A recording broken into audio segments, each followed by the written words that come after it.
How you going, Dane? It's your first in chat today. Yeah, sorry, I'm a few minutes late. Actually, is that sound coming through? Hello, hello. Yeah, that's good. Yeah, so it's midnight here in Australia land. Actually, got a decent amount of sleep before the stream today, so that's unusual. See what happens. See what happens there. Might become some sort of strategic genius all of a sudden, having had a good, I don't know, about 4 hours sleep or something. Hey, Andrew Jones. Hey, Charlie J. What is going on? Yeah, I was just saying, I've evolved. I'm Mercy evolved with having had numerous hours of sleep prior to this stream. And I'm trying no caffeine today as well. Just to, I'm pretty sure it's not going to work out. I tried to do it a while ago, and yeah, it was just kind of like lo-fi Mercy, you know. And so yeah, I feel like didn't provide as good of a streaming experience. So I don't know. We'll see how we go with this time. My sleep is for the week, exactly.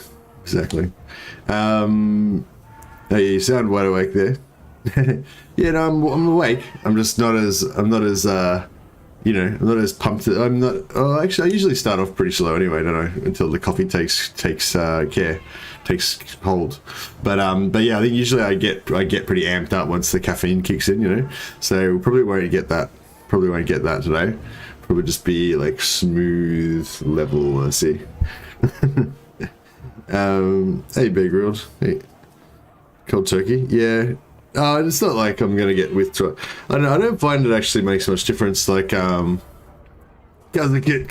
ha! Kazakit, ha! Yeah, I don't know. I'm not feeling it right now. I might have to work up to it. Maybe it's because I haven't had enough caffeine. Yeah, just Tobias, there you go, bro. What else? Yeah, so I think we need to try to. This is probably going to be the last episode, I'd say. So I need to try to achieve as much as we can this episode. So we're going to try to get things moving.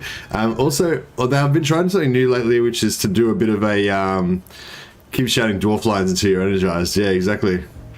Rally the holds. I was going to say. Oh yeah, so I've been doing a bit of a new thing lately, which is like every stream, I just don't start playing for like a good 20 minutes. I just chat, hang out, welcome people to the stream, kind of just make it like a bit of a meeting room and don't actually play for quite a while. And it seems to work really well actually. Like people seem to be quite engaged and having a good time. But yeah, I did have somebody yesterday, day before yesterday, I think, basically say, what the fuck's going on? I came here to watch gaming and there's none happening. So I've taken that on board, and so we're gonna get straight into it. Well, you know, almost straight into it. I've cut down my intro to 5 minutes now instead of like 20 minutes. Messi, did you know you can get a minus 95%? Yeah, did you know you can get minus 95% construction costs for Slayer buildings with Ungrim?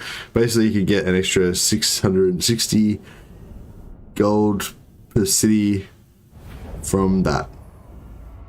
I mean, you can get minus 0. You can get minus 100% cost for Slayer buildings. All you need is a couple of Grungy heroes. But yeah, Dame told us about that last time because he's got his natural minus 75%. So I did build and rebuild the thing once, I think, and it was pretty cool. Made like, I don't know, 2,000 gold, 2,400 gold, I think, in it took 4 turns to build it, so it was like 2,400 gold over 4 turns, like 600 gold a turn. So it's pretty good, but it wasn't really like that big of a deal. Like we could just build another money building there, you know, and that'll be probably about the same. But yeah, once we've got the money built, once we expand the hold and get the money building up, then it'll be really more worth doing it. At the moment, I don't think I didn't have the money building up, so it was kind of like that instead of the money building. We fire on your command. The gem cutter, whatever it is. Ungrim Ironfist. Oh yeah. Yeah, the problem is like the build time. If you can make it build in 1 turn, it'd be a lot more worthwhile. Because it takes 4 turns for it to, you know, pop up. Fuck, I don't know if we're gonna win this. I was pretty confident before, but now that I'm lining all our shit up and I'm looking at their guys, I'm like, oh, fuck, I don't know. Sort of doesn't look that great, does it? How many flying units have they got?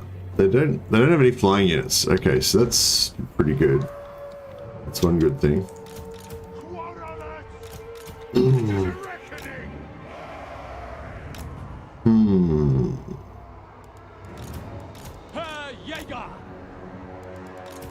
Slayers! They have wronged us!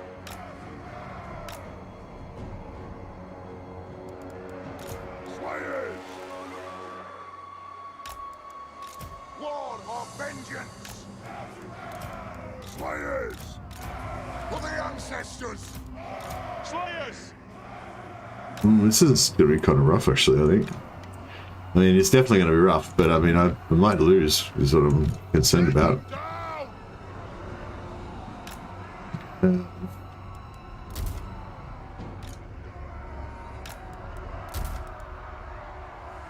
Let the vengeance begin!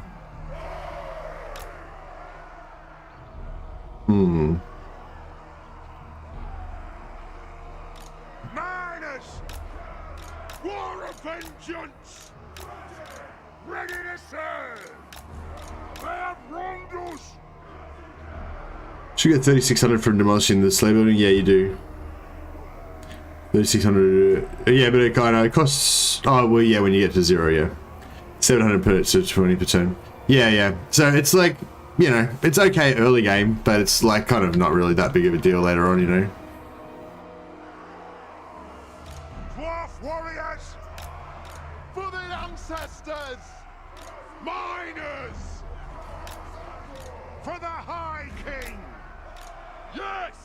But yeah, I mean, it's still. I mean, it's like worth it, just kind of, you know what I mean? But it's not like, I don't know. It's not like, yeah, it's not a game changer. Anyway, yes, I'm aware of it anyway, Changes Bias. Thanks for mentioning it. It's I've done it already once this campaign, and I'll probably do it again. But yeah, it wasn't really like a game changer or anything.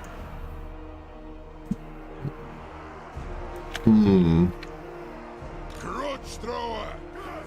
For the High King! We demand blood! Killers! Grudge thrower! Slayers! Dwarf warriors!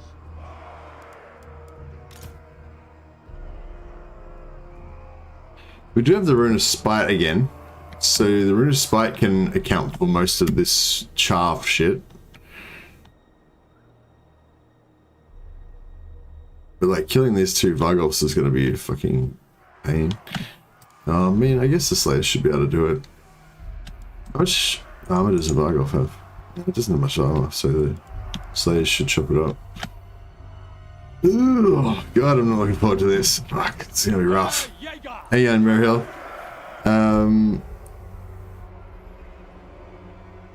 It's just, man, they should give Slayer some sort of passive bonus, maybe a faction-wide upkeep reduction. Yeah, I think that's one of the things that would help Ungrim's campaign a lot if he just had a bit more upkeep reduction. Or a bit more buff for Slayers. I feel like they nerfed, because they nerfed, what do you call it? Journey's End, to make it only 25%, you know, or 75%, instead of 50%, which is a massive nerf. But they didn't really give him anything to replace it or anything, so he's just basically shitter now than he was before.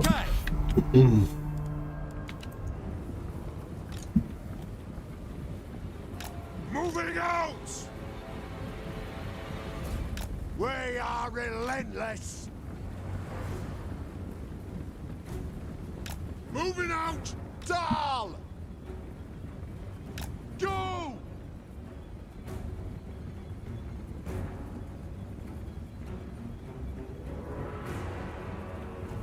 Shit. No, artillery's being a bit wasted.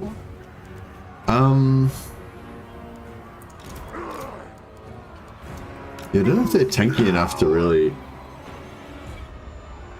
deal with this situation. Range far, range fast. Go! You know, this could be it. This could be the end of the campaign already. Attack the arcs! Move off! Pump those dwarfen legs!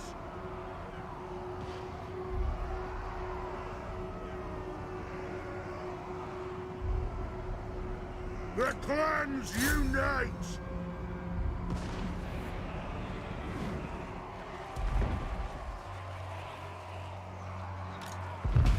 Right up! The action stronghold bursts!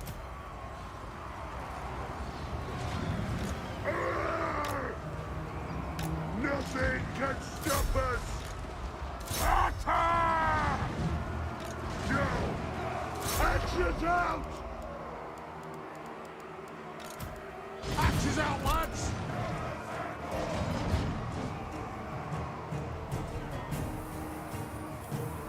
For the Karak anchor! We'll guard it! Numerous bow! Range far! Range fast! Hey Mirror Hill. Hey CK Infinity.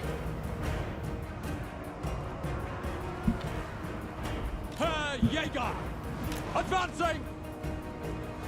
We're the ancestors! Yeah, I get it, Andrew Twice. Yeah, I've already checked it out. Yeah, and it'll probably be worth it at some point. It just hasn't been really worth it up until now.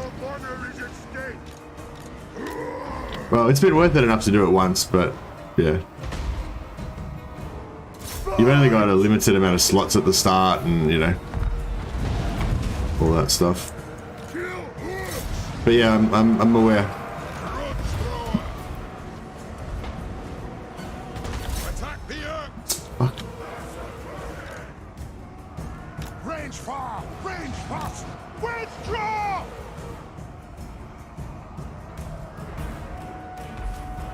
Ready! Yeah, these registrars are doing fuck all. Attack! Slayers! Strike out!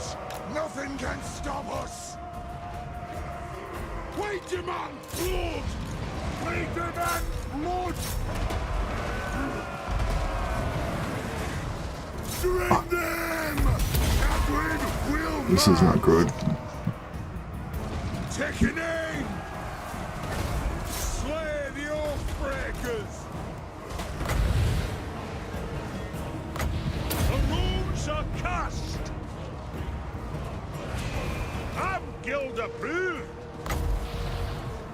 Plow through! Move! Go!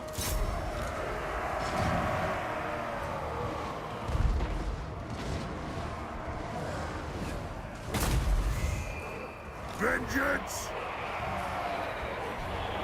Axes out! Strike out!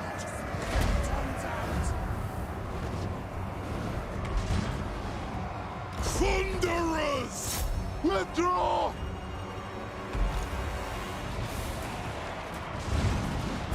Veterans! Slayers! Range far! Range fast! Grudge thrower! Kill them! Sigma! I am the Slayer King! Ready to strike! Thunderers! We'll guard it! Move now! Plow through!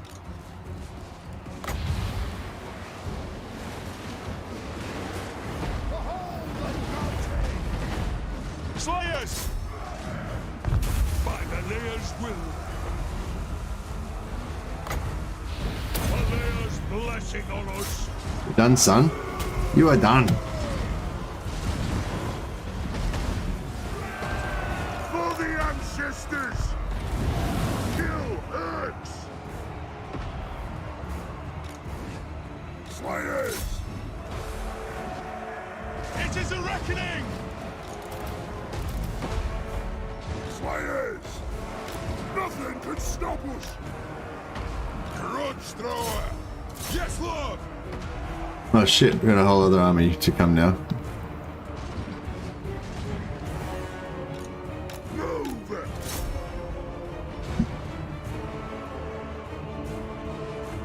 For the ancestor gods! Attack! Slayers! Pursuit!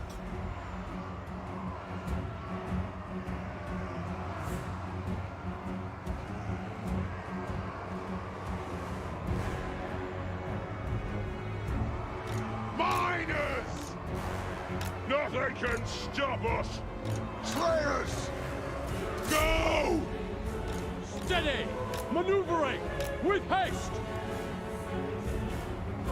Slayer King! Race far, race fast!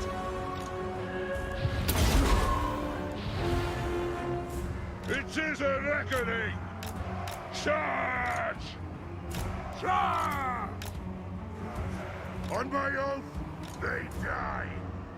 Grudge thrower!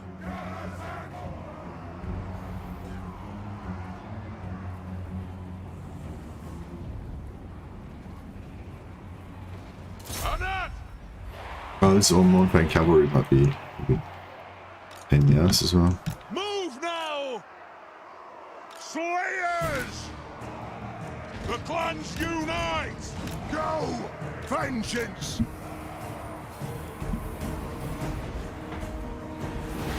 The axe of Jargo thirsts! Grudge thrower! Yes, yes! No shoddy contraptions here! Uh-huh!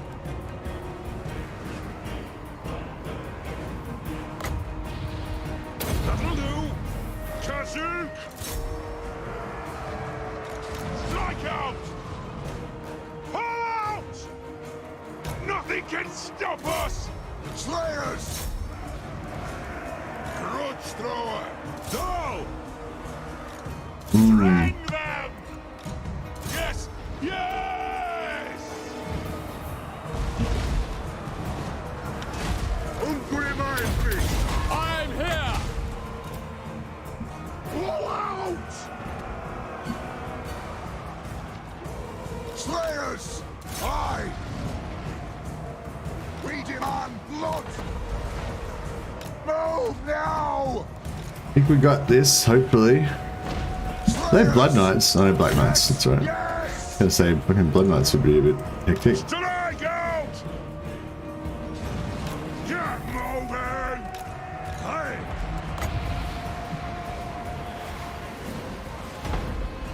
Obey me! Slayers! Grudge thrower! Slay the oath breakers! We demands blood! Slayers!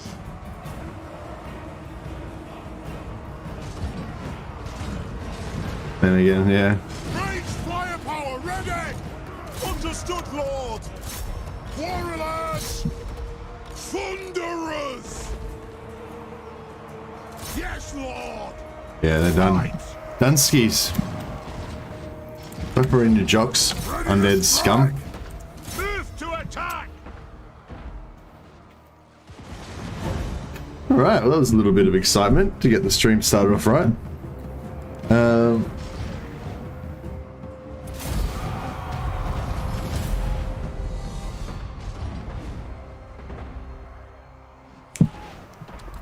Hey Cock Monkey. Hey Elite. Welcome, welcome. Hey Jesus. It might be a short stream. No, we were alright. We came through. There's regen stack. Yeah, regen stacks if it's a different effect name. So if you have more than one source of regen, then they stack.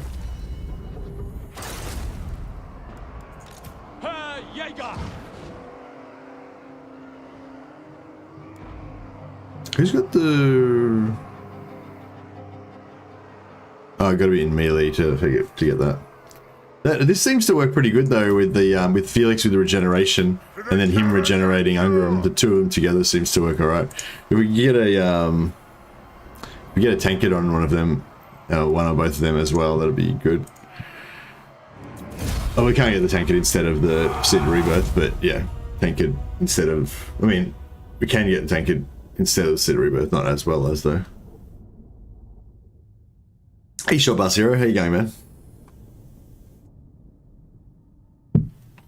I was almost gonna play Malice today because I've still got the Malice campaign that we're playing before Belagar. I've still got. I'm on episode 3 of that. I'm up to episode 3 of that next. It's not actually. I think it was still. You know, I don't know. Like episode 3 is never like very popular compared to episode 1 and 2. You know, but on the other hand, it was like we were just about to get into like the Elf Wars on Ulthuan. It was gonna be pretty fun, I think. So I'm sort of like, I don't know, I'm sort of tossing up whether I should go back and do another episode of that. Maybe tomorrow or the day after.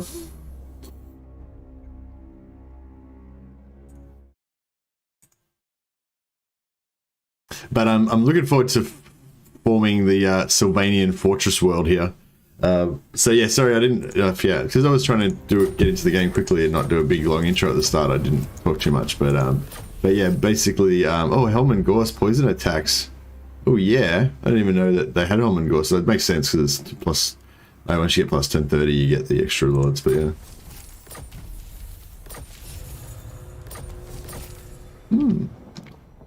Pretty nice. Bring me flesh to craft. Everything dies. To die in battle.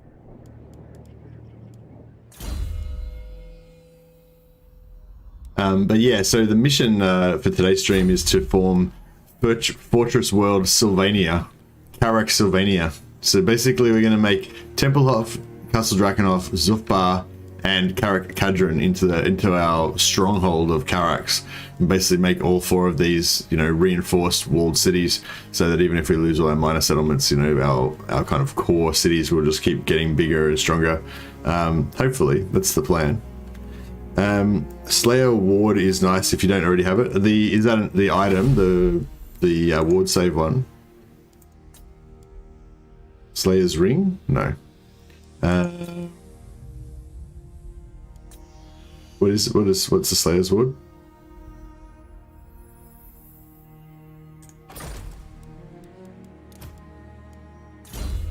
I probably should build some of those rings. The 5% ward save might be helpful, especially when I get more heroes. We can sort of spread them around. We've kind of got everything that we need on this guy. It doesn't really matter too much what else we put on him. It's mainly just you know, it's Wrath and Ruin you're going to use, or it's I guess I do use slowing. Yeah, I get a bit of, I guess Ruin and Negation's pretty good, but it's only one entity, so it's sort of, you know, Wrath and Ruin's great if you got a siege or something like that, or you can get them to blow up and stay still for a long period of time. The Rune of Speed I actually find, you know, is actually pretty cool. Like if you got a big blob of melee attackers, because it gives buffs all their melee attack. What do you call it? And the Rune of Slowness I use quite a bit as well to like pin enemy lords and stuff in place when I want to try to make sure they die. Minus 25% upkeep of Slayers in Lord's Army. Oh yeah, the Slayers Lord. Yeah, I've got like 10 of them. It was weird in this campaign because you normally get your first one, well quite often you'll get one of those like straight away, like on turn 2 or whatever, you know, or turn 1. On this one I didn't get my first Slayer's Ward until like turn 5 or something, so I had to keep paying that upkeep for ages. Maybe it was even longer, I can't remember now. But then yeah, once I got the first one I just started getting more and more of them. I think I've got at least 5 now.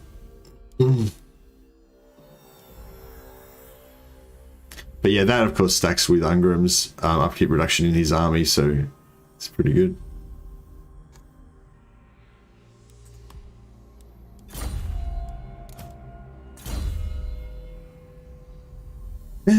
Yeah, so we were talking about this last time, whether to go for Grudge Raker or Deadeye. The gist of the conversation was Deadeye gives you this ballistics calibration, so you can use that to buff your artillery. Plus, plus being a sniper, he's sort of better for killing enemy lords and stuff like that. But my counter argument was, if you do Grudge Raker, you get this cool ability, which is actually quite long range. Even though his shotgun becomes short range, he's still got this active ability that's got 200 meter range on it, which is good for helping to finish off fleeing heroes, I find. And also, apparently, it's quite good for like shooting through multiple large entities. It's got good pierce. But also just because I tend to end up using all my heroes to tank at least at some point, and this makes him slightly more tanky. So yeah, I'm probably going to go Grudge Raker, and also because shotguns are cool. How do you check a unit's accuracy? I don't think accuracy shows up on the character sheet. CK Infinity. I think you got to look it up on a separate website.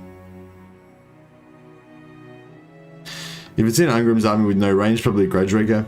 Yeah, well, yeah, I don't know. I mean, I do have the artillery, which is what which is what he'd be buffing, like sitting with the 3 grudge throwers. But yeah, I think Grudge Rakers are just cooler as well. So it's like, you know, it's not always about efficiency. Sometimes it's just about what's cool.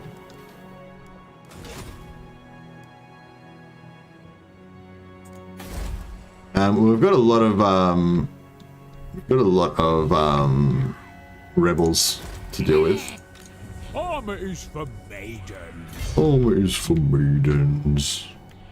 Shit. Can we take that out with this? We need a bit of extra something.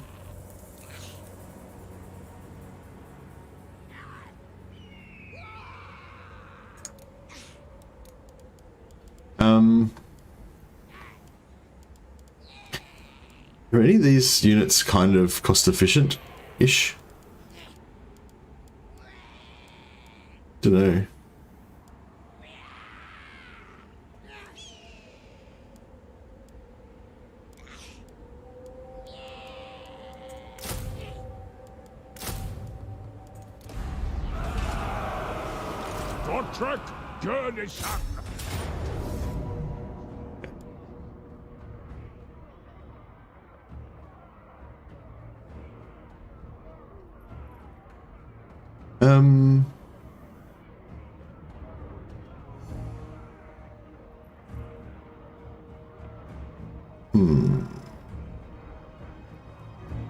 Tempted to take that.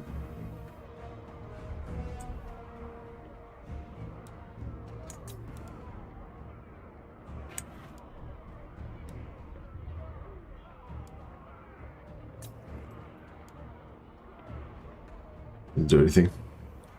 I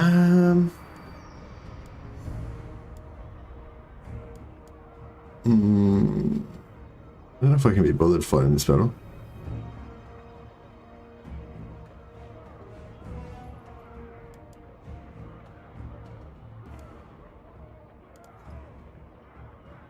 A reckoning in blood. Yeah, we definitely could.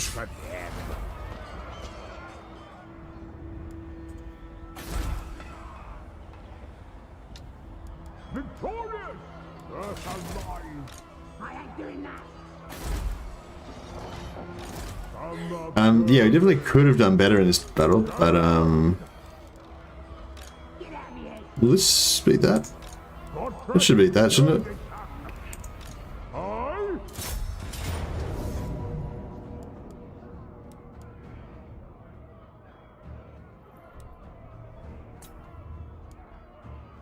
Good odds for a great death. Get out of my sight. Yeah, just get those out pretty quick. Yeah, Mercy, since you're exactly one of those people who don't care about unlocking those, I'm doing YouTube playlists with all races movies. Should I put a link to one in self-promotion or Tyrion bashing? If you want to put a link to your YouTube channel, then yeah, just put it in self-promotion. And then I guess if it's relevant to a conversation, you just reference it from there. You know, you'd say, "Hey, I put a video in self-promotion," and you could put a link to it or something. I guess that would be how you would do it. I am preserved for a greater doom. But yeah, I would like to watch that. Maybe when I'm in bed or something. So yeah, that'd be cool. Thanks. Well, actually, you could maybe even put it in. We'll put it in self-promotion first, and then we'll check it out. We might even add it to resources, to the main resources channel if you're gonna do a good job. I like to only add stuff to the resources channel if they're like kind of fairly complete and, you know, like kind of end user ready, you know. If it's sort of more like stuff that we're looking at or investigating or just stuff that people are sharing between themselves on the Discord or whatever, usually use one of the other channels. But if it's sort of like ready for the public kind of thing, then yeah, maybe we can put it into resources. But yeah, just chuck it up wherever first. Chuck it up in self-promotion, I guess. But yeah, that sounds good. I'd like to watch some of those videos.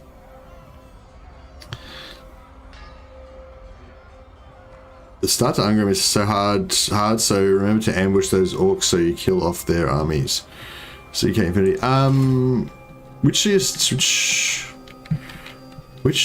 What? You mean like turn 1?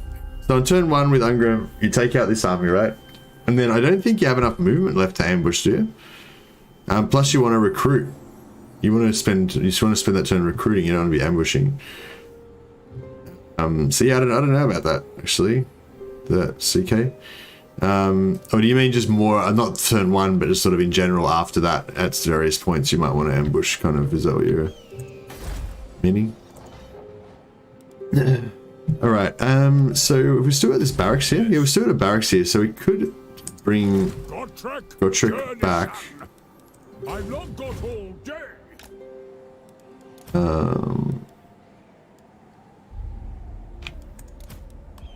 A good old scrap. Yeah, we'll bring Gotrek back. Oh, I've got to cancel the technology again, damn it. Missing out on all these archivists we could have had. One rag.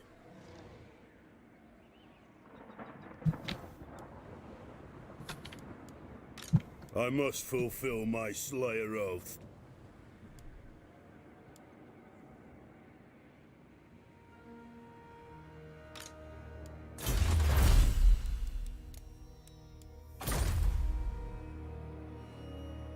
Only possible to take on orcs with just slayers.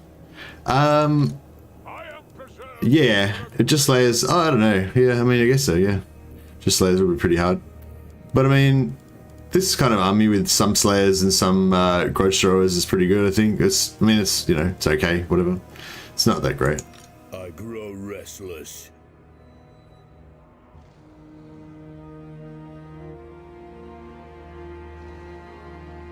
I'd kind of like to go for a bit of a one-man army type thing with Ungrim eventually. Yeah, I know he's not like, he doesn't have the same end game potential as some of the other better lords, but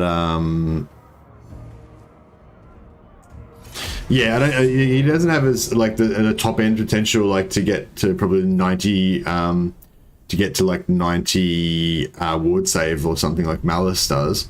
But I think he's got this sort of, he's got his special thing where he can basically get like a knockoff version, you know, with his Slayer buff that gives him that extra 20% physical resist when he gets low health. So yeah, I don't know, I just want to, it's sort of like for the role plays, I reckon. I want there to be a battle sometime where he gets down to like 10%, 20% health and he just fights it out to the death, you know, and like wipes out the enemies using his hardcore Slayer thing. You can get to 90% with any Dwarf Lord, I believe. 90% ward save.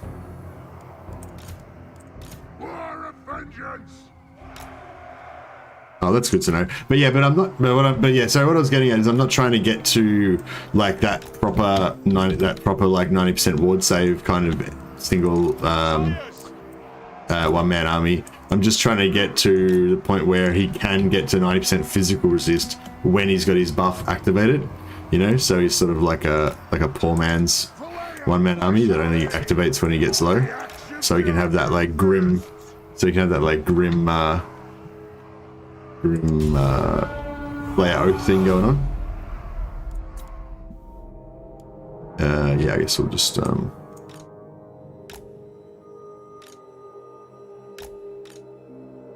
for the role plays.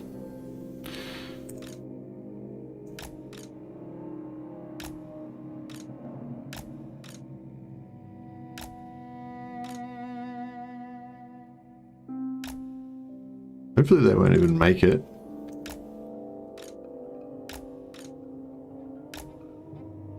Yeah, I think they might not even make it.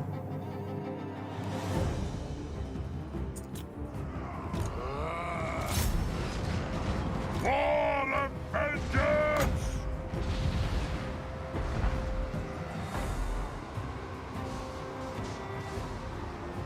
The runes are cast!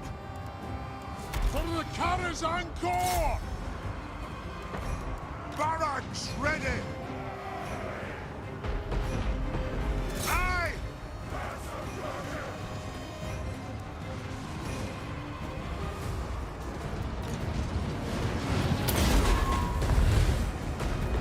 Nothing can stop us! Move! Plow through! Kill them! For a vengeance! Put the edge! Ah! Slayers! Kasuk! Grudge thrower! Your honor is at stake!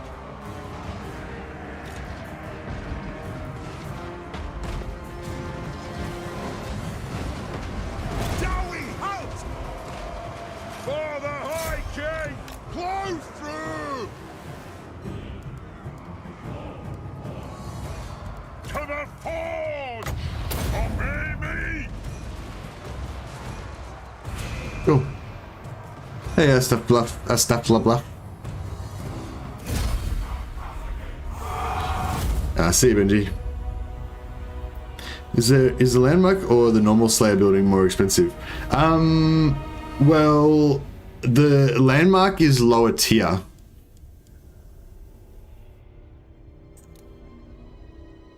So yeah, I'll check it out in a second.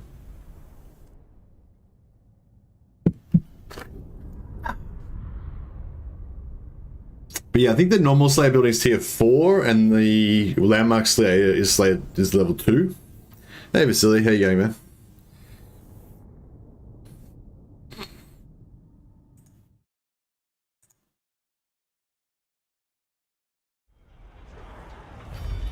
Ungrim. Ungrim's gotta be the coolest, visually the coolest out of all the Dwarf Lords, I think. I like Belagar just because I like tanks, you know, and he looks just like a hard little dude. But yeah, Ungrim's the coolest looking one, I think. He's pretty sweet. I kind of am tempted to go for Eshin, just to get some more sack. How much? Yeah, we could get there and get back, I think. Ish. Oh shit. Do not mistake me for the Oh, fuck it. I grow Let's kill them as well. Kill them all. Kill everything without a beard. So should we go into the grudge thrower thing? Grudge raker. I want these Zuffbar 42 pounders as well.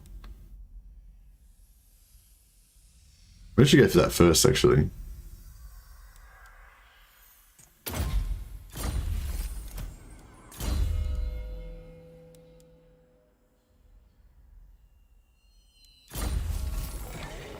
Such a thing is impossible. I'd wither first. Ah, to die in battle. I don't know if I should be leveling up normal Slayers or if I should get some more of these bad boys. Because these guys have more health. 9440 versus 86. Yeah, so these guys have more health. They do more damage. They've got more melee attack. The only thing is they don't have the 30% shield block for missiles. But I feel like missiles, if they're getting shot by missiles, they're going to get wrecked anyway. So, you know what I mean? It doesn't really matter that much. I mean, it's not... Yeah, I don't know. I mean, I feel like their advantages work all the time, whereas this shield block only works when they're getting shot from the front. So kind of think I should get rid of these all and get a full group of Slayers, full group of Giant Slayers, but I don't know. We'll probably end up only having like 3 3 or 4 units of these Slayers and replacing the rest, because they're probably not really the best. Honored.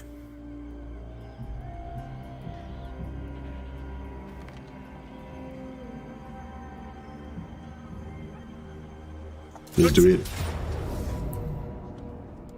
Oh, I can just auto it. That's interesting. It's a bit lazy, but I'm tempted. It would save us 10 minutes of fighting.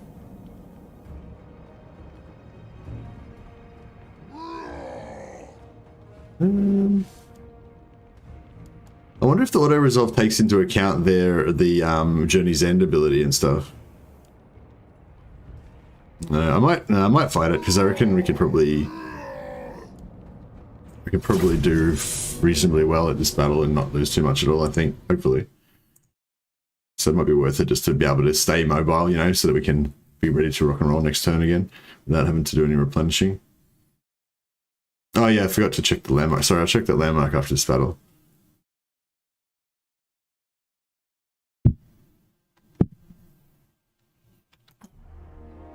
Alright, let's get some corner camping going. Somebody was saying that, you know, dwarves are boring because they're just like it's just a corner camp simulator with the dwarves. But I don't know. I think the dwarves are good. Like they're I mean that's sort of true to an extent. Like I'll give you that, you know. But also the dwarves, like for me, it's all about having to try hard, think about what you're doing, like, and like just, you know, for the game to be like engaging and challenging basically. And the dwarves are one of those factions that for me has the highest percentage of white knuckle kind of battles where I'm like doing everything I can to win, and at the end I get that feeling of like, fuck yeah, I won, you know, after fighting a hard battle. And yeah, that's what I want. That's what I'm looking for, you know, amongst other things. So yeah, I think the dwarves are actually one of the best factions for just having epic, you know, against all odds battles where you think you're just going to get overwhelmed by millions of greenskins or whatever, and then you're just, you know, your elite short-legged heroes just come through at the end, you know. So yeah, I feel like dwarves are a pretty awesome faction right now. They were a bit lacking in variety and interesting stuff to do on the campaign map and stuff like that, but I think that's just all completely fixed now. Yo, Mr. CH, how you going, man? Ungrim Ironfist! Move! For the High King! Strongholds!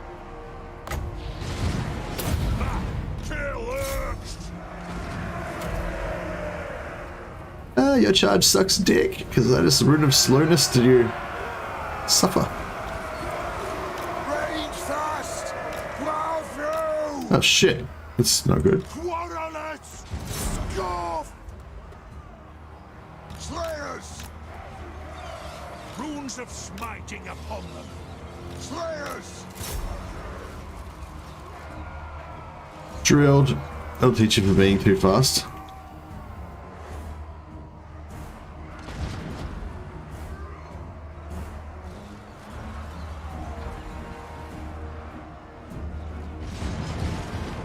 Go!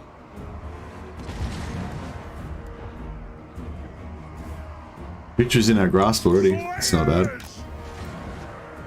Go now! Nothing can stop us! On my oath, they die!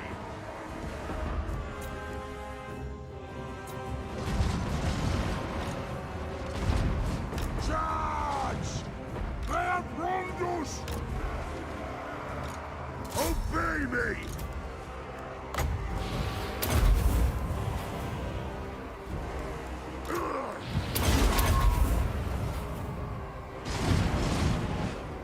Slayers! Go!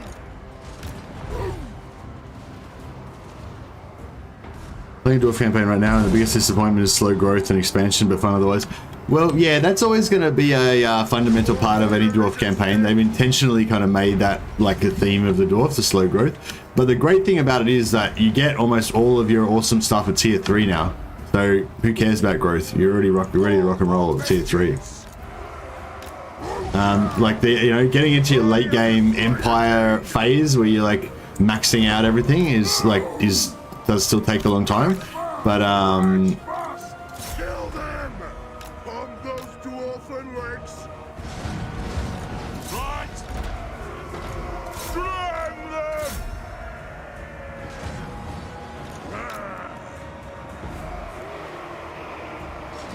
Slayers! Kill Urks! Range fire! Range fast! For the ancestor gods! To the forge! if we put some Wounds are cast! that in there, maybe. They have wronged us! Slayers! Vengeance! Range fire! Range fast! Move! Kazoo! Yes! Yes, laddie! More of vengeance! Slayers! Yes! Hello! Through! Go! Range fire! Range fast! Kill them! Bring the axe! For the Eye King! Charge! Thunderers! Attack the Urks! Axes out! Quarrelers! Attack! Slayers! Master Engineer! Vengeance! Go! Flow! Flow! Karagul! Yeah, see, Ungrim and Felix seem to be a really good team now. It's pretty cool.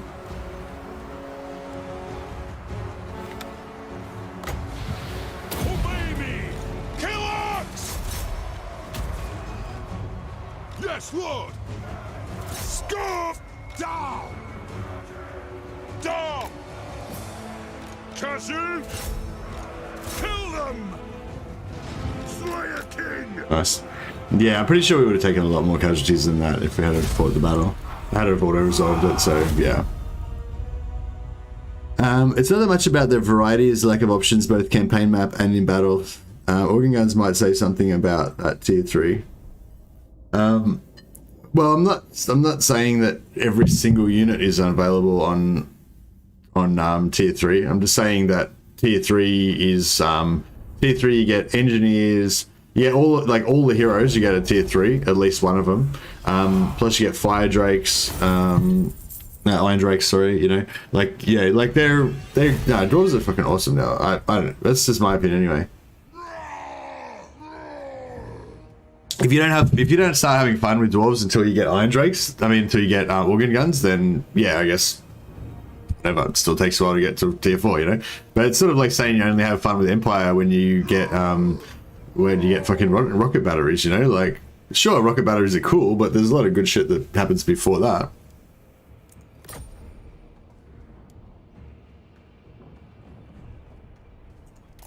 I'm not gonna die standing 5,000. Oh yeah, student. Give me an archivist. Alright, well, kind of deserve to not get an archivist, I guess. Aye, but the axe of Dargo demands blood. Waldenoff is a bit effed. I grow restless. Onward. But that's okay.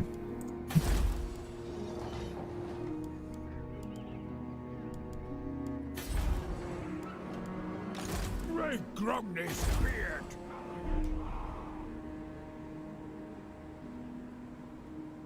Yeah, so this is what I was talking about to Andrew Tobias. So I did have the Slayer building here, building and rebuilding, until I got to tier 3, and then when I got to tier 3, I was just wanting to build these buildings to get my heroes. So that kind of like used up a slot. I did one, first I did the engineer, then I destroyed it. Now I'm building the rune priest one.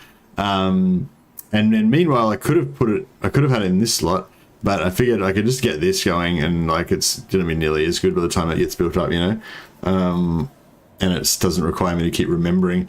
And the other thing was when I'm getting constantly sieged all the time, like it got sieged for 2 turns or 1 or 2 turns, I think, when I was trying to rebuild the Slayer building. So that meant that instead of taking 4 turns to build the Slayer building, it took 6 turns to build the Slayer building. So that means I was only getting like, you know, 400 gold per turn instead of 600 gold per turn, and, you know, blah blah. So it's like, yeah, you know, it's like, yeah, there's like a lot of stuff to consider with it, basically.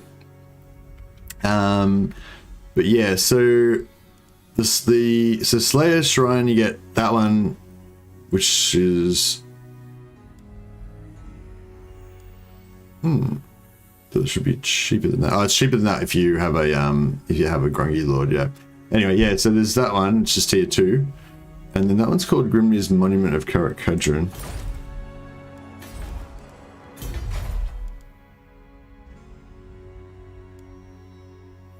Oh, the normal one's tier 3. Slayer Shrine.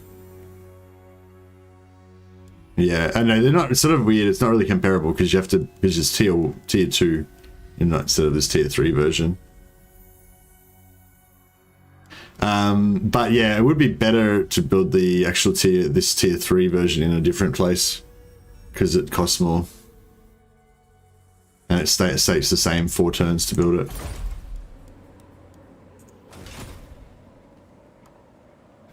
But yes, it's going to be worth slightly more. Thane capacity as well. Thane capacity is tier 4, yeah. But at least you get some Thanes and Engineers at tier 3. Why play Dwarves as superior stunties? Why play Dwarves when you can play the superior stunties? Skaven aren't stunties, John Vu. It's crazy talk. I agree. Somehow, I agree. Now you don't wait all the campaigns for something to happen. Yeah, there's stuff to do the whole way, you know, like every step of the way you're like trying to, I think like particularly with the runes, like the runes kind of run out after a while. Like once you get to turn, I don't know, turn 80, I guess, maybe definitely down turn 60 to 80, like you've got a lot of the most powerful runes or the runes that you want the most, and you might be still like a couple more things you're trying to get, but then you're probably starting to move more into farming for items. If you haven't already, get Oath Gold to get your Iron Waters tankards and stuff like that.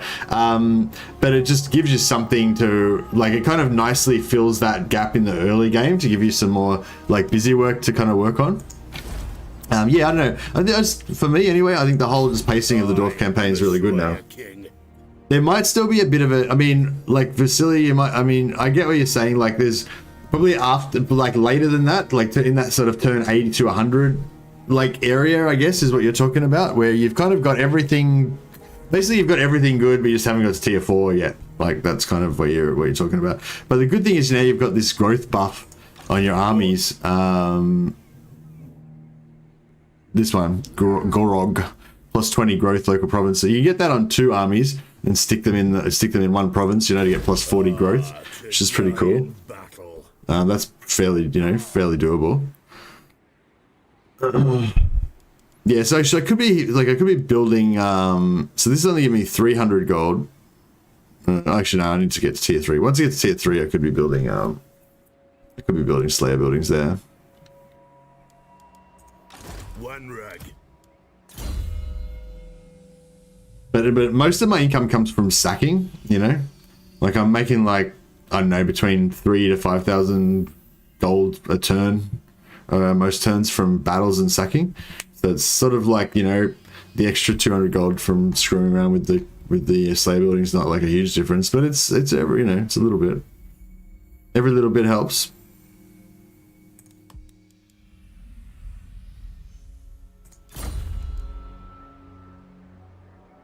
I keep hoping that that's going to give me extra armor, but it doesn't. Weird, for some reason the magic item drop chance and the missile strength. Oh, 8 up. So, do you automatically get the scouting, but you have to choose between these two? I don't know, I thought the gist of it was you had to choose between all 3 of them, but it seems like I'm getting the scouting and the damage, which is pretty good.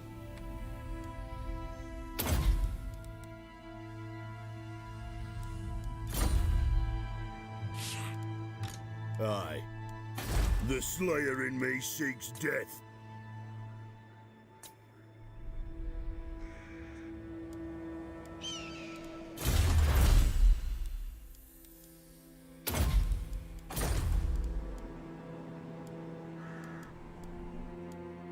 I grow restless.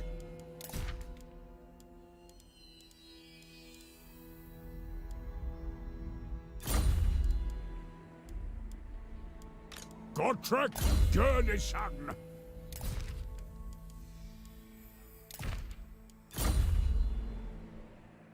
Anat.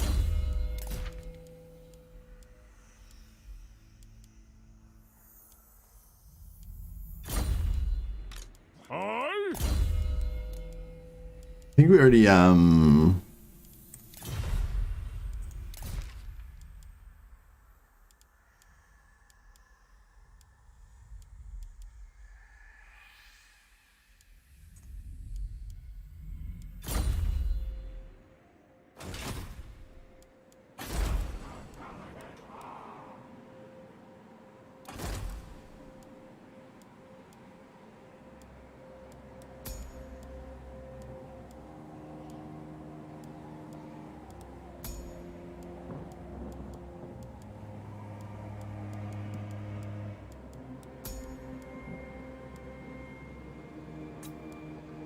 What? Vengeful Rinlord.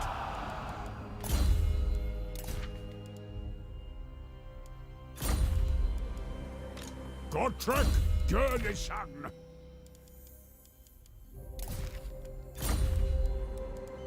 Master of Runecraft.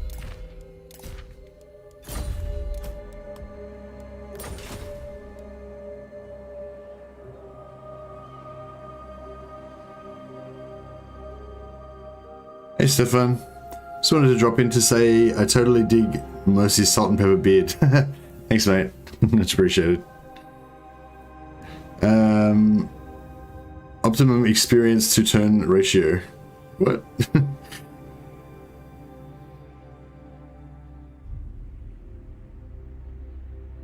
What are you talking about, Vasily?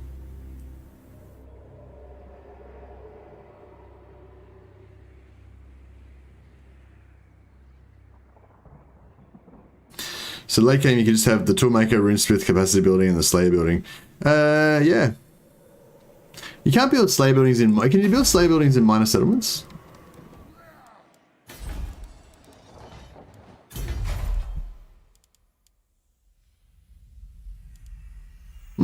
Yes you can. Interesting. Okay.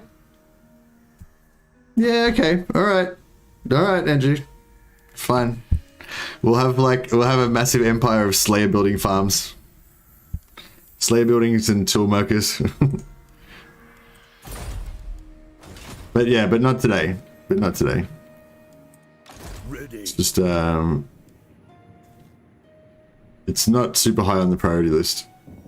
But once we get all of our shit organized, then yeah. Basically here we could do it a little bit, but yeah, we haven't got the building slots, and here we haven't got to tier 3 yet, so yeah. Once we get lots of stuff to tier 3, it's probably going to be a bit more interesting.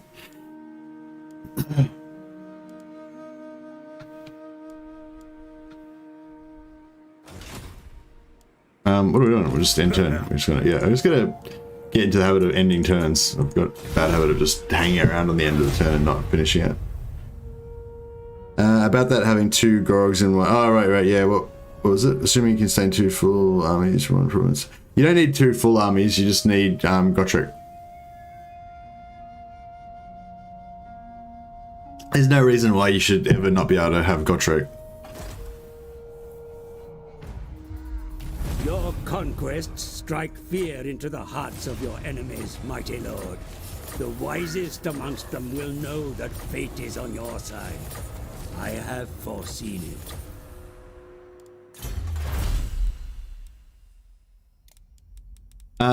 Did you want me to look for... Oh yeah, this one. Yeah, it's like 8 turns away at the moment. We might be able to increase... We might be able to get that a bit better with... I reckon we could get in range of here and then get in range of here as well. I mean, maybe. Very well. This may work. What's that do? 29. I don't know. What's the garrison here like? It's a pretty good garrison. I'll have your soul. That's a pretty tough army though. I guess we should probably... Time. yeah, maybe we should... Oh, we could maybe go like this.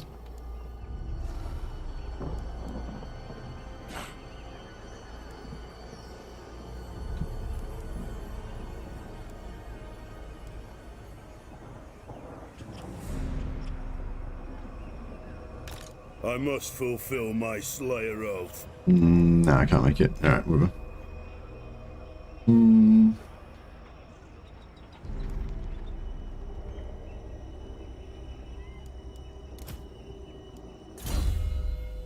Hey, Sibelius. No, I don't know where you got up to, but yeah, no, we started again a few times in the first, like, half an hour, day before yesterday. But no, once we got going, we didn't have to start again.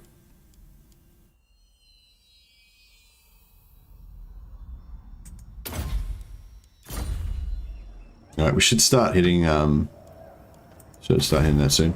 Actually, yeah, we'll auto-resolve this one, because we should be able to do that pretty easily. Is anyone? No. Yeah, that's pretty good. And yeah, a few guys in nearly tier 3. Yeah, I think the auto-resolve is much better for trying to level up your heroes. Level up your troops, sorry. Because they get like a big chunk.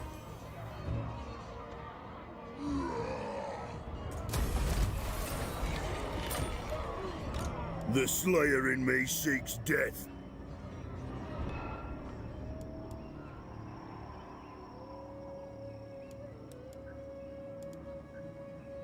Yes.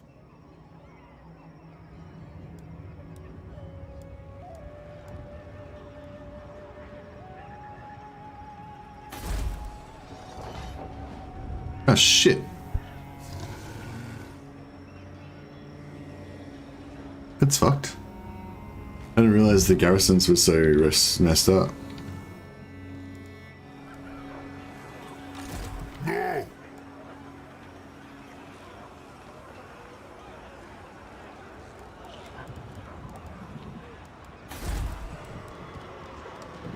Shit. I don't know, that might be... tough. Ah, to die in battle. Fuck, I probably should have... No, there's nothing I can really do about it. I can move my bug over there, but I'm not gonna sully myself. So you were thinking about it a few hours in? Yeah, I mean, maybe I did. I restarted a few times at this before we started this campaign, but I haven't restarted since I started this campaign. Well, obviously, otherwise I wouldn't be playing this campaign anymore, I guess. Oh yeah, you get the idea. My vows will be satisfied with this. But yeah, we did restart about 4 times, I think, at the start, just trying out different opening moves and stuff like that.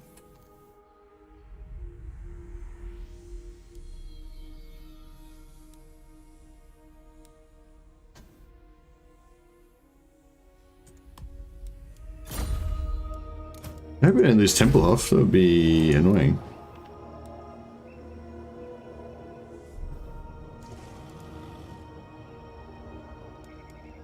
It doesn't really matter too much, I guess, because we need to really need to take Schwarzhafen to maximize it. Oh, that's going to rebel in a second as well. Oh no, it's not. I thought it was minus 98, but it's like plus 98. I grow restless. Hey Space Knight, how you going, man? Hey Robinsons vs Parkinsons. Hey Missy, glad I can catch the stream live. I'm trying to figure out your sword. The hilt and ricasso look like that of a Zweihander, but then your chair would have to be 6 foot tall. No, it's a standard, it's a fetter sword. So it's not a sword, it's actually a training tool. It's called a fetter. These are historical training tools for practicing swordsmanship. And it is a longsword fetter. So it's not a great sword or a Zweihander, it's a longsword. Which is, well, Zweihander kind of just means two-handed sword. But usually when you say Zweihander, you mean a great sword. So this is not a great sword. This is a longsword. Longswords were more like historically like your standard sidearm, you know, they were like your standard knight's weapon, and later on, and also standard dueling weapon for that like high medieval period, I guess, you know, like around 1400s. There was a long period of time where the longsword was like the premier knight weapon. The style of them changed, like the length and the handle length and all that's changed a lot. But yeah, the longsword was just for a big period of time there was the weapon of kings. And it was the dueling weapon, and longsword dueling is kind of like what developed into rapier dueling. Like the rapier is kind of like the next version of the longsword. What rapiers actually weigh around the same amount as a longsword. The blade, maybe they probably do weigh about the same amount, maybe a little bit less. But the blade is actually about the same length. So rapier blade and the longsword blade is actually around the same length. But the rapier actually has longer range because you can hold it out with one hand, whereas with the longsword you can't hold it out as far.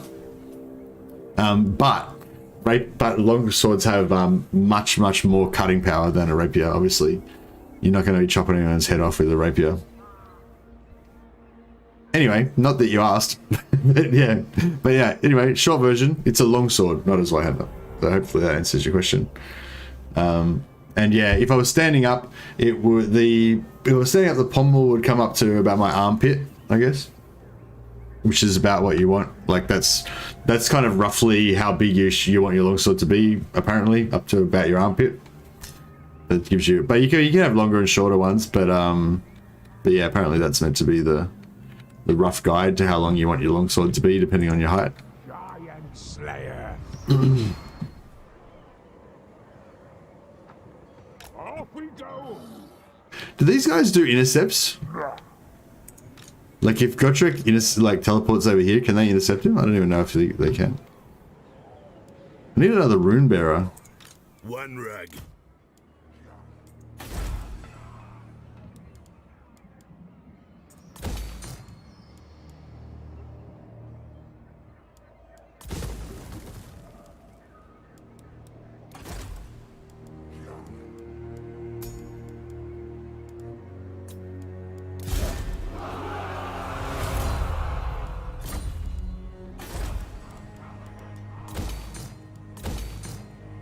Ready. Master of Runecraft.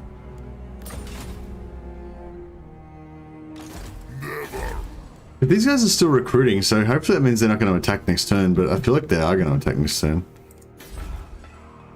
Fuck, I wish these, I wish these vampires would attack them, because they're rebels, like, they're enemies.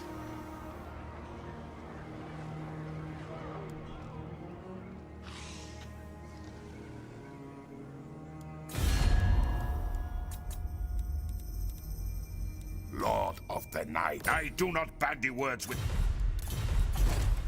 Hey Branislav, how you going, man? Do you like katanas, you know, before the neckbeards ruined them? Hey Andrew, do I like katanas? I mean, I like katanas, I like samurais, you know, I like all of that stuff. It depends what you mean. Like, do you mean like practically, like would I like katana to be a weapon that I would use, or do you mean like, do I like them stylistically, you know what I mean? Like, I guess the main way I'd be coming at it from would be stylistically, like, you know, yeah, I like samurai, I like the Bushido, you know, the way of the warrior and all that shit, all that stuff's cool.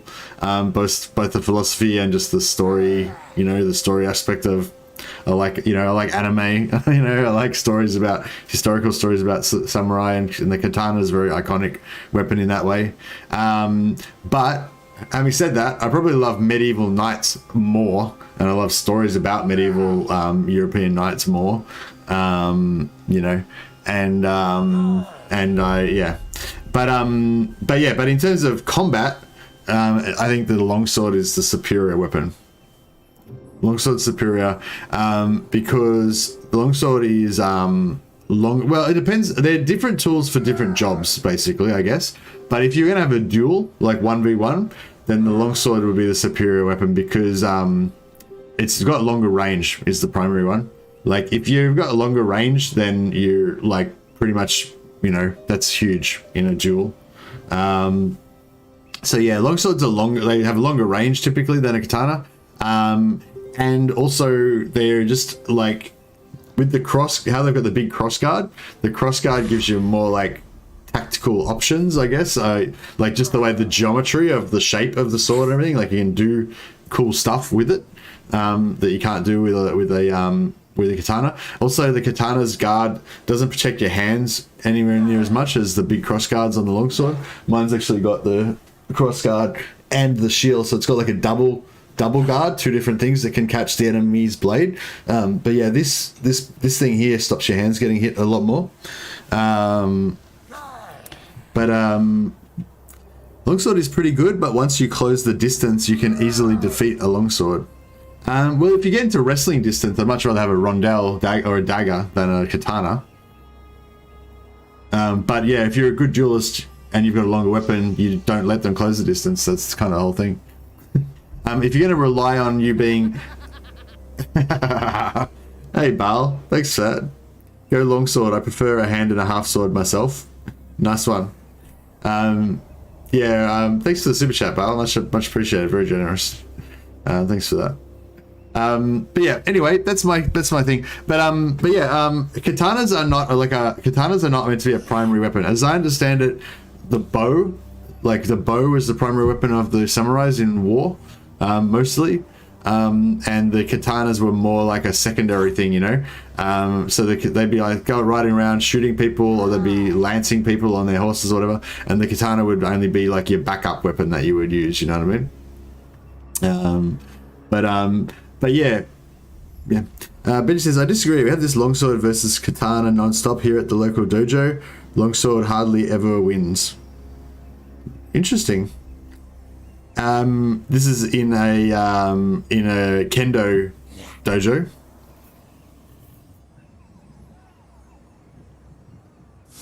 I've only seen one katana versus longsword fight, and the longsword player won, but that was because he was a much better fighter than the other guy, I believe, and also because kendo is not very good fighting style, you know. Kendo's one of those martial arts that's a bit fucked up because it's like historical, you know, like not historical, like traditional, you know. I suppose I should preface that by saying I don't know fucking anything about kendo, so I'm like completely coming from a place of ignorance. But from what people have said to me, like the idea that I've got is that the issue with kendo is that it like kind of relies on teaching things in like a certain way, you know, regardless of whether that's the most effective, you know. Whereas I feel like with longsword fighting technology, you know, it's a bit more practical. I thirst.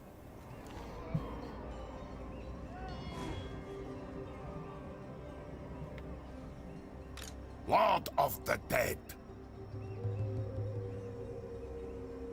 Hey, Brain Man. Be very interesting to see the equipment of those periods. I assume samurais would close the gap fairly easily due to better designed armor, although I'm not sure if they could cut through. Yeah, it's sort of designed for different types of combat, I suppose. Shadowversity has a very interesting video on the whole longsword versus katana debate. Yeah, that's like Shadowversity's whole thing. That kind of stuff. That's his like bread and butter. Ulfbrecht for the win. The main thing is to either get through the gaps or crack bones or knock them out and slit their throat. Yeah, well, in armored combat, longsword versus longsword in full plate harness was generally kind of more like a wrestling match. You kind of knock them over or bash them around a bit, and then you kind of stab through the holes. But you're not going to be cutting through armor with a longsword. But you can you can use the longsword more like a crowbar, kind of like get it in there and stick it in the holes and stuff like that. Or push them over and just stab them with a dagger. Whereas, yeah, I kind of feel like with samurai, with katanas, it'd be more like you could find the gaps and then slice through the gaps, because the armor would not be as good.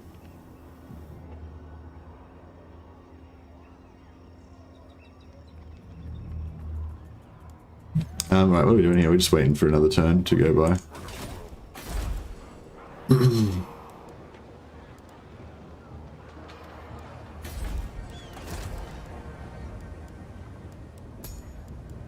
I should have used my Grungy over here.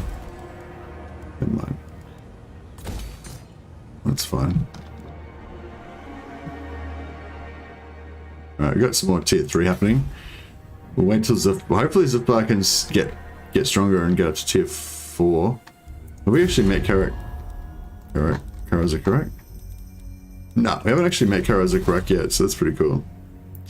A knight on the ground was a dead knight. Yeah, the killing knights, I guess, just generally in wars, probably revolved mainly around dragging off their horse onto the ground and then dogpiling them and stabbing the shit out of them through their armor.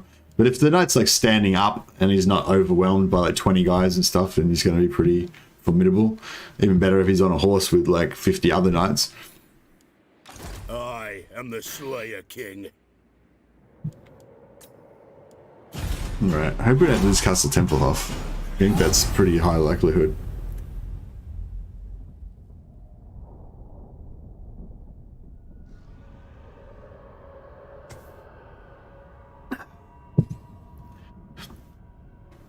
Yeah, cool. That's interesting. Kill me a king. I find that really interesting that you say that the katana normally always wins. I really can't think of any advantage that the katana's got over a longsword. Like, the katana's either equal or worse in every way. The only thing I've ever heard people say about katanas is that they can cut through armor better, but they aren't going to cut through a full plate, so that's not really relevant. Katana shape is more noob friendly. Oh, okay. Well, if you're introducing what would be the better weapon for a noob, that's like a totally different thing.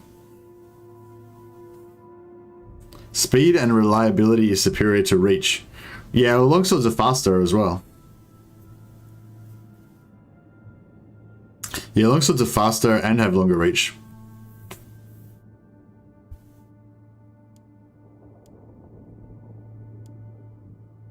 Yeah, katanas are very heavy, very top heavy. They're kind of like, no, they're not like meat cleavers, but you know what I mean? Like they're a bit more cleaverish. They're nowhere near as nimble and quick as longswords. But they are shorter, I guess. But yeah, I don't know. I guess because they're shorter, I guess they're kind of more nimble in a way.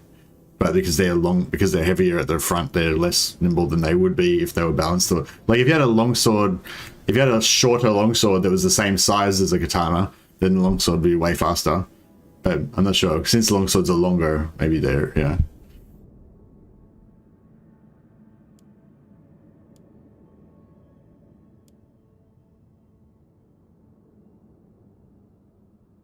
Reach is going to backfire once the katana is closer. Yeah, but you don't let them get closer. Like that's the whole thing. Like it's the same argument with the spear, you know? Like sure, if you get past the spear, then it's not as dangerous. But you know, the spear guy is not going to let you get past the spear because, you know, like any fight where you winning relies on them getting a chance to kill you before you get into range to have a chance to kill them is like not good. You know what I mean? Like if, you know, yeah. Like most sword fights, you know, like a lot of sword fights don't last beyond the first like 2 strikes, you know? Just like block cut. Just like parry cut. That's it, you know?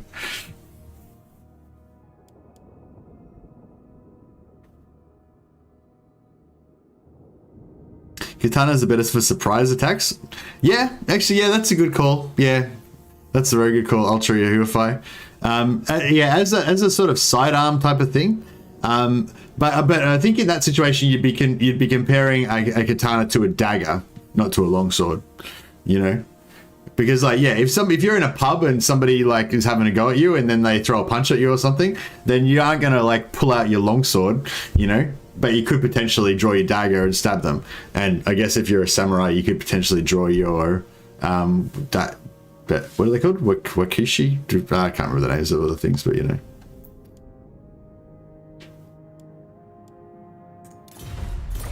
Anyway, you guys are distracting the shit out of me. I was supposed to be playing this game. supposed to be being a good Total War YouTuber and actually getting through some turns. You guys are trying to waylay me with this katana talk. Can you hear that? My death call. Oh no. Off we go to fill my chapters with terrors of untold lands. Indeed, The indeed. wisdom of Valea.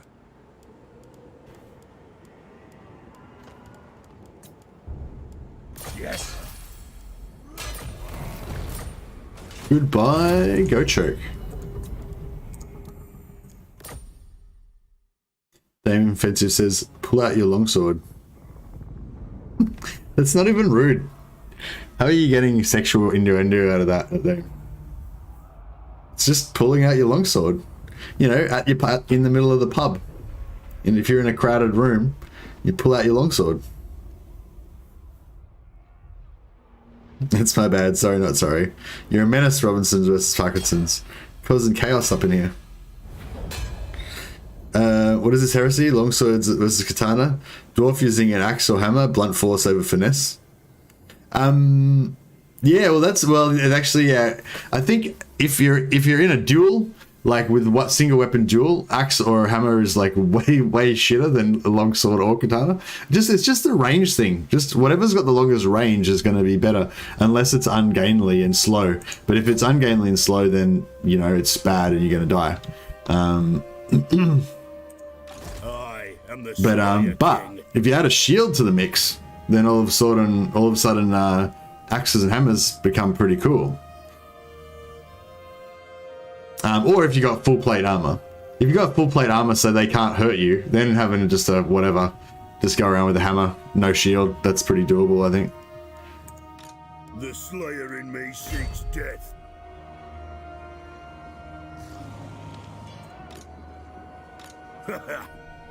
This guy's still not sieging, so that's cool. My command.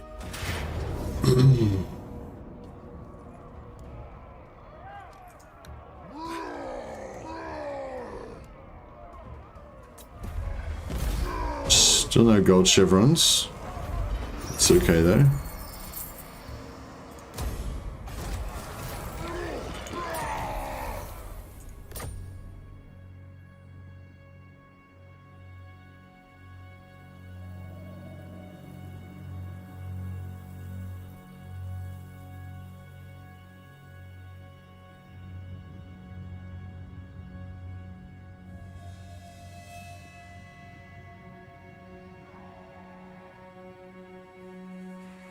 Halberds are very good for group combat. You know, if you got 50 mates with you and you all got halberds, then that's pretty solid. Especially if you've got armor. Darkness comes. That'll be my take on the halberd situation. As a dueling weapon, yeah, I don't know. I mean, a halberd's essentially like a spear, so you got that advantage. But I feel like a lot of other spear designs would be like faster and quicker than halberds. Yeah, 1v1, I don't know. It's a pretty hard. Yeah.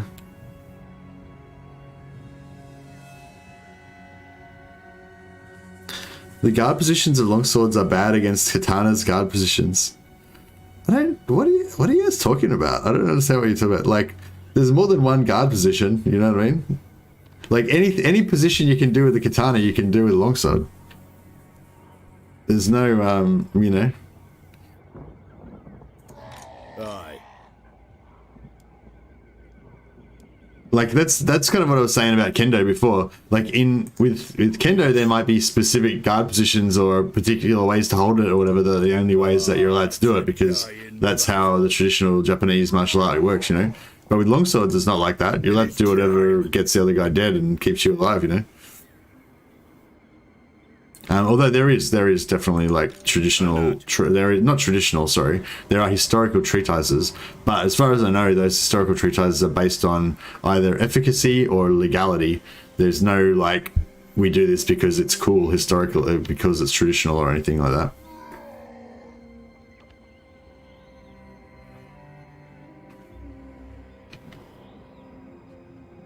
I feel like that's kind of like the advantage of European martial arts is because with is, well, it's an advantage and a disadvantage with Japanese martial arts. It's a living tradition. Like there's been sword masters have been teaching apprentices, you know, to fight with swords unbroken all the way through from medieval Japan till today. It never died out, you know. Whereas with European sword fighting, long sword fighting, that died out, you know. At a certain point, no one wanted to learn sword fighting anymore.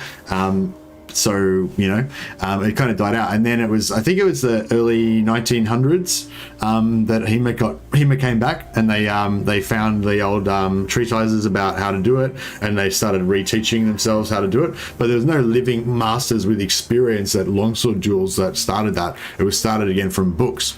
But there's like good and bad things with that. So the bad thing is that we lost that living tradition, and so we've had to like rediscover historical European martial arts via kind of like archaeology, if you will, you know, which is not as good, obviously, as having someone with experience. But on the other hand, I think that what's happened with the Japanese martial arts is that because although you've got the living tradition, you don't have the same society where like katana duels to the death and stuff, you know, were a thing, or where you need to use katanas in battle, in actual practical battle. So, you know, you've still got people teaching, but you don't have the real fighting keeping it honest, you know what I mean? And so I feel like over time, you know, that gives you potential for it to become more kind of codified and traditionalist and less practical. Like things can sneak in that aren't good, and because you aren't testing them in battle all the time, they don't get removed, you know. So yeah, so I feel like that's like a disadvantage to having this living tradition without the actual tradition, without the historical war styles. Whereas with HEMA, you don't have the living tradition and that experience and everything, but all the information is frozen in time at that time when it was actually used in combat, you know. So it's kind of still got that like honesty, you know. But yeah, Lichtenauer I think is a bit more like war fighting. It's still dueling stuff, but it's like a bit more. It's just a different time, basically. I think when Maya's style is a bit more like takes into account the legality of murdering people and stuff, so it's a bit less murdery, and also a bit more practical in terms of if you want to train a lot of noobs how to do sword fighting, you don't want them killing each other or maiming each other too much. So I think Maya's style is a lot more like about, you know, it's a lot more like don't do this because it's gonna like it's too dangerous kind of thing.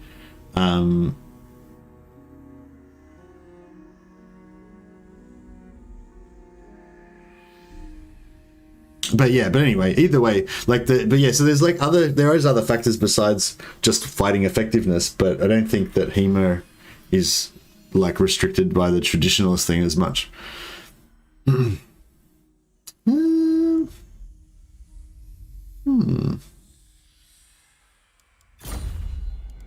yeah, we've already got some grudge throwers up there.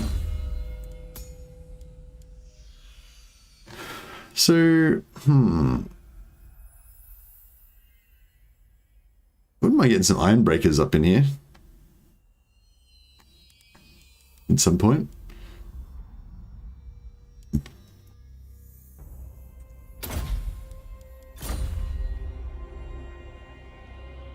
Medieval European archery was lost too. Oh, really? I would have thought they'd still be dudes with longbows, like, having at it. I suppose, I suppose so, yeah, because they would have changed over to shotguns and stuff like that.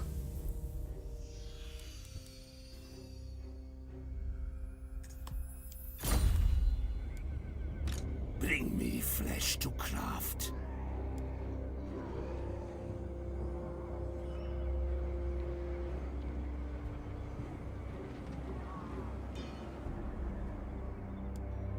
Onward to death. Yes, for Slayer Cape.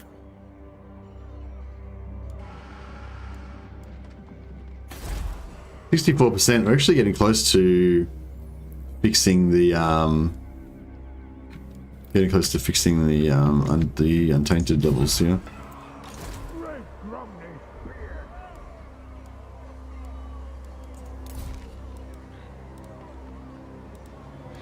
Giant Slayer.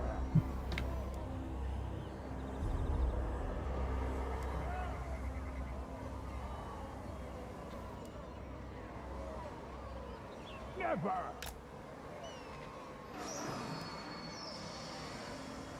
Making I wonder if he can jump across there. I'm pretty sure he can.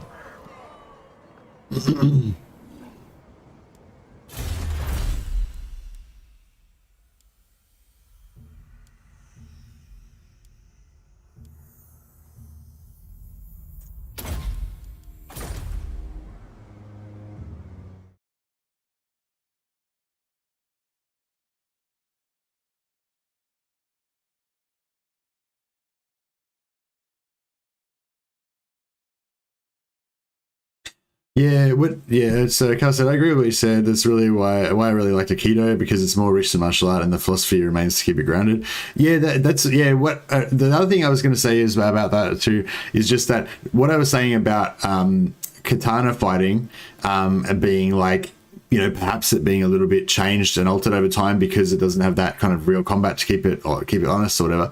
That like does not necessarily apply to other martial arts like karate and jiu-jitsu, because those things you can actually still fight using them, you know what I mean? Like karates are like, yeah, there's like a lot of different styles of karate, so they're different. You'd have to talk about each individual one, but in general, like, you know, people still fight with karate and they find out what works and what doesn't work. I'm sure there's a lot of tradition, and I've heard there's a lot of like karate's got a lot more, it's a lot more formal, you know, the way like respecting the sensei and all that kind of stuff than like MMA and stuff like that, or even Brazilian Jiu-Jitsu, but you have that, but you have real fighting, you know, so it has the keeps it honest kind of thing. I think Gotrek's leaving this turn. Need to remove items. Hey, Roger. Nah, he's back again now because we reloaded. So yeah, basically if you're playing on Legendary, it auto saves at the start of the turn. So as soon as he leaves, you just reload your auto save and then he never goes away. But it only works on Legendary. So I was playing around with trying to get it to work on normal, but yeah, I can't figure out any way to work. We'll do it on normal. There's a mod. I think there's a mod you can get that makes the game auto save on lower difficulties, so you could use that if you want, but yeah, I don't really like mods that much in general.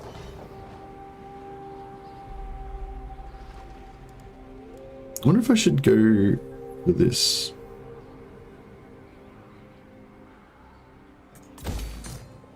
Yeah, hopefully it doesn't get wiped out later on.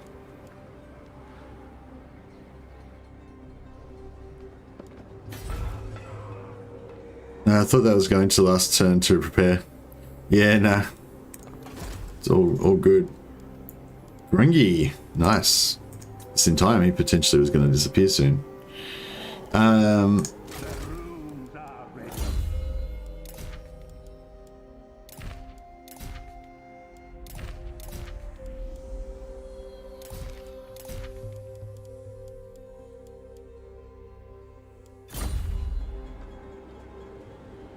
The neat exploit, not as crazy as Infinite Gotreks.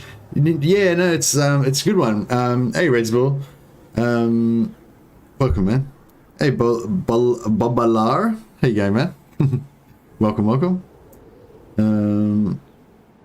Yeah, I really like the Go Trick Forever bug, or trick, or whatever you want to call it. I kind of wanted to make a video specifically about that, but I can't. I already included it in my Empire followers guide. So I feel like I'd kind of be repeating myself if I explained it again in another video, and I couldn't really think of anything else to include with it to make it worth a video of its own. But yeah, I think it's a good. I kind of wanted to get it. I wanted to get it out there a bit because I think that's probably one of the main things people don't like about Gotrek, that you don't get to keep him for 30 turns. But if you're playing on Legendary, you can just keep him for 30 turns. So you can keep him forever, I mean. And I think that makes it a lot more satisfying to have him, you know? Like, you know, he's building out different traits and stuff for his battles, and, you know, and he's going to be there as my little buddy throughout the whole campaign, you know? Yeah, it's pretty good. Hey, Hunter Forest. We were just talking about keeping Gotrek forever.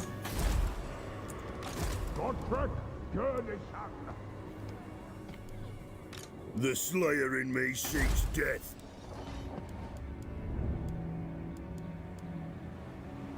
All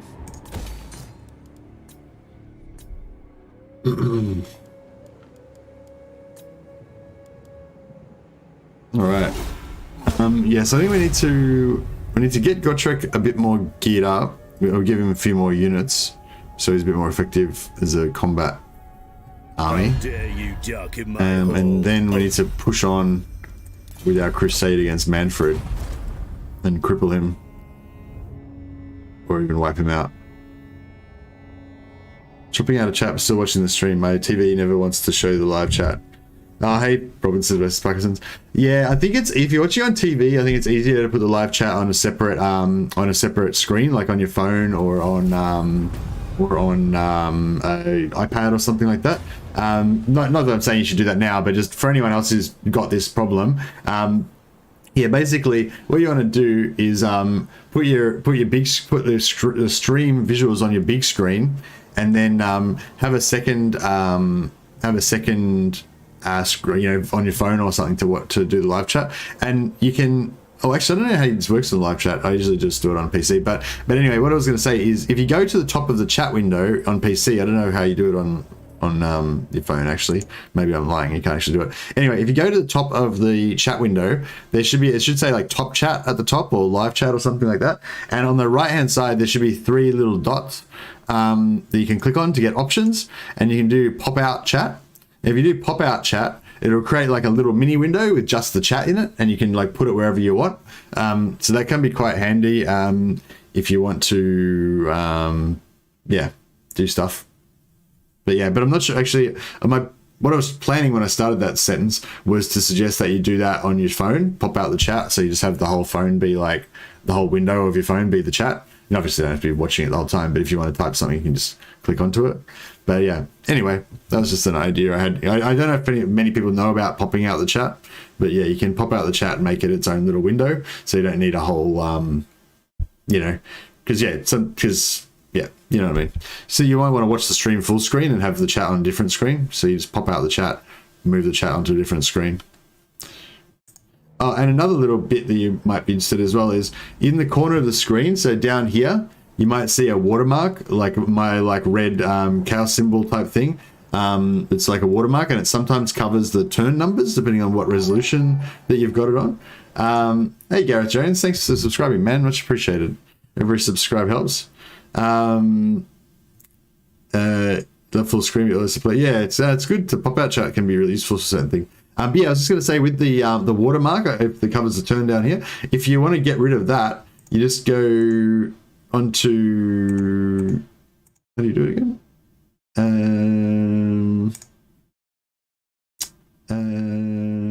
Shut up, Messi. I forget how to do it now. Settings? No. Shit. Got how to do it. Does anyone remember how to do it?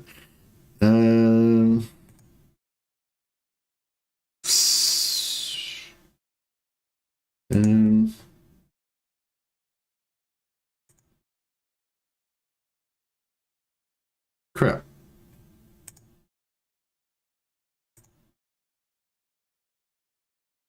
Oh well, I'm sure there's somebody in chat who knows how to do it. Maybe they can tell us again. Yeah, does anyone remember how to get rid of the watermark? I got all excited about telling my educational mission here, and then I forgot how to do it. But yeah, there's a setting you can do that turns off the watermarks anyway.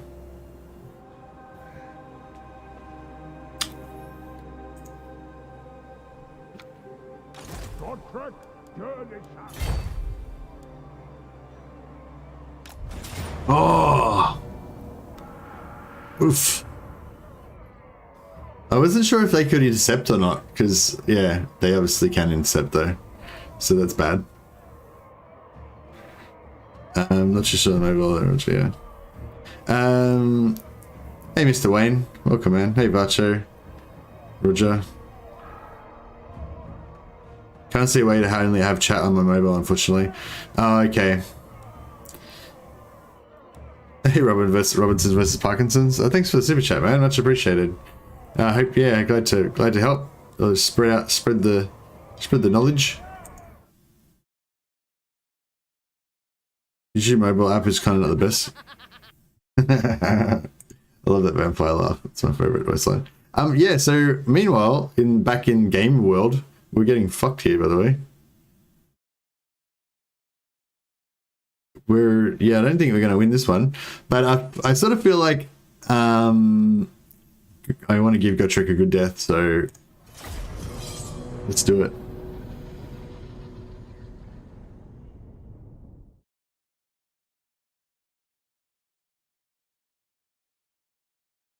Oh yeah, if you guys like enjoying the stream or whatever, if you're liking it and you're able to click the like button. I'm not sure how you would do that if you're on TV, but yeah, if you're on like your mobile or whatever, yeah, if you want to chuck a few likes onto the stream, it might help other people to find it if it's you know, promoted in YouTube or whatever. I don't know if it makes a huge difference, so I don't really care that much, but just thought I'd throw it out there. And of course, if you want to watch, you know, YouTube videos about Warhammer content and you don't want to miss out on my new videos whenever they come out, you can subscribe to the channel and click the notification bell.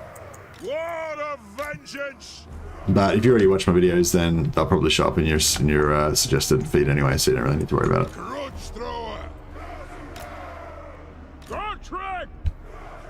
Oh yeah, we're gonna get fucked. Gonna get fucked so hard. It's gonna get really bad. Yeah, looks like he fulfills his oath today, indeed. God damn it, this is gonna suck. So how can we do the most damage? You can win by hitting Alt F4 and pouring water on your computer. Yeah, I think that's about as close as we're going to get to winning in this battle.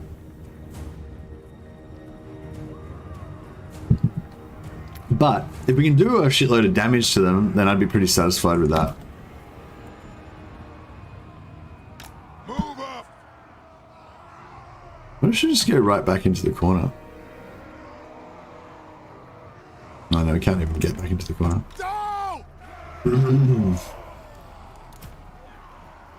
Strike out! Plow through! Rage far! Rage fast! Go! Gosh! Plow on! We stay put! They haven't got any artillery, have they? Oh, they do. Fucking hell. Yes, it's terrible. Alright, I might just play it on fast forward since, you know, it's pretty much hopeless.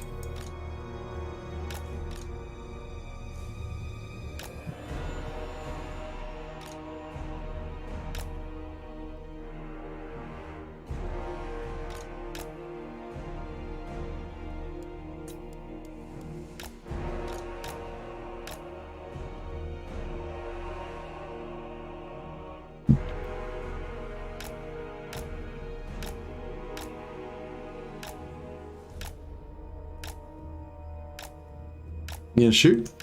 No. Yep. No.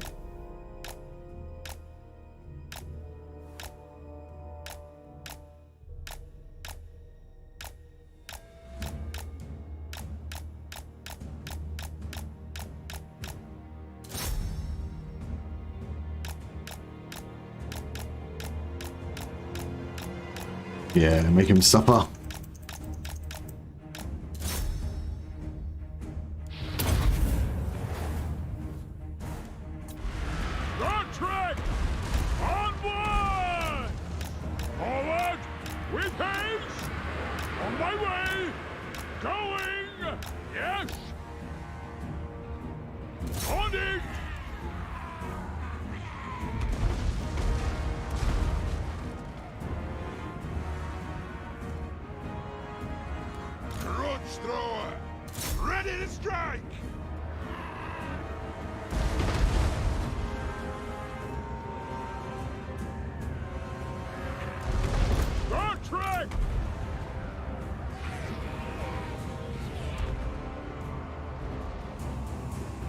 The clans unite!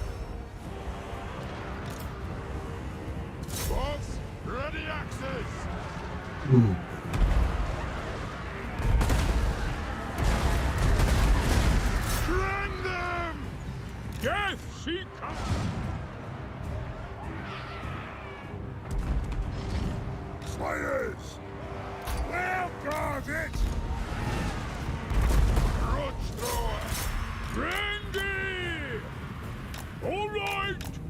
Into position! Moving out! Go, go! Dart! Plow on! Forward! With haste! Back the vengeance! Back in! Charge! Down! Range far! Range fast! Guard track! On my way! Go, go! It is a reckoning! Slayers! Shield bearers! All! Move! Strike out! Guard! Going! Onward! We demand blood! Guard track!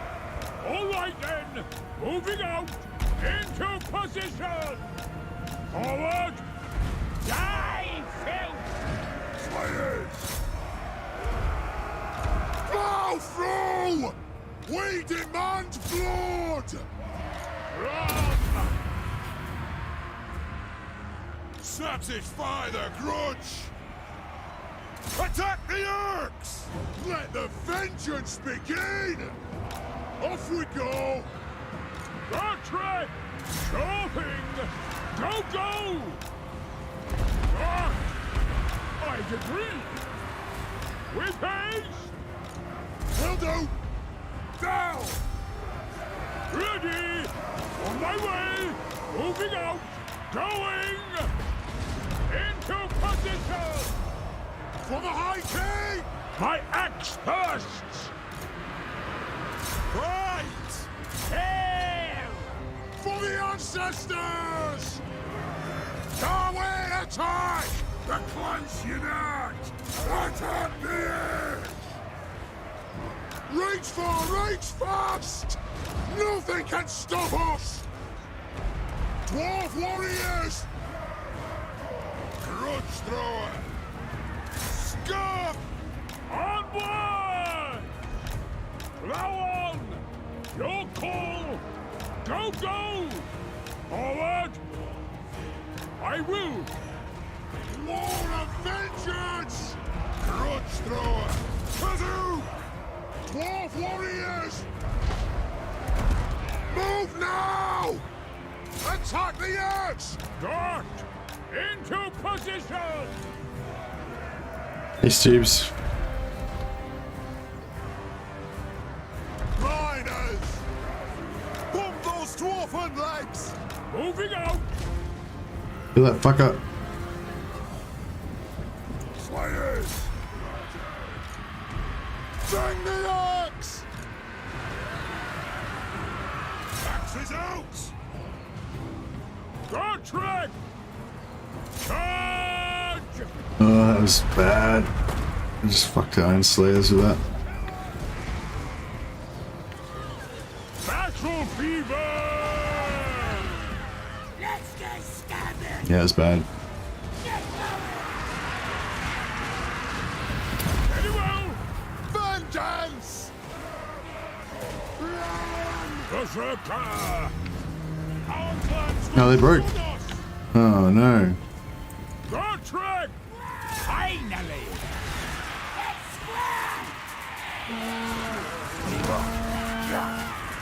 Still here! Arza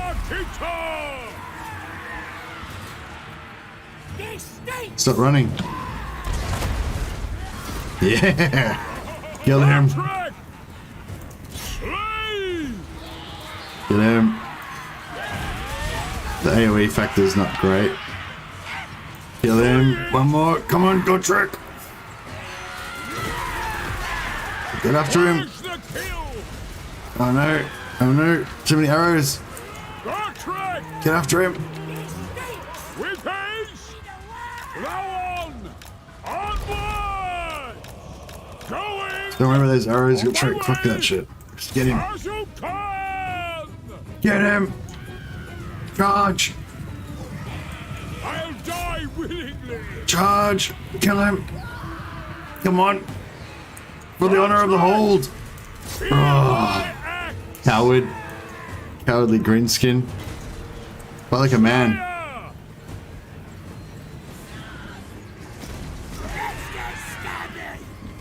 Fire! Oh, he fled though. He fled first. The Gotrek won. Technically. Berserker, fight today! Friend, moving out into position. Oh, the Slayer's death.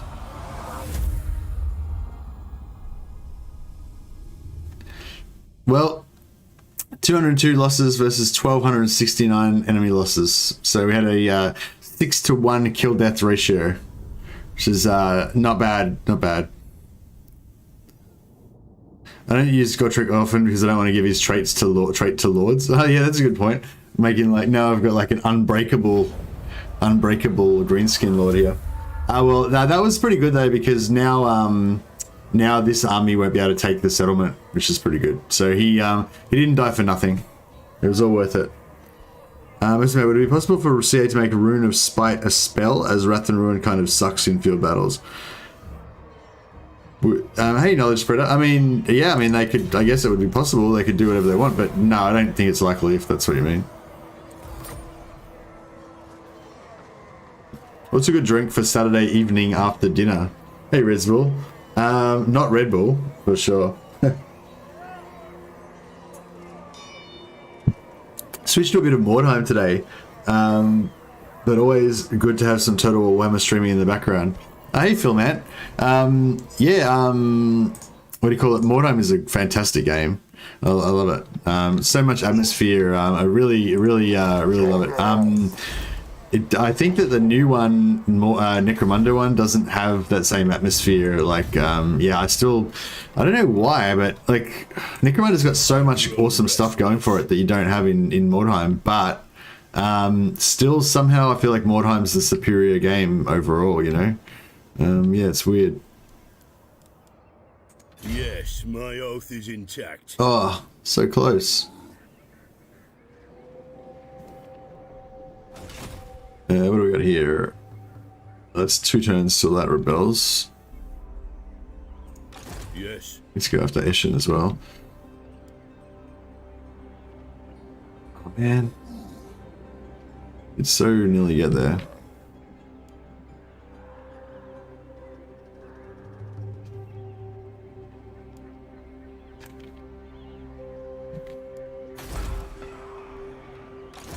Like a direct damage spell like Traderkin would be good for dwarves.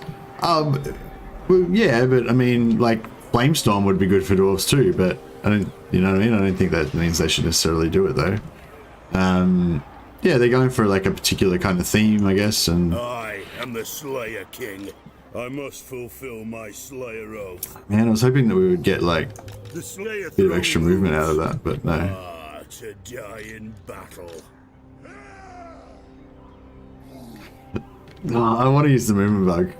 Is it so wrong? Is it so wrong? It is pretty wrong, but I don't care. I'm going to do it anyway. I haven't cheated for a while now, so let's do it. My Slayer oath prevents me. No, actually, I thought it was going to be less tedious now. I thought we only needed like 1 step, but I think we need actually a few. Onward. I'm not going to die standing here. Okay, so someone needs to leave the party. I guess one of my Slayers.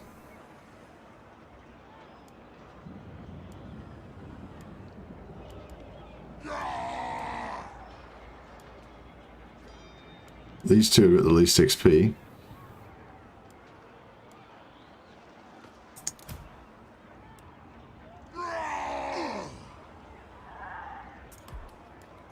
I am the Slayer King. It shall be done.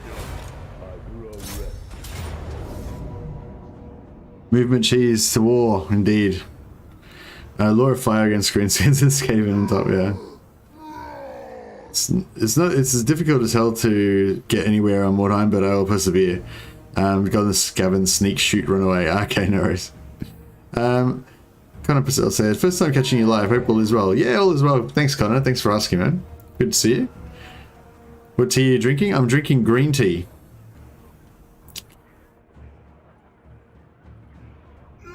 What is the movement cheese? Hey, Stephen Pepper. I've got a video that shows it off in more detail. if you want to check out my YouTube channel, the 5-turn Kalidor Confederation is the one that goes into it in detail. Does it have a marker?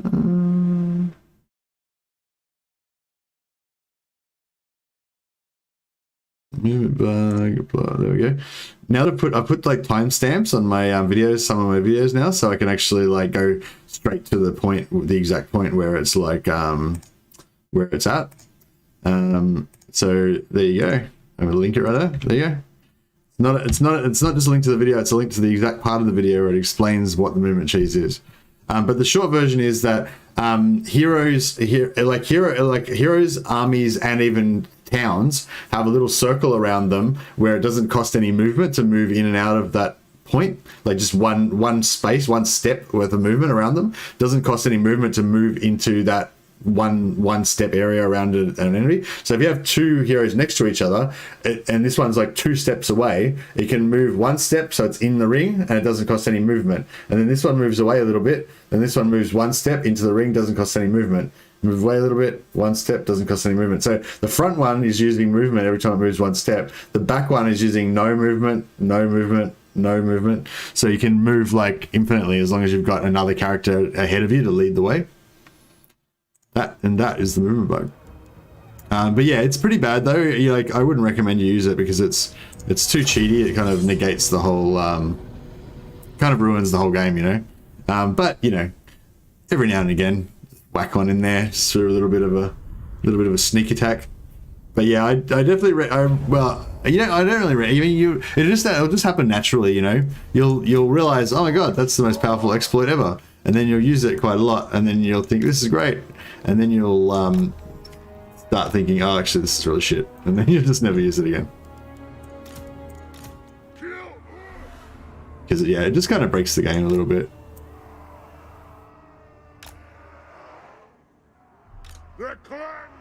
And it's sort of a bad bug because it's so available like all the time.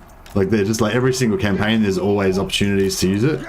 And you don't need any setup or anything. It's just, you know, just the temptation's always there kind of thing. To be honest, I'd rather see dwarves have Law of Life since it would benefit them so much.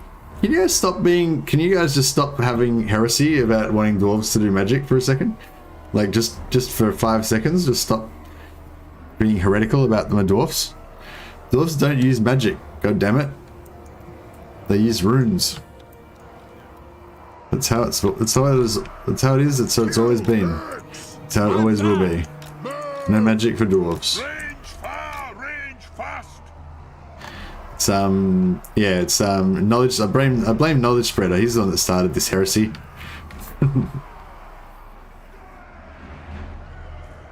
But yeah, I mean, it'd definitely be cool. I think if you wanted to have like if you want to have cool magic spells and stuff like that, the better way to do it would be to give the dwarves a magic item that they can potentially loot that gives them the spell. That way, you know, you keep Mercy's heresy meter down from getting triggered, and you get some cool spell effects as well. War of vengeance!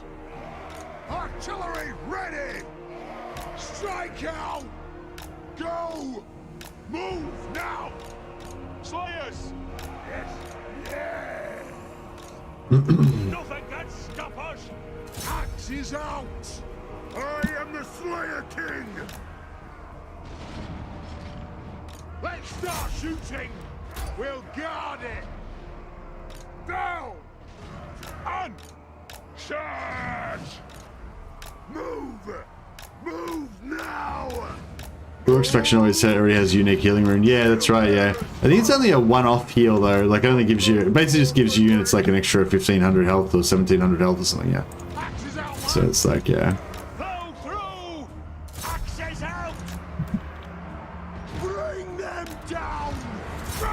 Oh, I love these guys. Keen as fuck. Just charging into the anti-large slayers.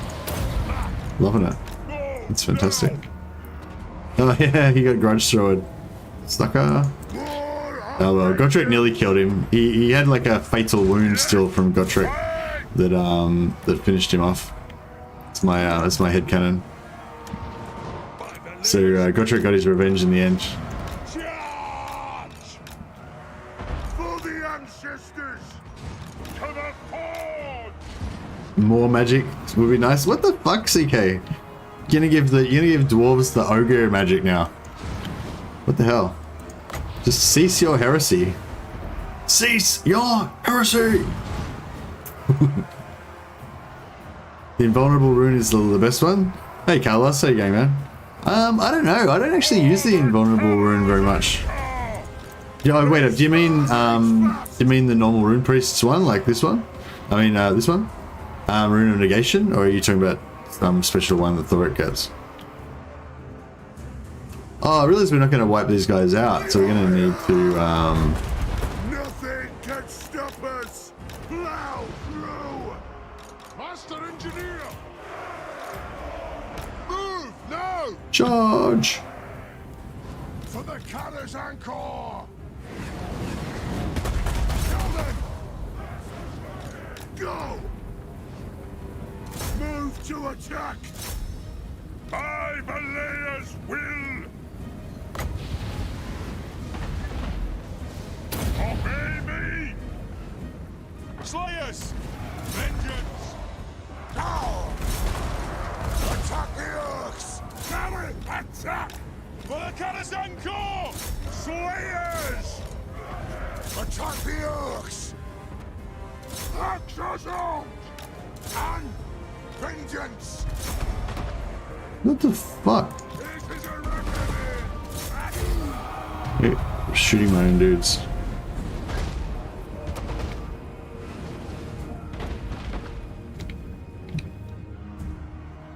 Stop! War of vengeance! The runes are cast! Averdale! Slay the old breakers! Attack! Kill lurks! Scuff! For the ancestor gods! Attack the Urks! Right! Kill them! Fight!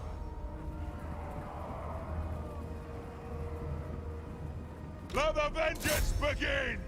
Runes of spell breaking! I don't know if we're gonna catch him.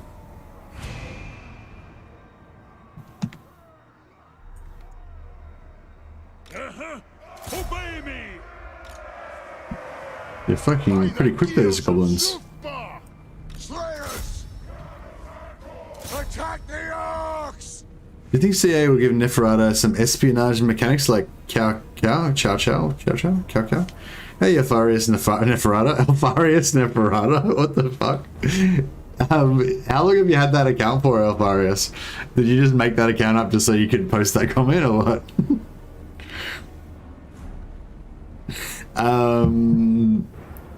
What? Yeah. So I don't know. Maybe you could talk to me a bit more about why that would be. Why would that be? Well, so I need some information about that. I haven't played hardly any Three Kingdoms, so I don't know what mechanics Chow Chow's got. Oh, is Chow Chow the blue guy that's like the smart one, and he like does stuff about, I don't know. Anyway.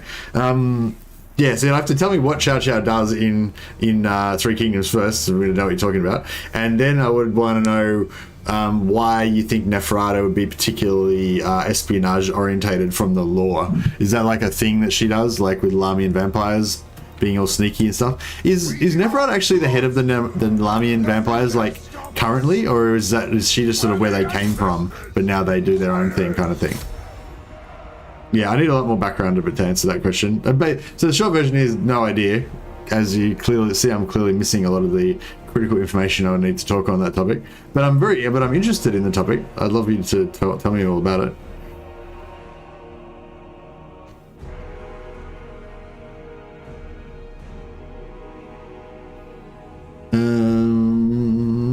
Mercy, what if sating your hunger from the blog post is actually a reference for Neferata and the vampire count update FLC before Warhammer 3? Yeah, no, because if it was a reference to vampires, it'd be sating your thirst, not hunger. Get him! Kill him! Oh, so close. If we just got him a little bit earlier, we could have like wiped him out.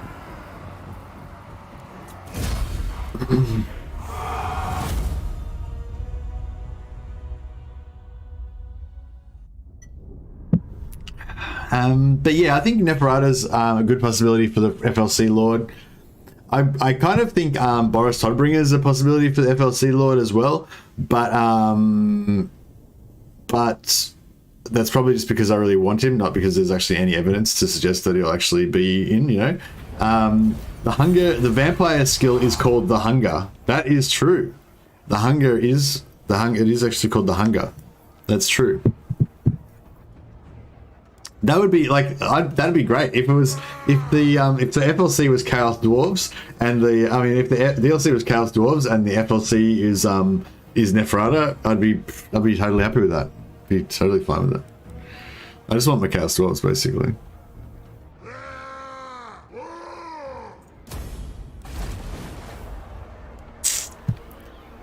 Moving.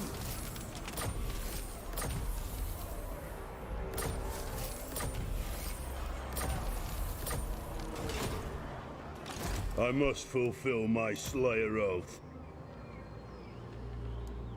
Wonder if we'll get. At a court bound by runic law. Nice. Didn't get a rune bearer though. Damn it.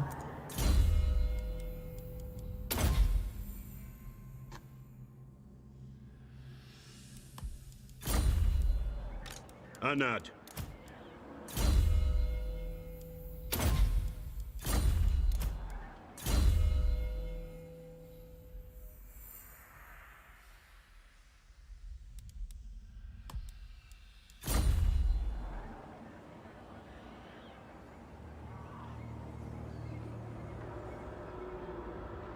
Even before the Hunger is just a unique hero for Throt.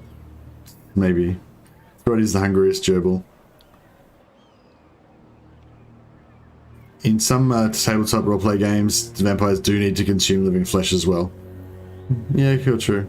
The blog post didn't explicitly mention that it was for the pre-order DLC. It could have been for the last FLC when they released for 1 and 2, but before 1 and 3. Yeah, that's what we're talking about, yeah. CK Infinity says lots of exclamation marks. I don't know what that means. I want Alfarius to talk about Neferata more, but he's not taking the bait. The Slayer in me seeks death.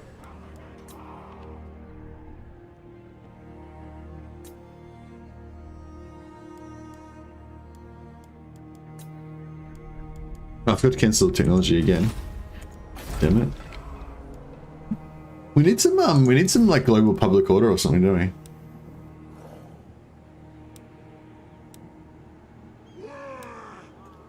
I don't think any of these things are probably giving me public order, do they? Be good if they did. Oh yeah, local province public order, that's useless. 10% ward save and 30% ward save, 20%, 10%, 30% ward save is pretty good. Axe of Dargo.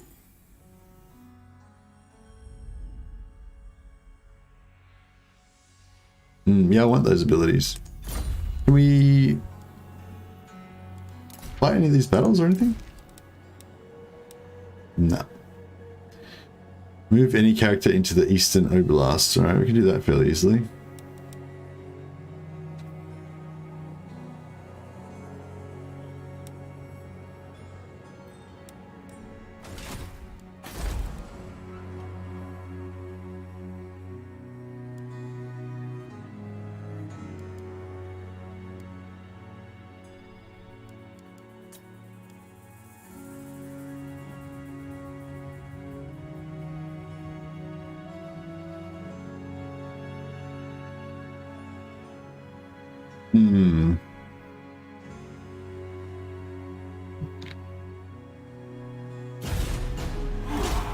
Alright.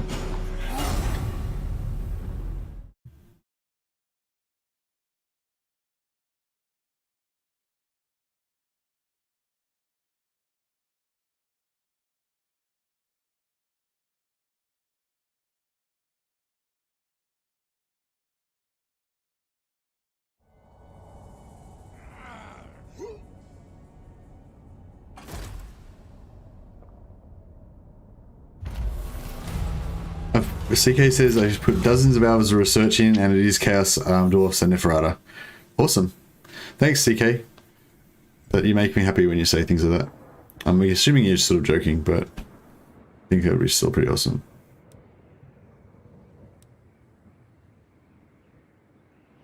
I wonder if they'll make Neferata really sexy.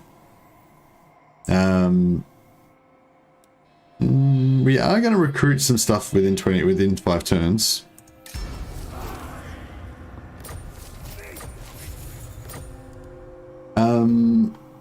Both have starting locations. Yeah, for sure. Blog Post didn't explicitly mention it was for pre-order. The only thing that's weird about it is, so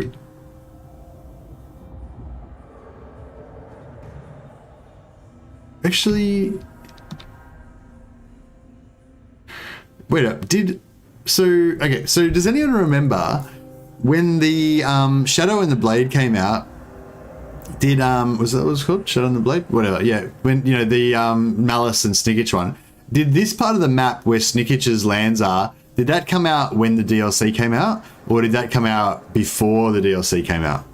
Because I was going to say, when it comes to FLC lords, they... when it comes to not FLC lords, when it comes to lords that are going to be implanted inside the existing campaign map, they tend to create the areas for them first, like how they created the Massive Orcal for Grom, like 2 or 3 patches before Grom actually appeared, and like well, I don't know. Hey, Per Andre Carlson, thanks for subscribing, man. Much appreciated. Welcome to the ever-growing army of madness. But yeah, so like if they're implanting a lord into the existing campaign, then they tend to create their area before they put them in, right? But with Snickich, they actually put them outside. With Snickich and... I can't remember now. Did the Dragon Isles and Snickich's area get added when those lords came in, or did they get added a patch beforehand? Were they already there before the DLC came out? I can't remember.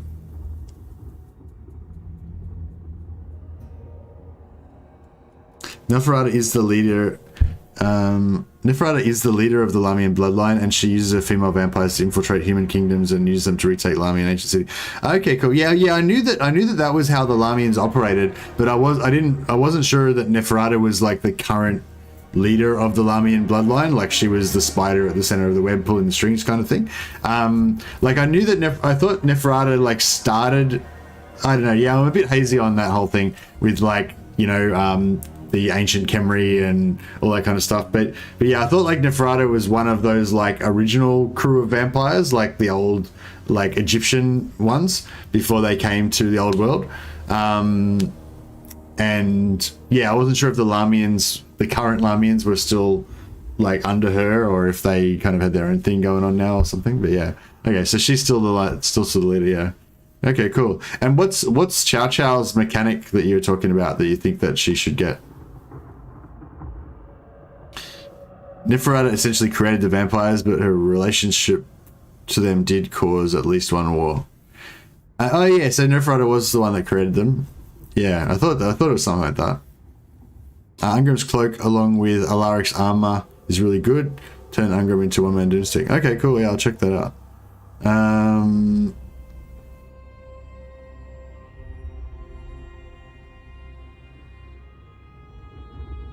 Seems clear that Warhammer 3 won't have boom demonettes. I doubt Neferata will be sexy, despite that literally being the core element of her character. Well, I mean, I think they made Marathi well, I mean, I don't think Marathi's model is very sexy, but like personally, but like they made her partially naked and stuff, you know. So I think they were trying to address that aspect of her. I think they did a good compromise. I think they should have made her like the model a bit more attractive, but she's supposed to be like the most beautiful woman in all of Warhammer. But which I don't think they quite hit the mark there. I think the I think the Death Hag would have something to say about that. But what I was going to say, but yeah. So yeah, I wouldn't be surprised if they make her skimpy, like the skimpy version of the model.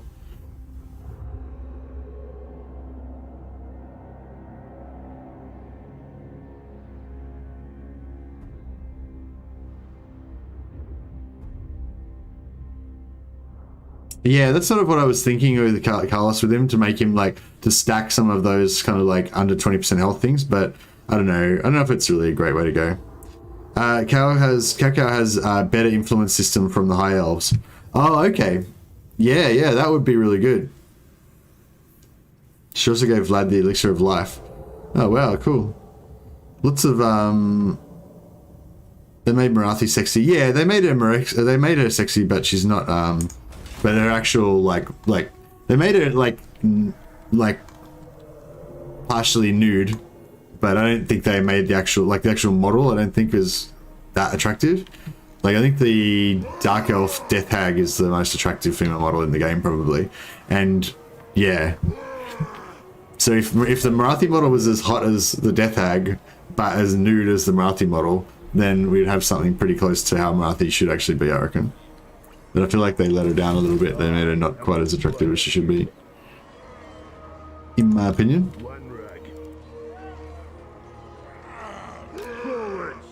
The runes are ready.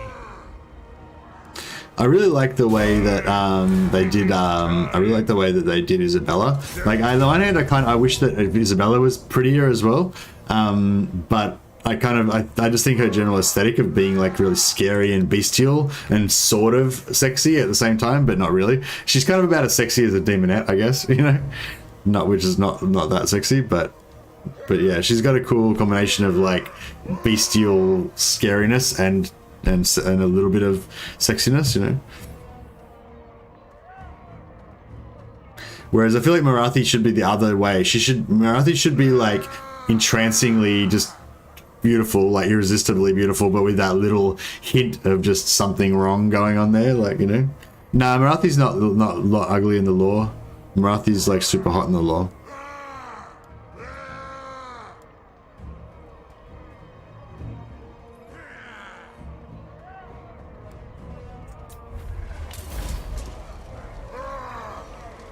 Isabella has this porcelain doll look that fits her, in my opinion. Yeah, Isabella's really cool, except for her the high forehead thing that they've got going on. They gave her a super high forehead. Like I think that was a bit like unnecessary. They could have made her look a bit more pretty by having the high forehead a bit lower.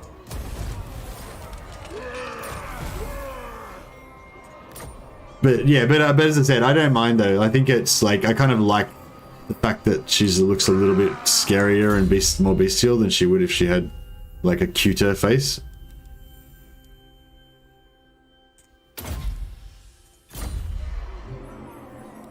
It's for her big brain, that's right.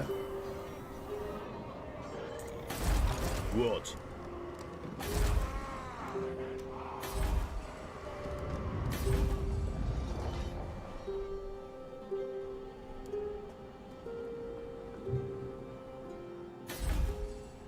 Oh yeah, we could probably go and did we ever kill those beastmen? I can't remember now. Are they still roaming around somewhere? No, they're not. Okay, cool. I suppose we should go and reconquer all this crap at some point. How long have we got till Gotrek comes back?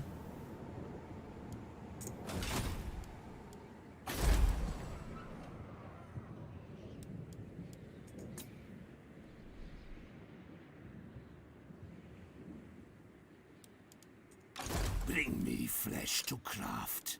Good Vlad von Karstein. Fucking hell, we've got some issues, don't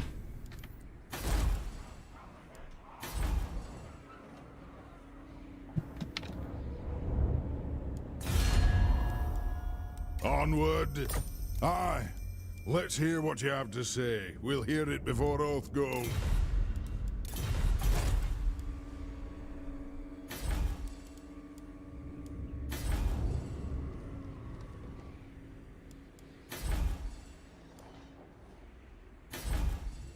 Yeah, it's tier 3, so we gotta wait for it to get to tier 4. Aye. Aye. Let's hear what you have to say. We'll hear it before Oathgold.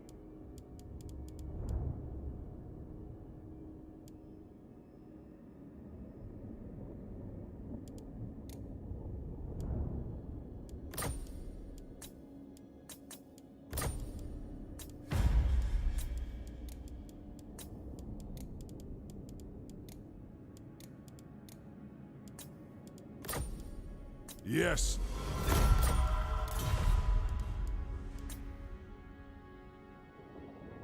I just don't really like the clothes the female vampires all wear. No, I don't know. I don't mind the vampire clothes. I think they look pretty cool.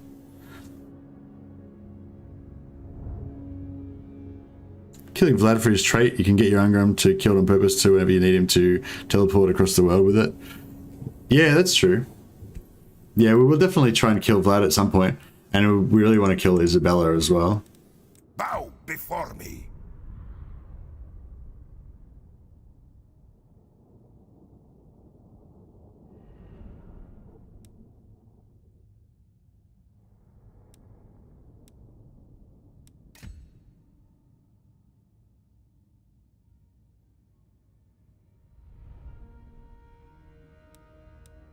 Ready.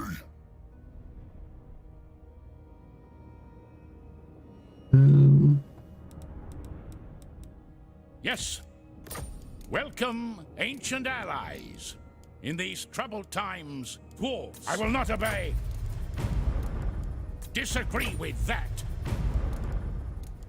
Never.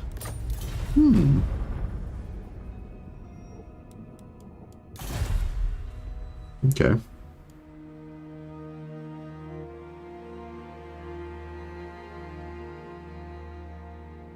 For example, proxy wars from Karak will be good for Neferata gameplay when you can organize wars between human factions. Yeah, I think that'd be really cool. So yes, to answer your original question, yes, that sounds like a great idea, Alfaro. So wouldn't be surprised if they did something like that. Because she's going to be a free LC lord, it's quite likely they'll reuse other factions' mechanics for her. So, you know, that's probably pretty much a no-brainer that they could use that.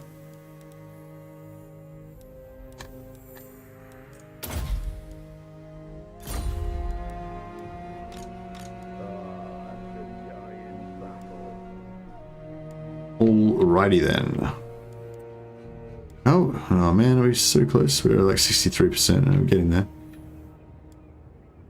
Aye, I'll move. Aye, but the Alright, we'll go Walden off, then we'll take Eshin. Take Nagan off. Oh, shit. He's taking over everything. Jesus Christ. Alright, we nearly need the second army.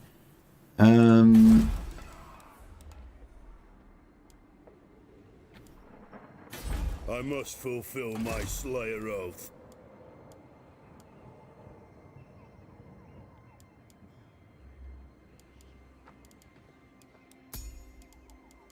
Time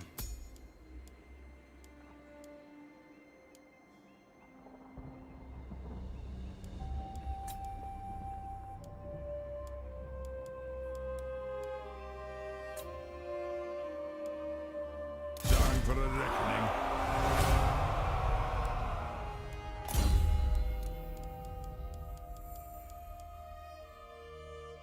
Turns. Shit, 4 turns is a long time.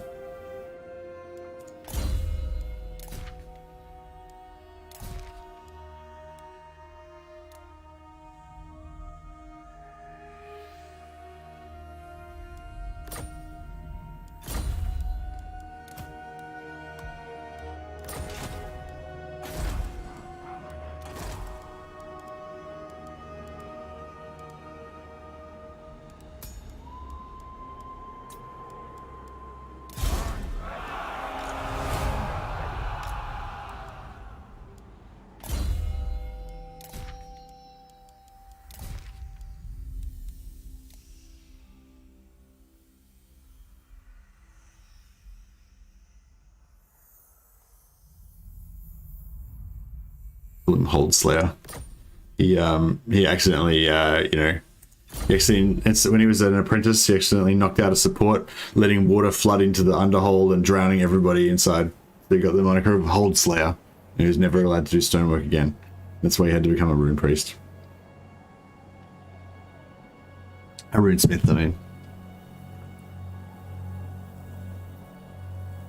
Beards will get you killed in real life. Orcs pull beards and throw stunties. You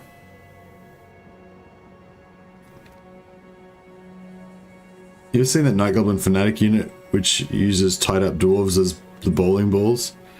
Hey Peter, so yeah, I think I vaguely remember it. I think I've forgotten about it now though. But yeah, that sounds familiar.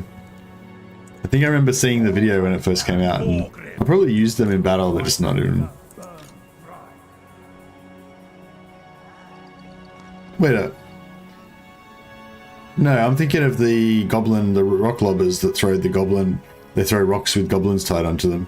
Do the greenskins have a version of that as well? I don't know if I've seen that. Yeah, no, I think I was thinking of there's like a rock lobber that throws goblins, isn't it? I always say rune priest instead of rune smith as well. I play specials with Bodyguard. Yeah, hey loves Mazana. Yeah, I always like. Yeah, I really need to train myself out of it. I think I did a video about it, and I probably called them rune priests the whole time as well. Kind of makes sense. Yes.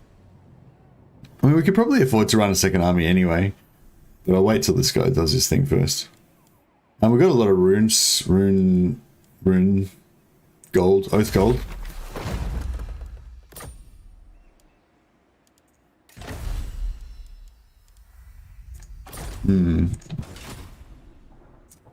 Yeah, we need to flick some turns.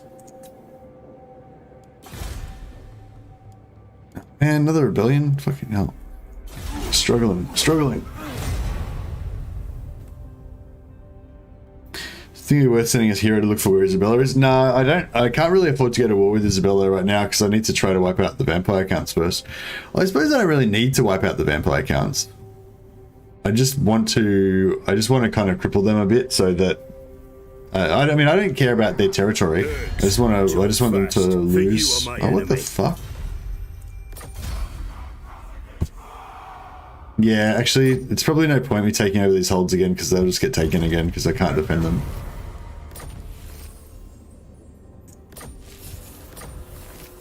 It's probably for the best that I kind of realize that then, I guess. Onward. I grow restless.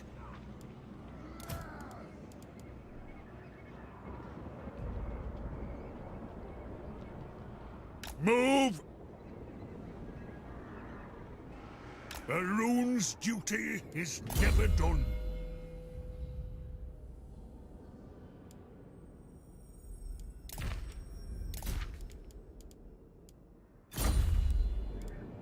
Ready.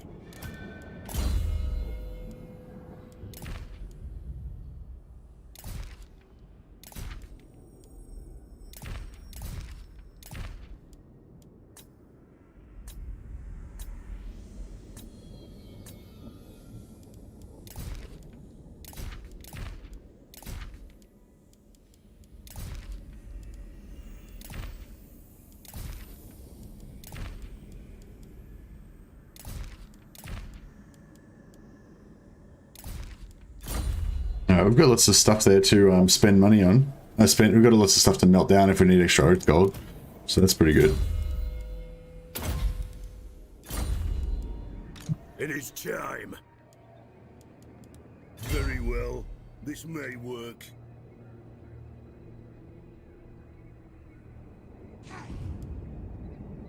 Ring!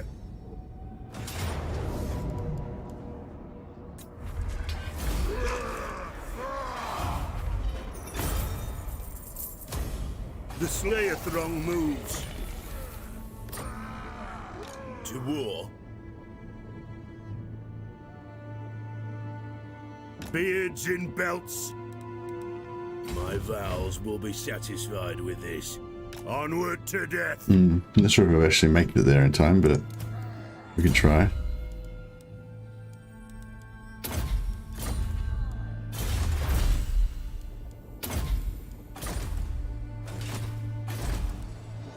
Oh, here we go. I am the Slayer King.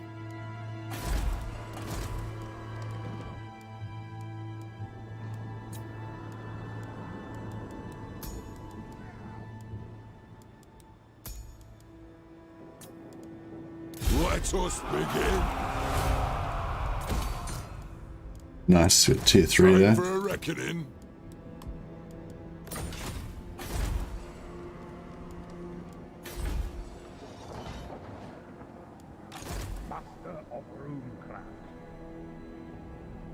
Yeah, I was going to take over these 2 settlements again, but I think those beastmen are just going to come and wreck us anyway, so there's probably really no point.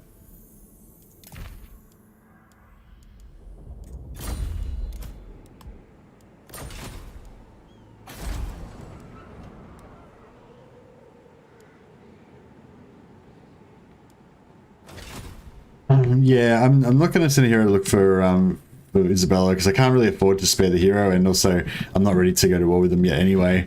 And also I suspect that they don't have Isabella. Sometimes that kind of bugs out and they don't recruit her.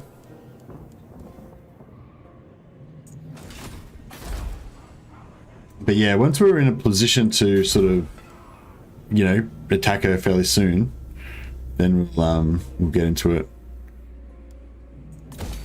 We'll get into hunting her down. Just see if there's anything else we want to build.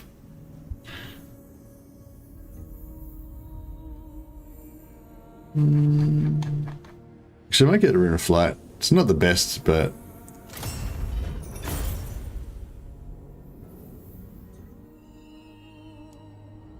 we don't need any more banners, I don't think.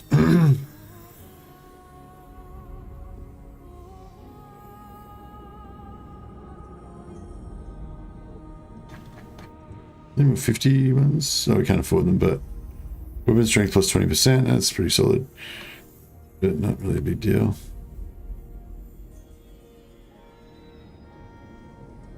Nah, don't really need any of the other ones, I don't think.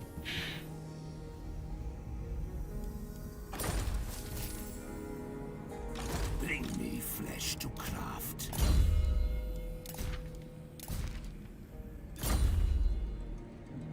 Beastmen are doing me dirty this campaign? Yeah, a little bit.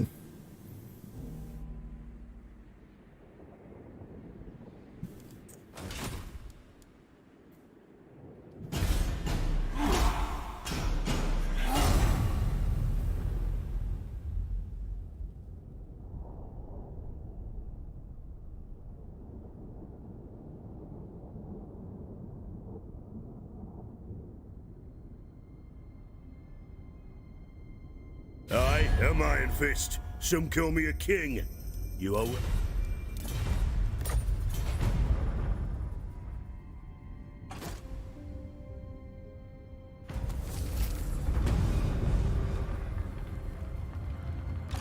The Slayer in me seeks death.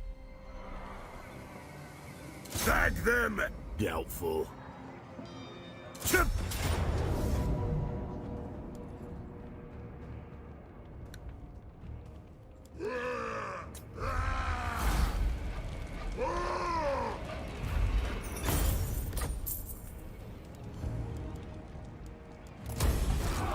Aye. Oh, we got a rune bearer. Oh, what the fuck?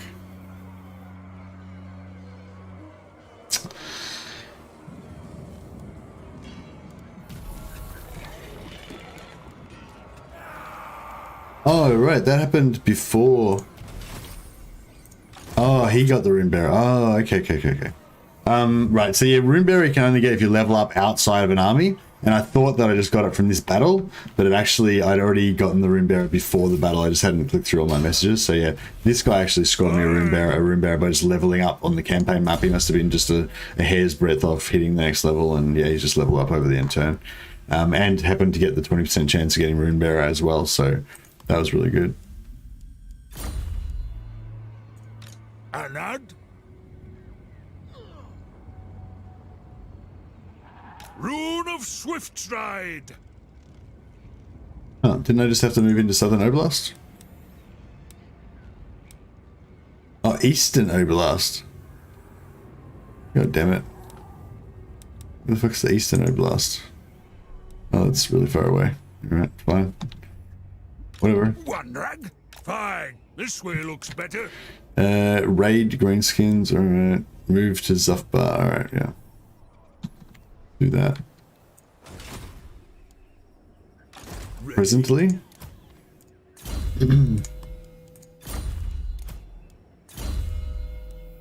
Zufbar 42 pounders. Nice.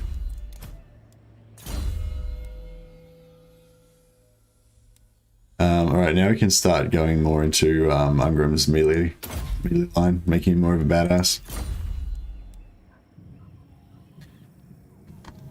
Filthy beastmen. Yeah, we'll hunt them down at some point. But yeah, the main mission for this campaign is that I want to make Castle Drakenhof, Castle Tempelhof, Karak, Kadrin, and Zufbar all tier 4 and probably have walls as well. Just make them all like fortresses that are really powerful, so that I can just make this whole area just like an iron hard nut to crack. You know, that nothing can be taken from me. And have really good garrisons and stuff. And I want to just make a turtle empire, basically. It won't last long because we'll have to go and conquer other stuff, I'm sure, but yeah. So we're just at the moment we're just waiting for this tier 4. Oh, did they just hit tier 4? I think they just did hit tier 4, didn't they?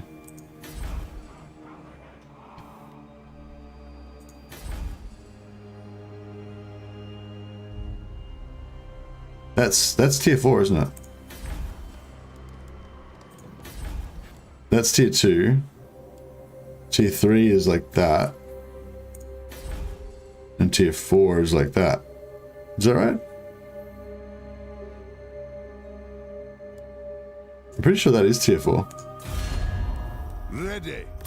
Come, kin. Let us feast. Well, if it's not tier 4, I'm gonna save scum and reload.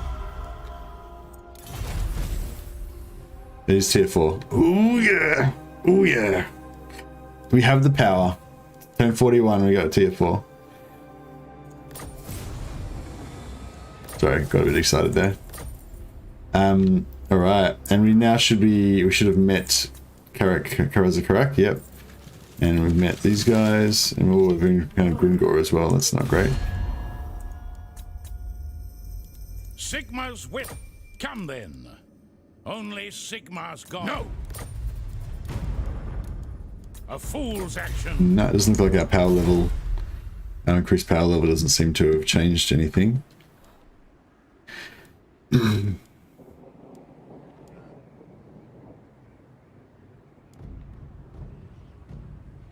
Oh yeah, so much good stuff. Does tier 4 give us +1 engineer? Yeah, it does. Tier 4 gives us +1 everything. Well, not priest, but yeah. Oh, tier 4, so good. Don't know if I really want this there.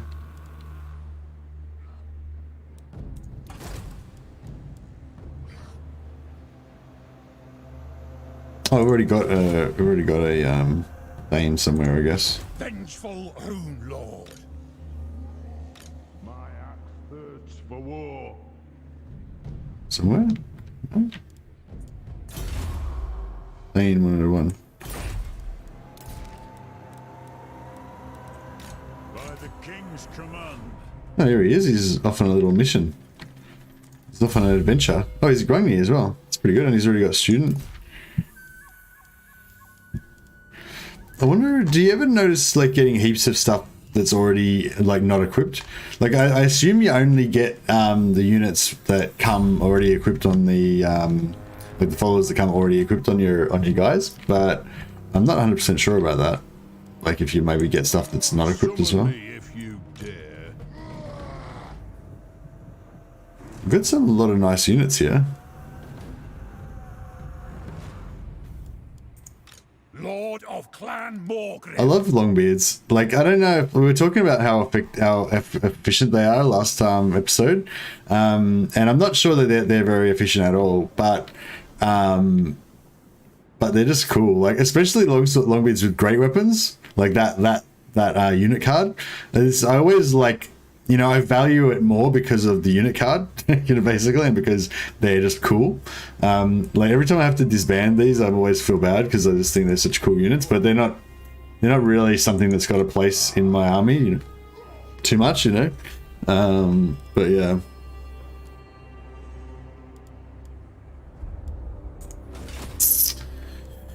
Alrighty then. I hope. To war. Can I help you?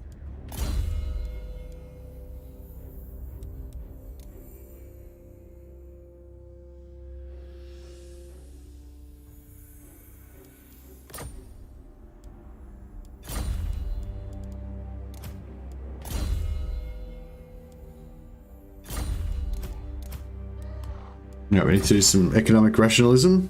Curious stuff. Ironbreakers. Yeah, I don't think we'll be going to go for Ironbreakers just yet. I mean, I will probably build a smithy there fairly soon just so we can get more rune priests. I mean, yeah, Ironbreakers are pretty good, aren't they? Fuck. Like, I'd probably rather have 1 unit of Ironbreakers than 4 units of Longbeards, you know? And the 4 the Ironbreakers would be actually a lot cheaper. Actually, why didn't I build, I should have built one of these before. Get the brimstone gun gyrocopter. Think about it.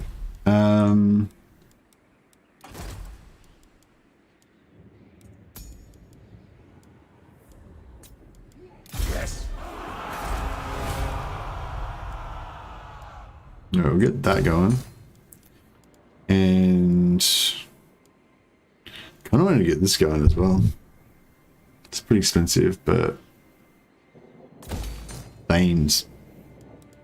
I don't think we really need.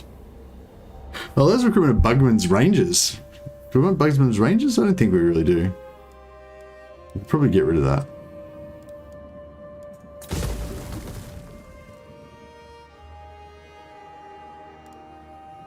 Should we keep the iron? Maybe.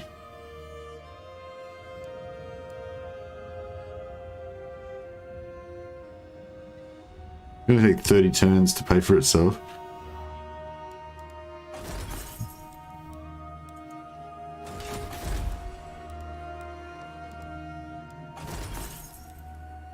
No trade partner. Oh, really?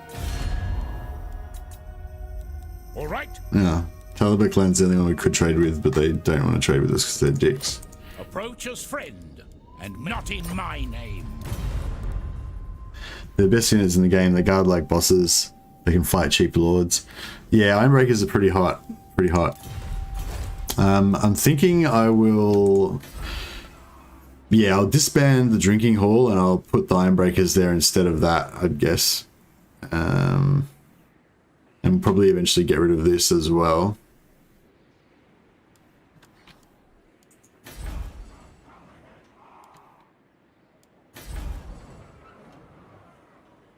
Armed and ready.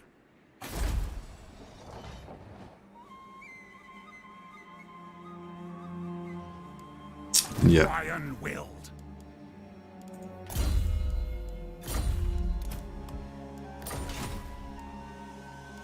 Not win, but stave off. Yeah, yeah, Ironbreakers are pretty sweet. I definitely want to get some Ironbreakers.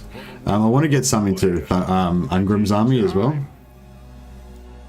Alright, what do we got here? This is not too bad, I guess. I prefer shielded Quarrelers because they shoot, you know, they trade better with shooting, but yeah, I guess these guys are kind of cool because they can replace these guys.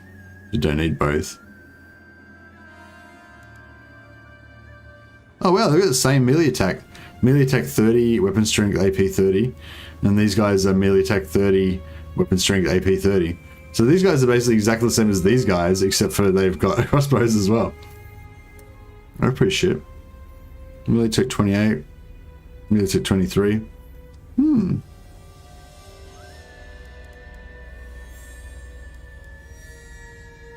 So these Quarrelers are actually kind of cool. I mean, they're not that cool, but, you know, kind of. Let us begin. One rug. Oh, I feel bad about getting rid of all of these sweet longbeards. My axe thirsts for war. Oh, Grungy Lord. Nice.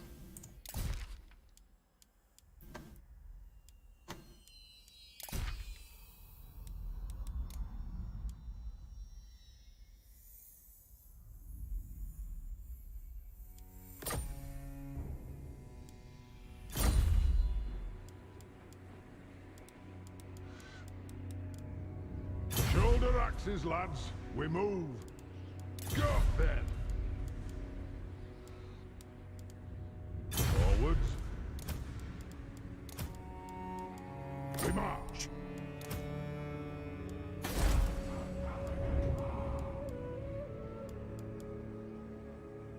Time for a reckoning.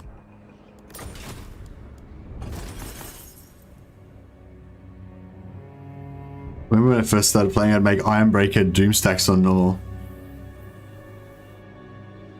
Thane Ironbreaker Doomstack. Oh yeah.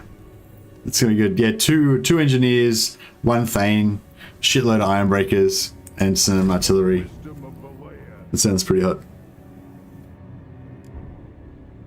Well, actually, I wonder if that would be good to do like Ironbreakers and Rune Priests. Like heaps of Rune Priests for the Rune of Wrath and Ruin spam, because the Ironbreakers can just hold forever while you just blow everything up.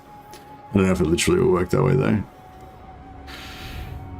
So this is the essential question. Do we want 144 super cheap Dwarf Warriors that can hold pretty good? Or do we want super expensive Longbeards that can hold slightly better? They're really not worth it, are they? We were talking about this the other day. It's like, because these guys have got 85 armor. It's not as good as 100 armor, but it's pretty close. Same shields. And their melee defense is 49, whereas this guy's 55. Well, I mean, they're 2 levels higher, but so I guess it'd be more like 49 versus 57. So that's pretty, yeah, actually, there's a pretty big difference. But yeah, essentially, they're not that much tougher, and they cost like 50% more.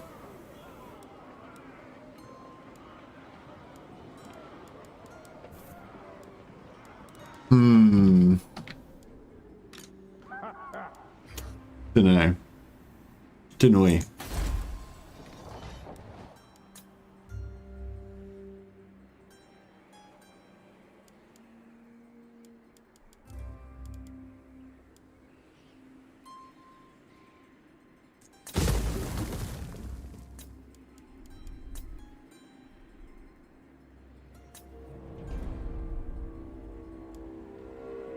Oh right, shit. This is happening now. Crap, I didn't even notice that. Red Eye, yeah. See, Red Eye Mountain's it's a bit far away from our like little powerhouse here. Maybe we might need to abandon that as well. Because I'm not planning. We were talking about one option with this is to go north and take over Karak and do like a frozen north dwarf campaign, which would actually be kind of cool, I reckon. Maybe take all of Norska. Can you build walls? You can't build walls in these Norscan places, can you? Even if you're not Norscan. I feel like that's pretty bullshit. Like dwarves should be able to build walls there.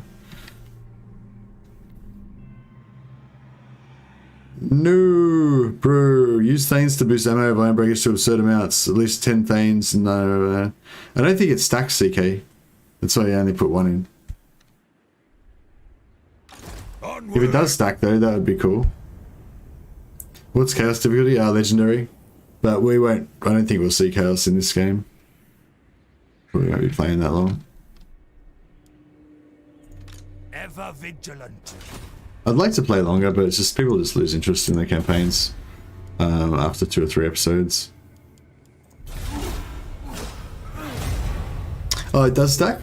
Oh, okay, cool. I don't think they would get through their ammo anyway, because they don't fire it very efficiently. Even with only like 2 ammo, their ammo lasts for ages.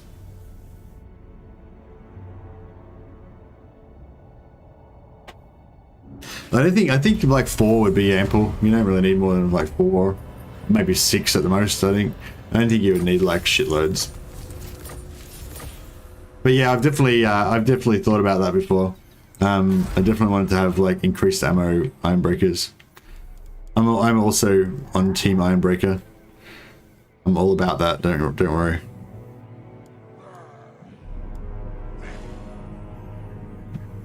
Oh, I should have. Yeah, I should have kept the Grungy one. No, I used the Grungy one. Use a Grungy one.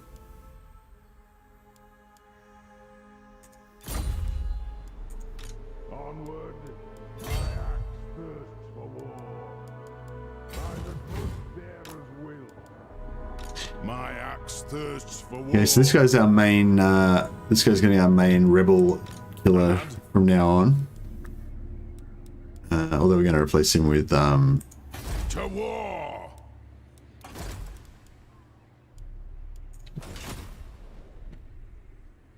It's time. Move.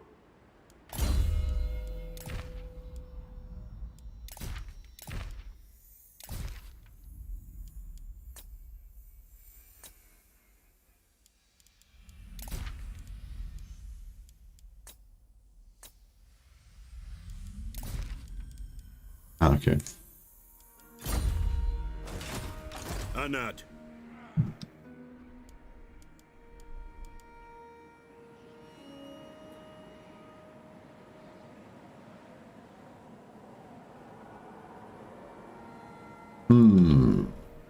Should I? Is it worth trying to get up there?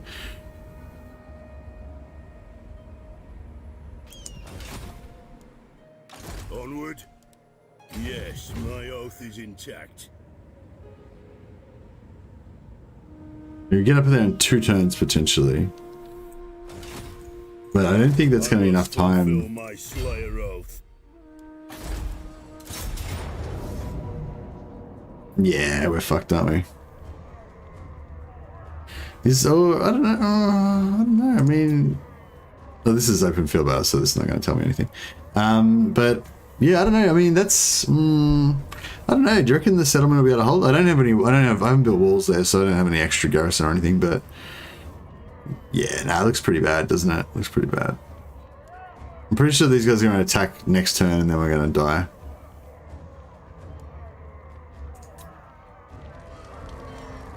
I suppose it'd still be good to get revenge on them, though. Aye. Vengeance. Is it not worth expanding southeast? Yeah, but that's where I want to go eventually, Andrew Tobias. Yep. That's what I was saying. I'll probably abandon Red Eye Mountain, just let it go, and then I'll end up expanding southeast, and we'll eventually want to confederate with Karak, if possible.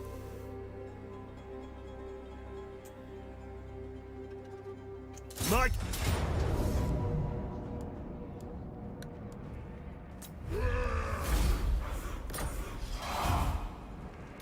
Seek our doom.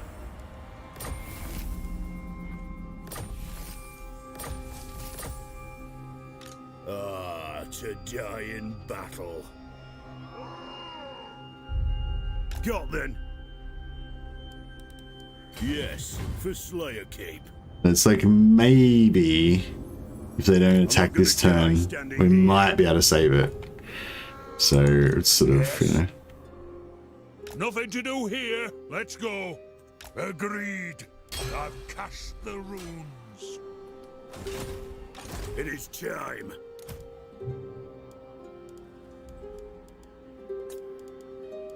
Dwarf Bride, nice. We didn't get any archivists. Still need more archivists.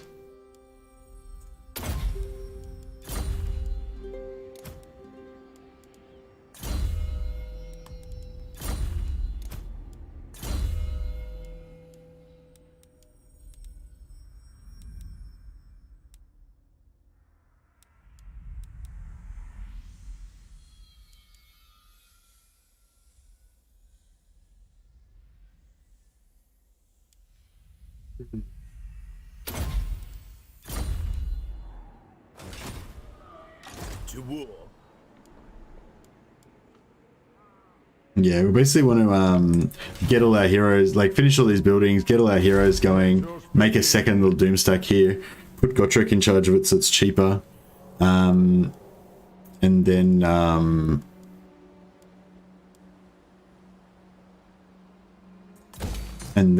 yeah, level up a bit more, get some more untainted, you know, followers and everything, so we can fix this shit up. It's so fucked up. We'll be able to build a runesmith place here that'll help a little bit with the untainted. We could get rid of the wood, but can we build anything useful? What do we got here? Got expert charge defense. Yeah. Oh, here we go. Ironwood's hammer. Perfect vigor. Yeah, nah, it's not that great, is it? I mean, yeah, it's kind of. I guess it's pretty good for a weapon. Weapons generally aren't that great.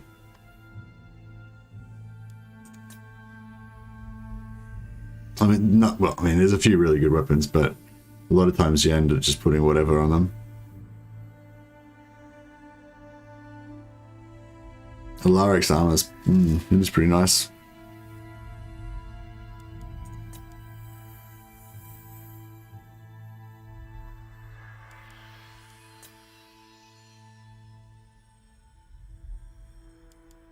Yeah, I don't know if there's nothing really that we're close to getting.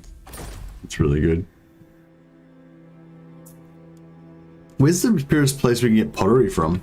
We pretty much need to expand to down here and get trade with the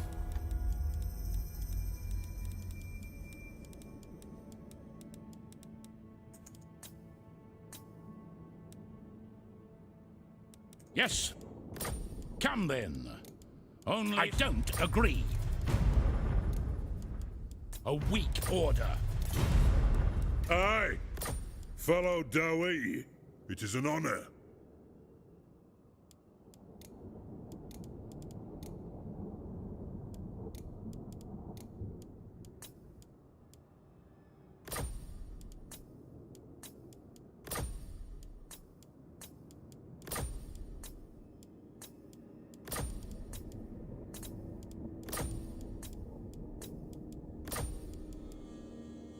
Go on then.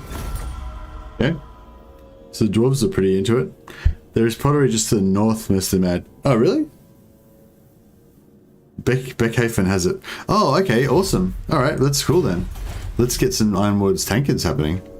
Beckhaven. Oh, this is... okay, cool. And we're going to take that out when we take out the vampires. I wasn't really wanting to control that far up north, but yeah.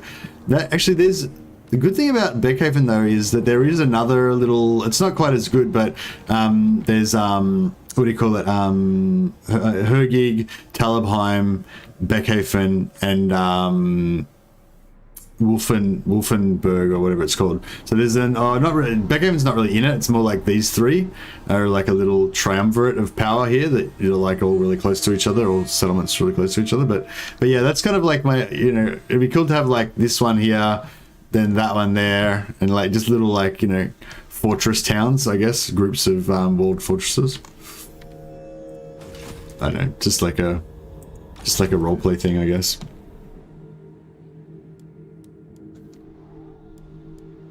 For the wisdom of Valea. I wonder if I should leave this iron here, or if I should just get rid of it. Time for a reckoning.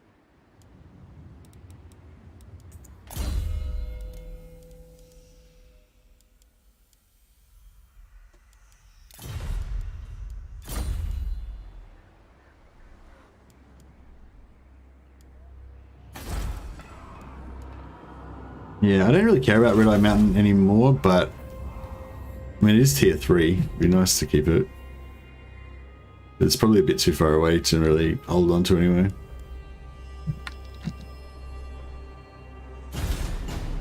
Yeah, thanks a lot for that, Shane. I'll check that out. Check out the possibility of taking out Beckhaven. At least to get our Ironwood as tankards.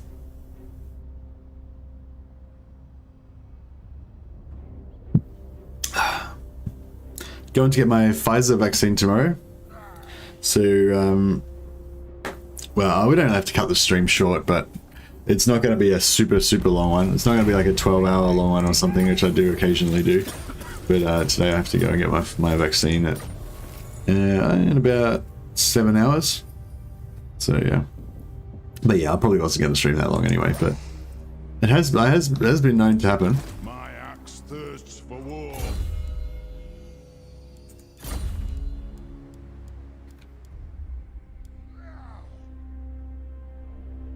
Well, they didn't take it. We're gonna I am the Slayer King. we're gonna make it. I wonder if we'd have enough movement to sack that and still make it there. Isn't there pottery in Schwarzhafen? No, I thought it was like fields or something. No, it's like this grass stuff, pastures. Did you ever think about how good Total War Warhammer will be at the very end of its life cycle and then realize we'll have to play a slightly subpar version of it for years until then? You're such a dick, Andrew. Like, you're such a you know, why would you say that? Why would just like, how does you introducing that concept into the world make the world a better place? Oh no, I love it.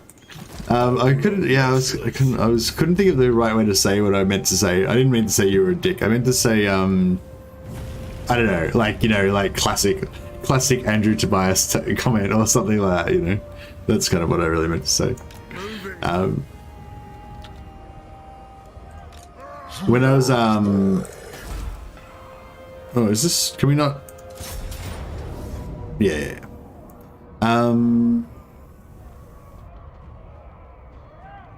Should we just wipe him? Yeah, that'd probably be the way to go, wouldn't it? Just wipe him. Not gonna lose anyone.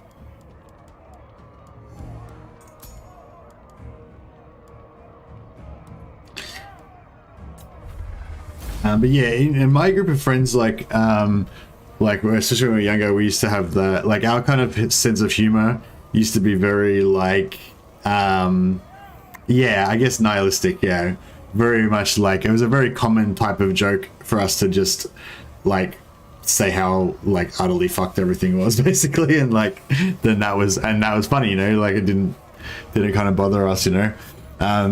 And yeah, I've heard this theory that Warhammer fans, that's a common trait amongst Warhammer fans, that you have this kind of, like, the way I explain it is that it's like Warhammer and generally having like a pessimistic, fatalistic outlook about life, you know. It's basically like, you know, you imagine the worst, grimmest, darkest, most, you know, Warhammer version of existence, and if you play Warhammer a lot, or you're into the background of Warhammer 40k a lot, you have this like ultra dark, like the shit's so bad it's unimaginably bad, you know, and therefore compared to that, not anything that can happen to you in real life is like not really that bad, you know. Like the worst pandemic or plague is nothing to compared to the plague of unbelief in Warhammer 40k, you know, or the worst war is nowhere near as bad as a war in Warhammer fantasy battles, you know, and all that kind of stuff. So yeah, so on the one hand, it's kind of like a coping mechanism in a way or something, or it's like it makes you armored, it makes you not bothered as much as by horrific concepts, you know. Maybe, I don't know if that really works that well, but you know, but yeah, maybe it has that side effect. But the other thing about it is that I find is that because you've got this kind of underlying kind of view of reality, even though you know it's not real, like you have some sort of emotional connection to this like ultra dark version of reality. And so then whenever stuff happens that's like that, it kind of makes you feel happy in a way, even though it's bad, because it's like reaffirming your secret worldview of how the world really is. And because you're like emotionally equipped to deal with this world that's completely fucked, like once the world resembles that more, it's kind of almost like more comfortable, because it's like, okay, this is my scene, you know, this is where my mental capacity comes alive and is able to deal with reality more, because, you know, like, because that ultimately fucked fatal version of reality is the version that you're mentally prepared for, and the normal version of reality where everything's basically fine is the version that you can't deal with, you know. Anyway, I don't know if that made sense, but yeah, I've definitely been a bit like that at various points in my life, and probably still am to a degree.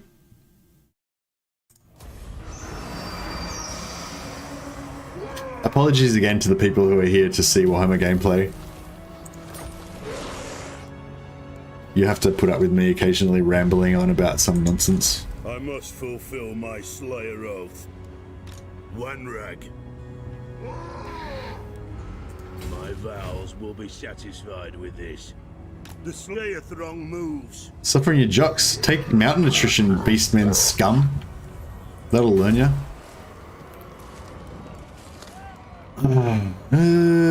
See, do we want walls here to protect it, or do we want more rune priests? Kind of want more rune priests. Can we get another Grungy Lord up in here?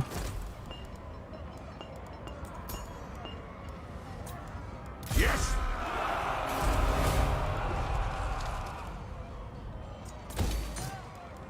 Actually, is that actually going to pay for itself? It's like 300 gold and it costs 3,000. So 10 turns, or 15 turns by the time it builds it. I don't reckon we're going to keep that 15 turns, but fuck it, we'll have a crack. We'll give it a try.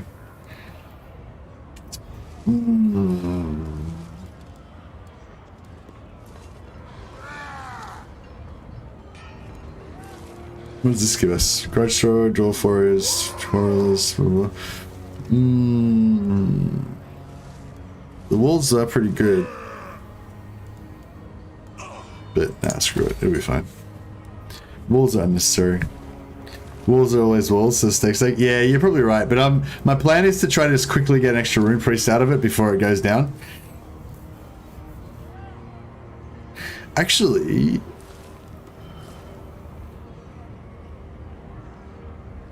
maybe I should get rid of the growth.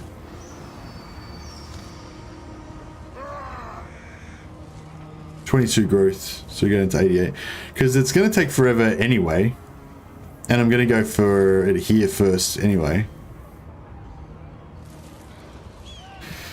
Ah, alright, fine. You won me over. Alright, we go. So we're committed. We're keeping Red Eye Mountain now. My anger It's a keeper. right.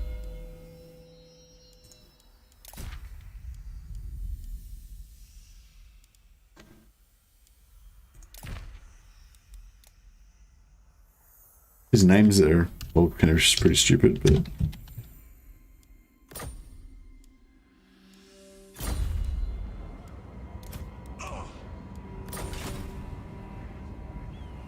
For me, Games Workshop worlds are so a pure escapism. They're so extreme in everything. It's like there's no way anyone would take this seriously. Like I can like evil Games Workshop factions because no one's going to think I actually like those in real life.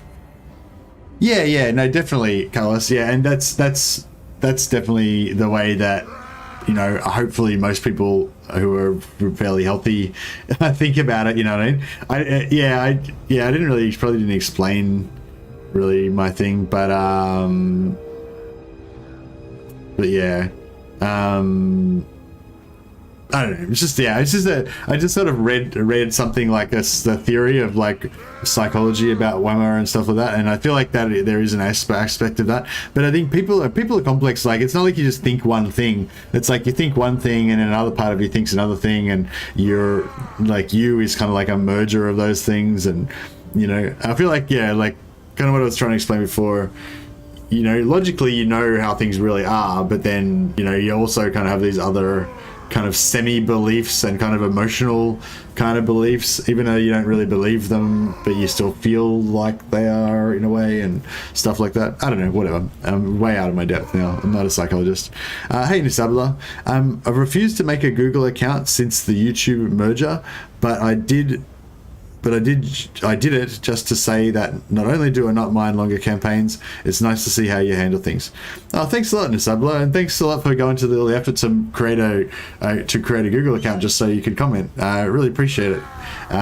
It's because it's like I was saying the other day. Like I know most people just kind of lurk most of the time and don't really chat that much, but it's really nice if you just even post a comment every once in a while just to let me know that you exist. You know, otherwise I would never have seen your name or even knew that you were there, you know. You don't have to be in chat constantly or anything, but yeah, I like to, you know, just, you know, meet people, say hi at least once at some point.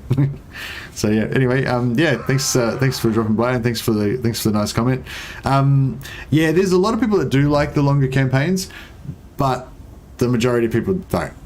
So it's sort of like, yeah, like I know there definitely are some people there that do, and I try to make some of them go a bit longer. Sometimes I try to do like a 5 or 6 episode one every now and again.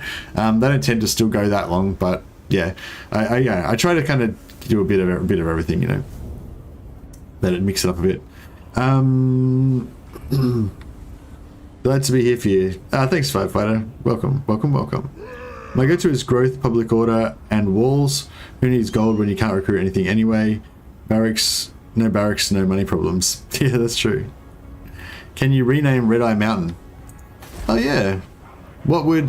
Does Red Eye Mountain have a dwarf name?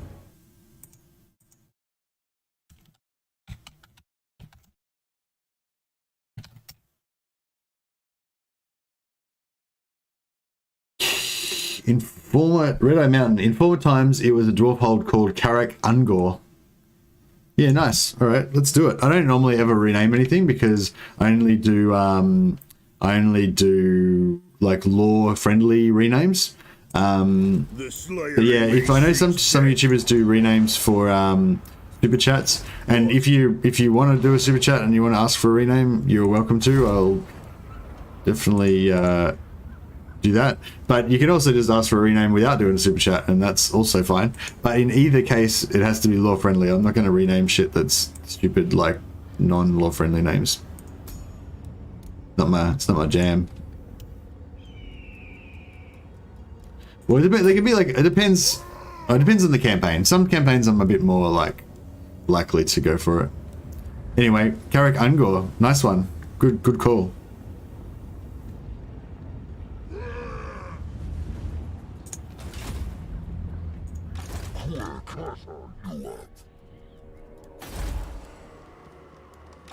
Summon me if you dare.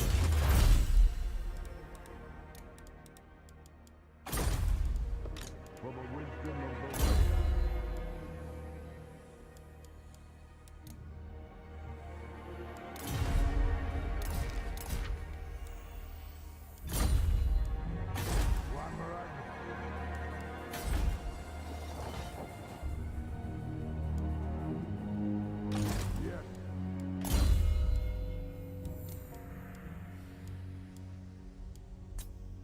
Oh, check it out. Gotrek's level 4.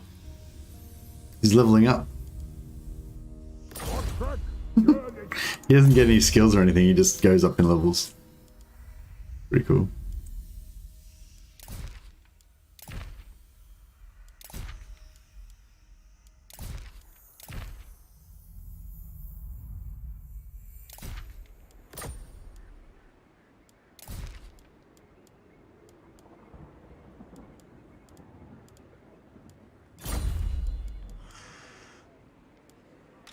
Armor is for maidens. Armor is for maidens.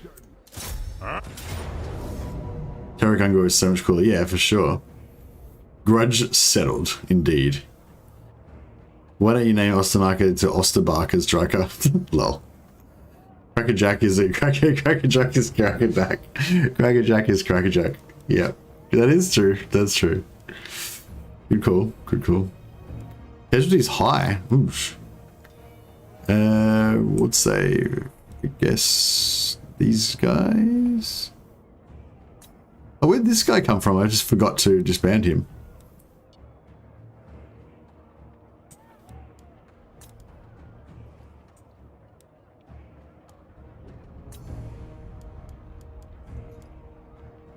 Oof. That's right. I mean, if we had to lose, those aren't bad units to lose. I was going to disband most of them anyway, but I feel like we could probably, yeah, I feel like we could probably do better. Maybe. If we lose, it's going to suck. I need a drink. I'm going to boil the jug again.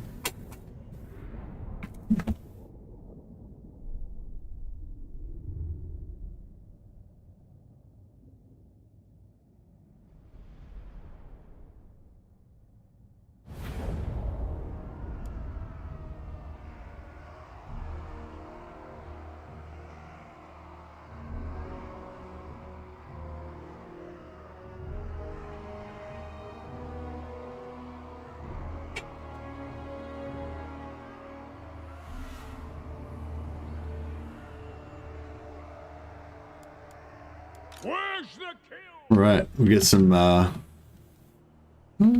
pretty good hill we got here. Corner camping is generally the best thing to do, but we do have quite a good amount of front line, so we could potentially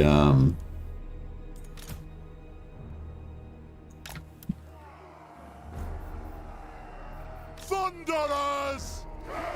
To the Karak's encore!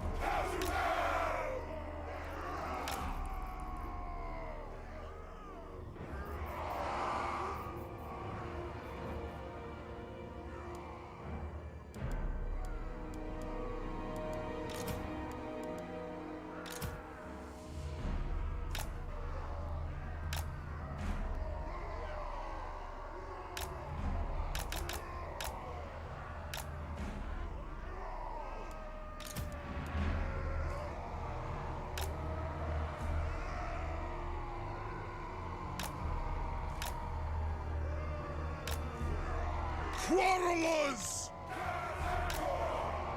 Thunderers! Alright, that's pretty good.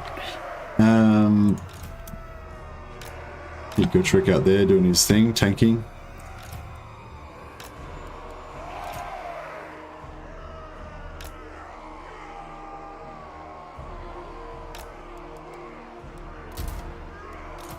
Longbeards!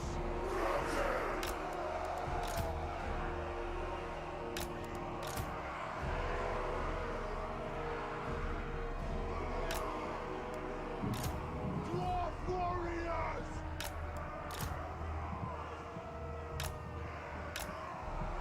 Alright, something like this, I think. Does the Bugdad Gotrek still give his XP to the nearest friendly lord, or does he keep it for himself now that he's gained levels? Hey, Steak, is it the nearest friendly lord? I didn't actually know how that mechanic worked. Is that how it works? Is it the nearest friendly lord? I assumed it was like it split it amongst all of the other lords, like Malekith kind of thing. Is it? Yeah. Does that? Have you read somewhere, or do you know that it's the nearest friendly lord? Is that how it works? Longbeards! Still here! On my way!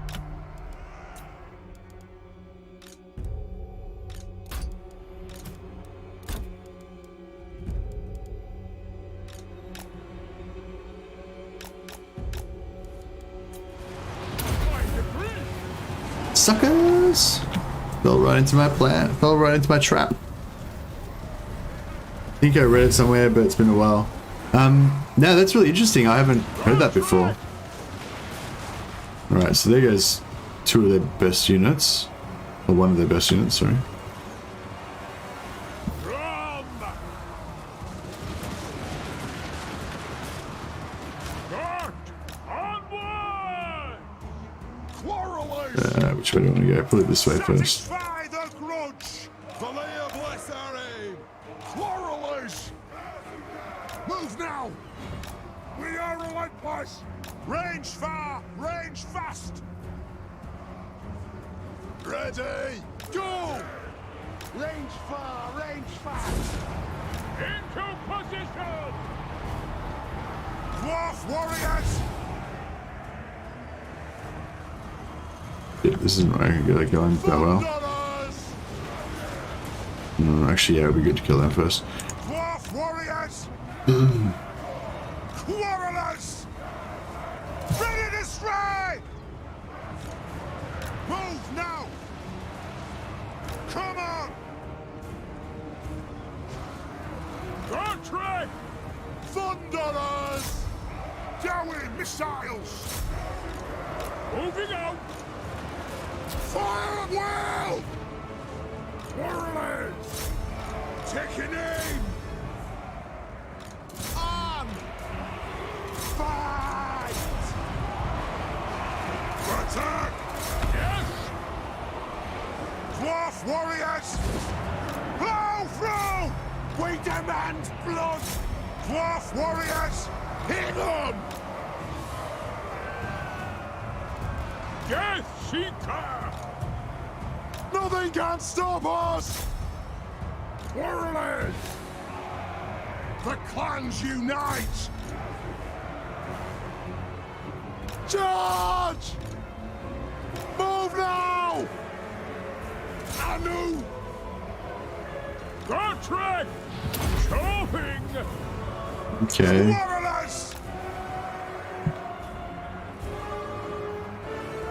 They have wronged us! Aye! Nothing can stop us! Axes out, lads! Move! Yes! Nothing can stop us! Nothing can stop us! Move! Nothing can stop us! Thunderers! Where's their lord? Oh, there he is. No, that's not him. He's over there.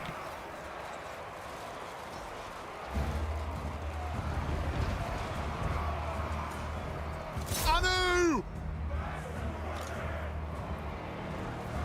Dwarf warriors! Longbeards! Range firepower! Ready! Move to attack! Dwarf warriors! Down! Yes! Yes! Die, filth! On it! This is going alright. Warriors! Go! On those dwarf and legs! For the High King! Shall we attack? We are relentless! For the High King! Dwarfs! Ready axes! They have wronged us! Warriors! Rock out! It is a reckoning! Attack the ox! Strike out! Yeah, I think we got this. Without too much more trouble. Oh yeah, you're so dead. For the ancestors! Of those dwarven legs! Kazakan Kazakit, ha! Done.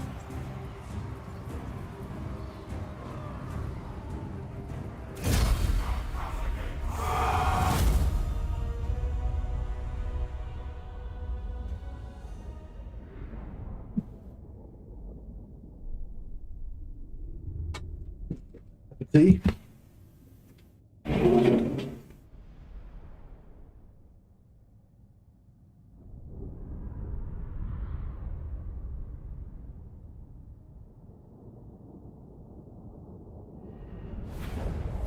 I am preserved for a greater doom.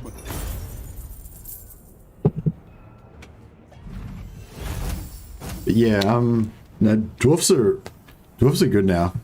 Like they're that little first period of like 30 or 40 turns was made a lot more fun because of the Get out of my sight! because of the oath gold and the runes and all that kind of stuff. But then also, Champion! oh yeah, so these guys are also, you know, so we don't need those guys. I? We want to just give him a whole unit, whole army of quarrelers. Probably.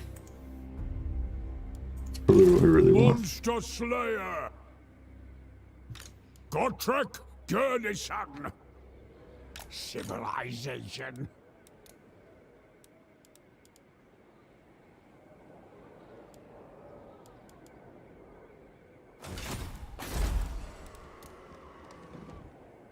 You got a full army there, plus these guys. Yeah, he should be able to handle that. Be fine. Hey Mads, how you going, man? Haven't seen you for a while.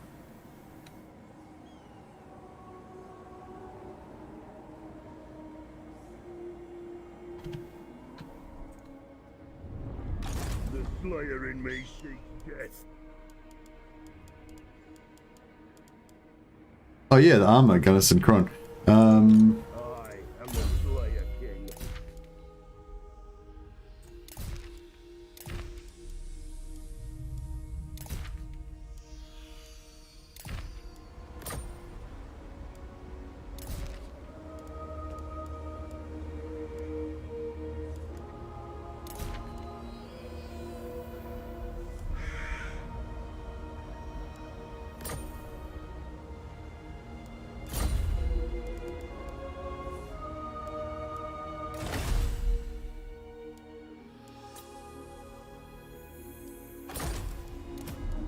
might just trash a few crappy items.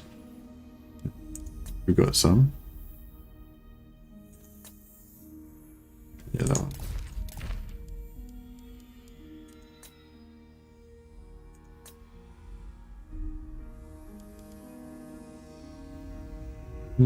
Don't really need that. Terror for terror. No, I don't think we really want that. Pigeon plucker.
Sorry about that. I've been just too busy. Always enjoy watching your streams there whilst playing Warhammer myself. Awesome. I'm glad, John. Yeah, I think it's definitely the way to do it. I think most of the time. Yeah, not always. Sometimes you want to just really immerse yourself in a campaign.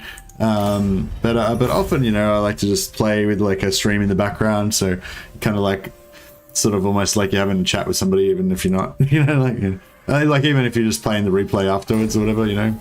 I quite often will put on one of Legend of Total Wars, campaigns and just kind of have that going in the background.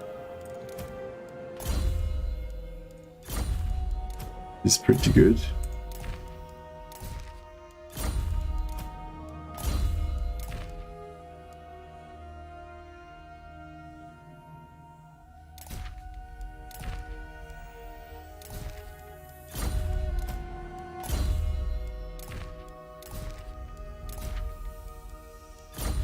Yeah, nice. It's still enough for the Iron Warden's tank kit if we need it.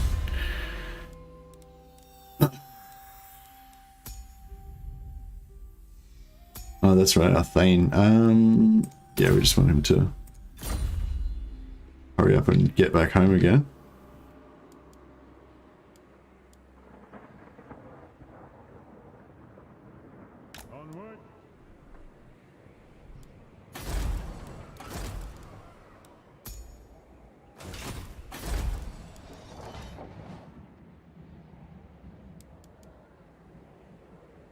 Oh, can't wait till we get those Iron Breakers.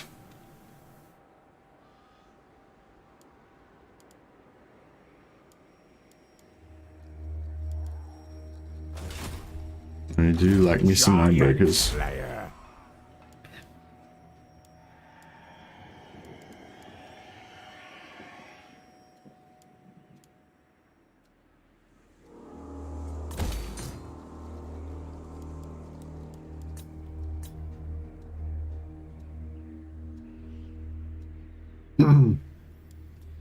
I'm playing tic-tac-toe with a full early doom stack of Pterodon by Leech Bowlers, and no one stands a chance against it. The AI constantly attacks because the balance is bad. It's so fun.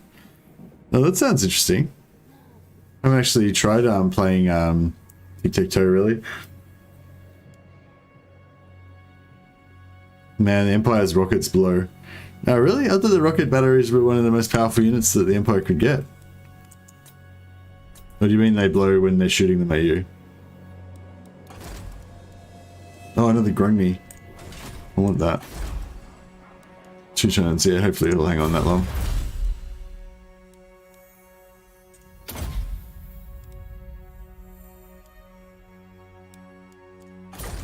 Yeah, just keep pumping up our economy.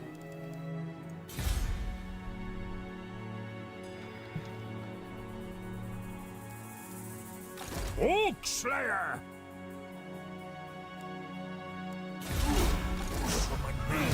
Don't get me wrong, I eventually swapped for a Coatl Doomstate late game, but right now nothing gets in the way as long as I cheese the AI out of their ammo.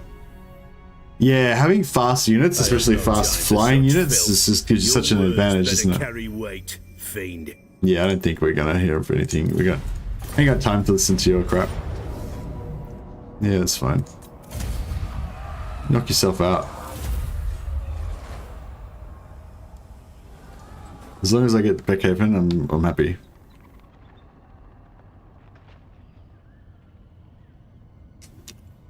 Kadrin? Yeah, we're about to get a rebellion there.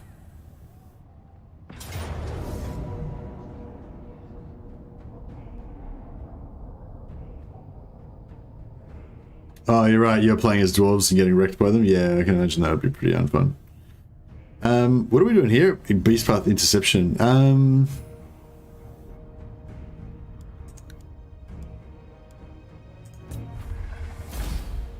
I was hoping we get some gold chevrons on some people there, but it's not to be.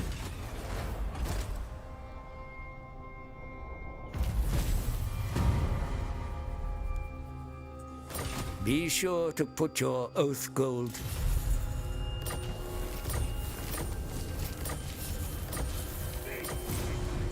Axe of Dargo.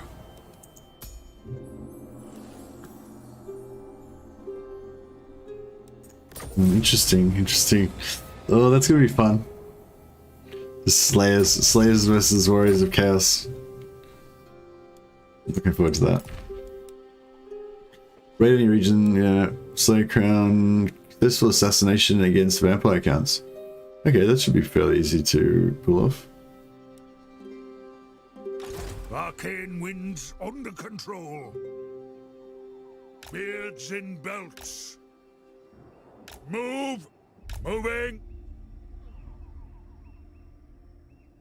The rune's duty is never done. Agreed. I've cast the rune. Got to fight against two full armies in garrison, about 3,000 units, give or take. Tomb Kings, and I only got 680 in my army.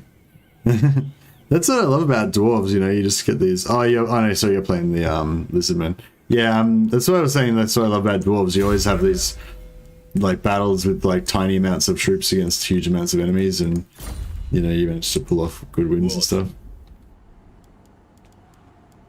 Quite often. I wonder if this can like take out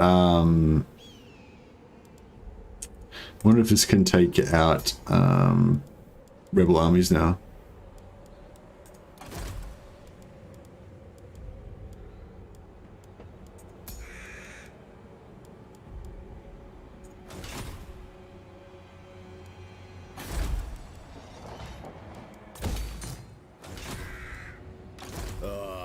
To die in battle. Pray I meet with Grimnir.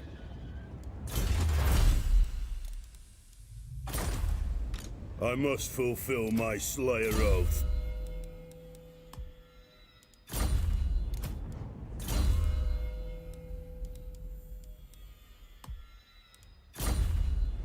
I grew up.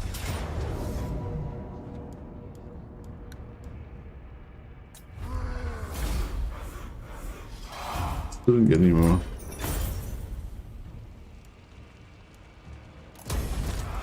The Slayer in me seeks death. Another Seed of Rebirth. Oh,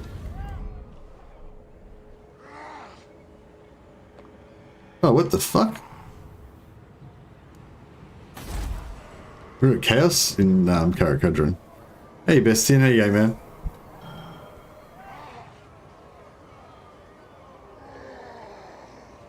Weapon teams, yeah, weapon teams can be pretty ridiculous. Quite fun winning with such a huge difference in units. I'm still fairly new to Warhammer 2, 230 hours, but honestly I think Lizardmen might be my favorite faction. Yeah, well it sounds like you're doing it a bit different to the normal Lizardman thing, so maybe that's why it's so much fun. What was I gonna say? Oh yeah, are you getting heroic victories all the time? Because you've got because the game thinks that you've got a weak army and you're fighting against strong armies, does it keep saying that you're getting a heroic victory all the time?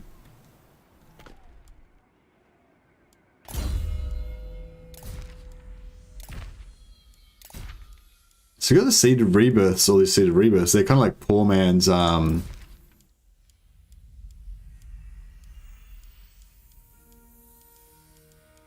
give us go Rune Bearer.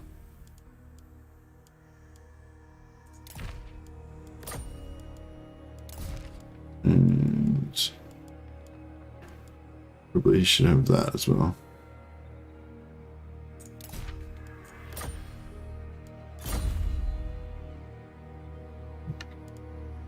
Garage!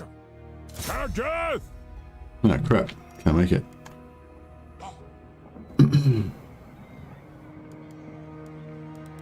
Keep up!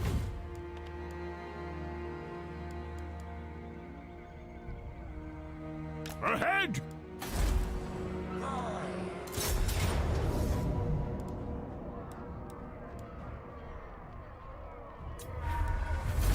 A good old scrap!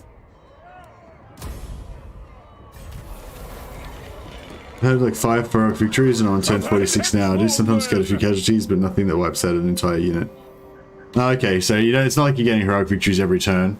I just thought maybe because if you've managed to like get that like army that seems quite weak onto the computer to the game, but is actually quite strong, maybe that Out of the wilds! Gotrek Gurnison! that maybe that would give you more decisive victories all the time. Like every battle you'd be getting decisive victories, which would mean you'd like level up faster, you know. But yeah, I don't know if that's not how it works.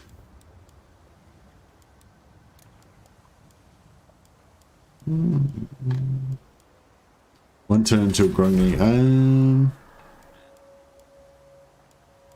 I guess if I wait one turn, then I can do the level 2 of this one as well.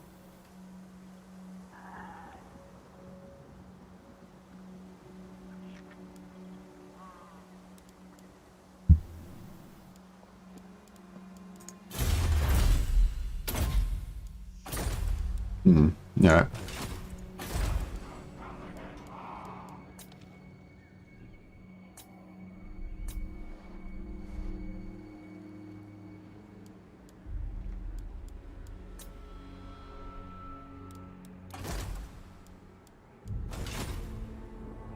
Hey Nicholas, how you going? Things going bad? No, I think they're going pretty well. They're going pretty well.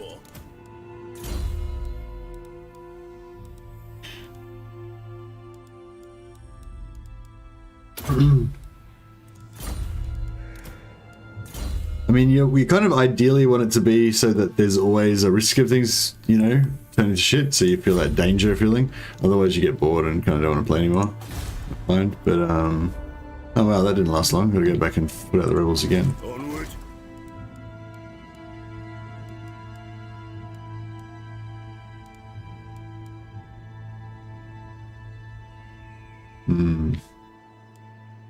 Hey, Fifth Bag. There you go, man. You should try Sking Chief spam on artillery steaks. Probably my favorite Lizardman army. Yeah, I need to get a good... I want to play a good Lizardman campaign. Maybe I'll start a new Lizardman campaign like tomorrow or something.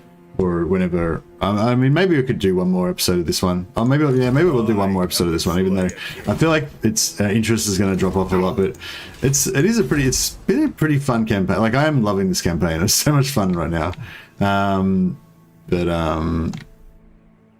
Yeah. I guess I could play another episode or two, and just until people stop watching, I guess. What are the best Lizardmen mounts for each hero? Excuse me. Might have to ask Genshin Tobias about that one. Yes!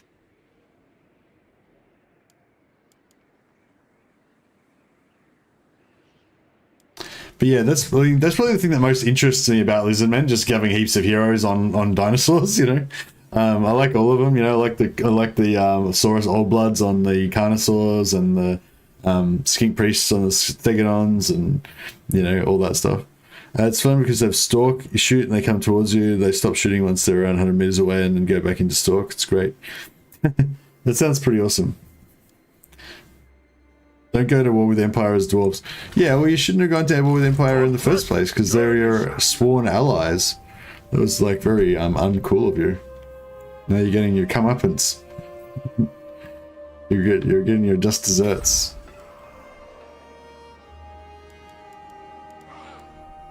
Alright.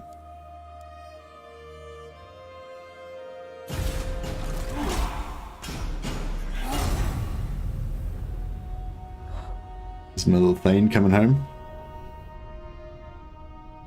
I've thought about getting several skink heroes with Engine of the Gods in one army. It would be amazing against any infantry heavy army.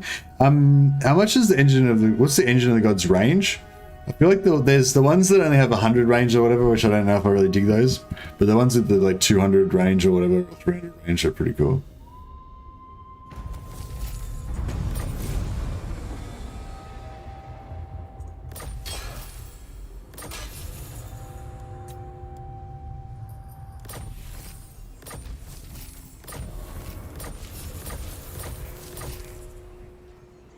I wonder if this army can deal with this. I think not.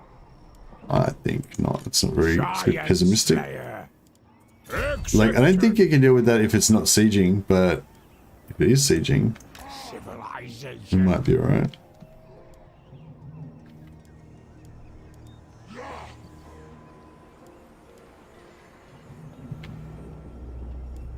Okay. In good time, lad. I've not got all day. Lisbon, yeah, Lisbon late game are all about heroes. Legit haven't even recruited a single normal Stegodon, but they're kind of poor. Yeah, I was wondering if maybe an aggressive. I wonder if this is if these walls build before they siege me, which they probably won't. I wonder if they can fight that off. That would be pretty cool if they can. We can take Naganov.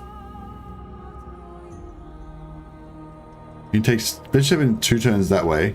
If we go this way, I don't think we'll be able to take it in another turn. But it might be better to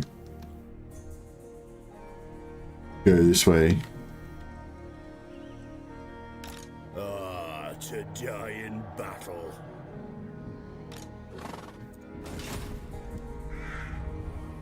I wonder if we should put an maybe recruit another army here. Just to try to give them a bit of an edge or something.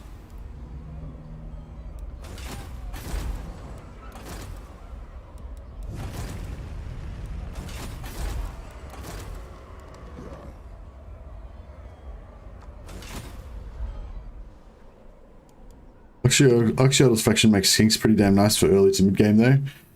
Yeah, and then you can just, that'll get you out of the early game, and then you can just switch over to Stegodon heroes and whatever else after that sort of thing. What's your orders? I guess. Groggy, yeah, cool. Pigeon belts.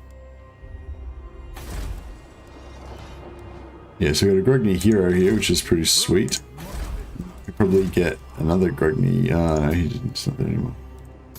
Another Grogny hero there. The Boom. runes are ready. We can get a Grogny Lord. Boom. Oh, we can hire a new Grogny Lord. Better. Time for a reckoning.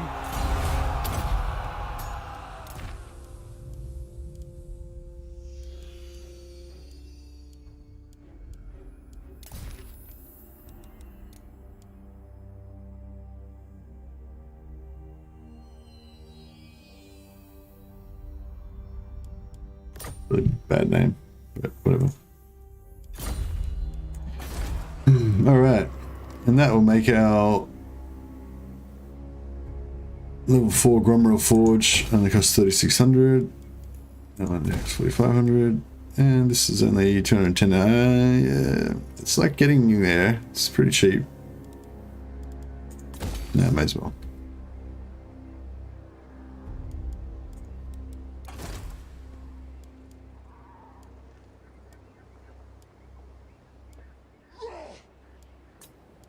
Yes.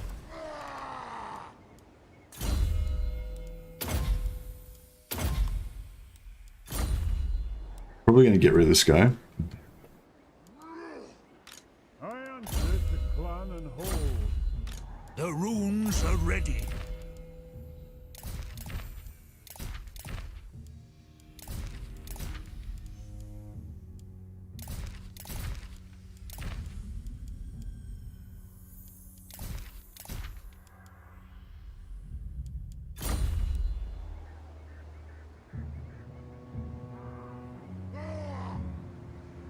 Does anyone know if replenishment boosts the first single entity monster units like monsters? The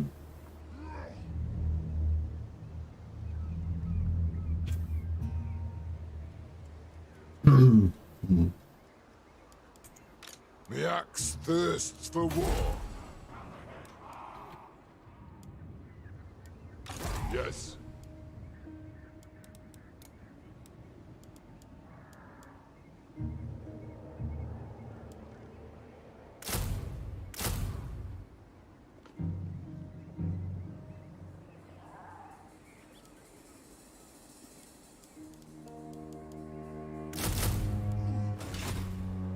Yeah, start recruiting some for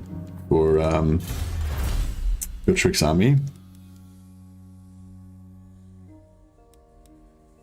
Just going all out on the money. Become more buildings, that's pretty nice. Maybe we should just go for some like, we haven't quite got to the point where these are 1 point yet. Let us begin.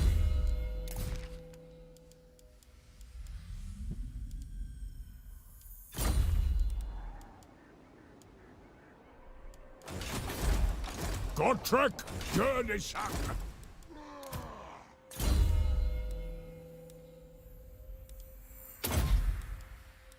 Getting up there, 7,000 HP now. Got the 20% HP rune on him though.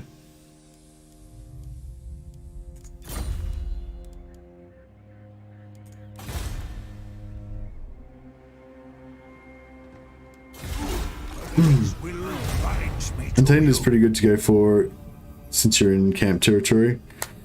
Hey Carlos, yeah. Do want some untainted. Try and fix all this vampire corruption. Should be able to get a pretty good siege here. Vamp territory, yeah. The good thing about the untainted one is that you should naturally get it. Like if you've got a lot of untainted going on, then if you've got a lot of corruption going on, you tend to get more of the untainted followers for most factions. So you kind of don't really need to worry about farming the followers, but I'm not gonna die standing here. What?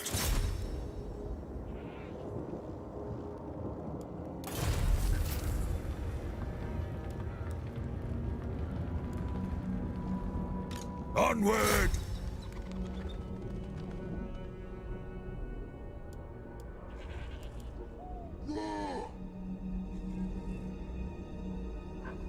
An accord bound by runic law.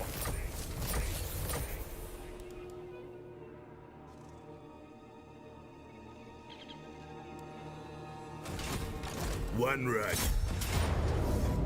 no, we can just auto it.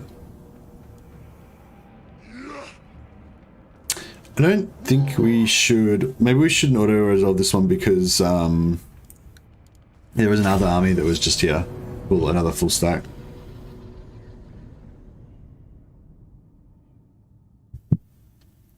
I'm not gonna die. That was pretty bad. I'm not gonna die standing here. Seconds before a fatal heart attack. Yeah, I don't know. I don't think Ungrim seems like a weak-hearted fellow. Does anyone know whether in the lore dwarves were selling weapons and armor to other races? I know some of the Electrocount runefangs are dwarven made. Yeah, some of the Electrocount runefangs definitely are dwarven made, but I think they're all dwarven. I think they're all dwarven made. I think the runefangs are, like the name implies, they're all made by dwarves. But I think that was partially like a gifting part of an alliance type of situation. You know, I don't think that was like strictly commercial venture or anything, but yeah, I would assume that there would be lots of dwarves selling weapons to people because dwarves like money and they make stuff and they sell stuff to get money. You know, I imagine dwarf trading is a thing, but dwarf weapons would be expensive probably because they'd be very high quality. You know, like dwarves aren't really renowned for making like mass producing cheap shitty stuff, you know. Excuse me. But yeah, so I don't know. I imagine the answer is yes. Dwarves would definitely sell stuff to the Empire, and there'd probably be a high demand for dwarven stuff because it's high quality. But it wouldn't be the kind of stuff that, you know, you probably wouldn't buy. There's apparently in the lore, I think the Chaos Warriors, they buy weapons from the Chaos Dwarfs, and they make them special Eldritch armor and shit like that. Like all of their crazy heavy Chaos armor and all that kind of stuff. A lot of that comes from the Chaos Dwarfs. But I don't think it would be like that for like the armies of the Empire. Like I don't think they would probably, you know, like if you were going to raise an army, you wouldn't get the dwarves to build all your make all your halberds and shit because it'd be too expensive. The axe of Dargo thirsts. That's my little bit of lore theory on that subject. Raise far, raise fast. Brooch thrower will guard it. Thunderers, plow through. Slayers, plow through. For the High King! Move now! Slayers! Charge!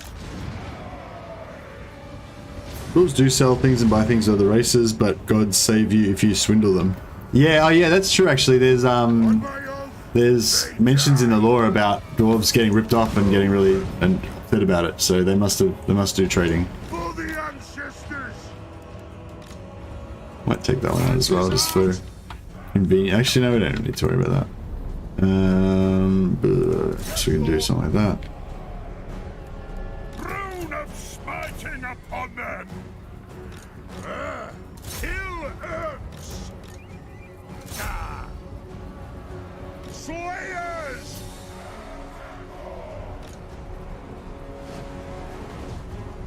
Rage far! Rage fast!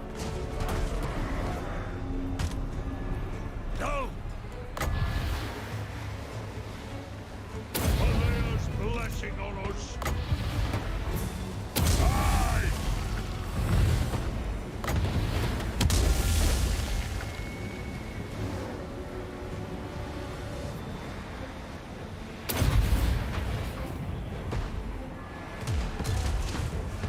No, I mean over here.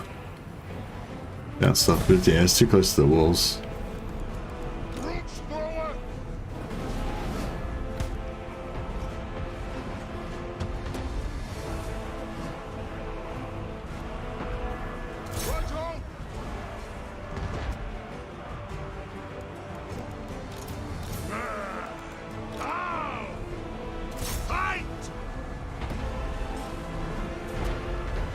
I feel like these zombies are worth less than the actual ammunition that I'm wasting to kill them. Like I'm probably losing more balance of power by killing them than I am with the MS the Mad. Have you found a way to give Gotrek his trait? No, I haven't. I don't think there is a way, yeah. Which is pretty shit because somebody told me you could do it and I did not, can't as far as I can tell. It's just pretty shit. Slayers! Kazook! Plow through! No! Yeah, apparently there's no way to do it. There's something in the about dwarves hired to be constructing mighty defensive walls for a city. Yes, I've heard that as well. Yes. Yeah. Actually, yeah, I've heard lots of mentions of that.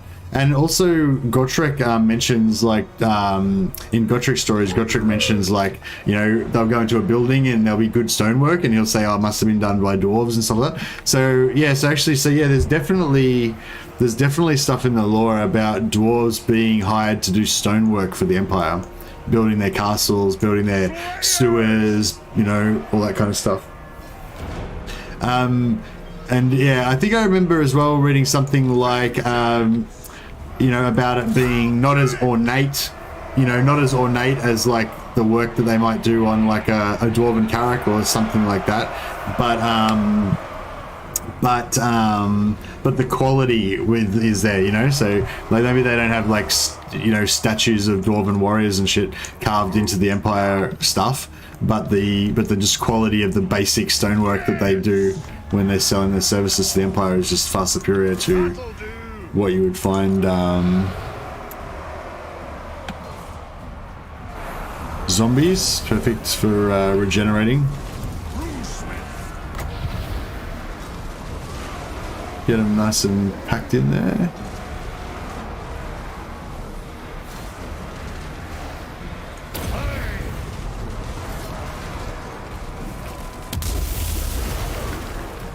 It is a reckoning!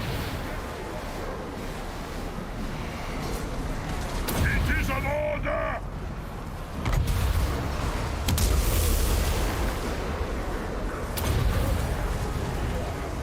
Ready to fight!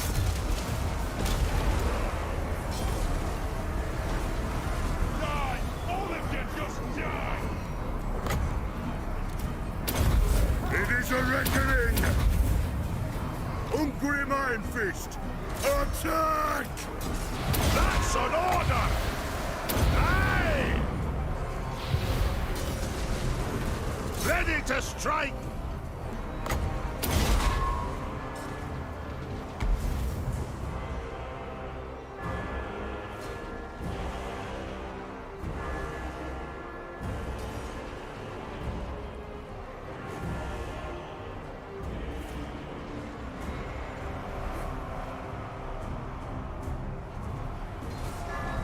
My old Slayer army.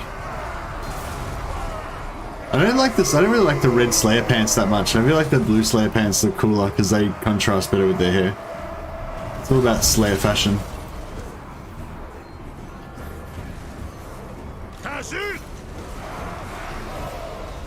Yeah, I think in general Ungrim's like a pretty bad faction. Karak Kadrin's not the best faction. You're better off confederating him. But in terms of fun campaigns, it's actually pretty good.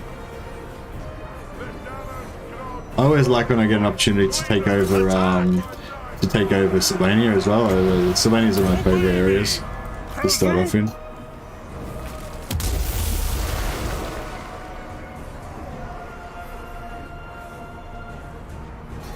Red pants is surplus Christmas stock. Yeah, maybe. That sounds right.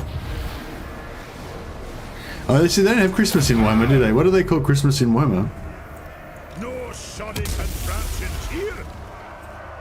For the ancestors. Actually, yeah. Coming back to, I still wanted to talk more about that. What you said, Andrew Tobias, about being bummed out about the thing. I just then like kind of counter to what you were saying. Or maybe I should recap. What was the comment that you said? No, I can't find you.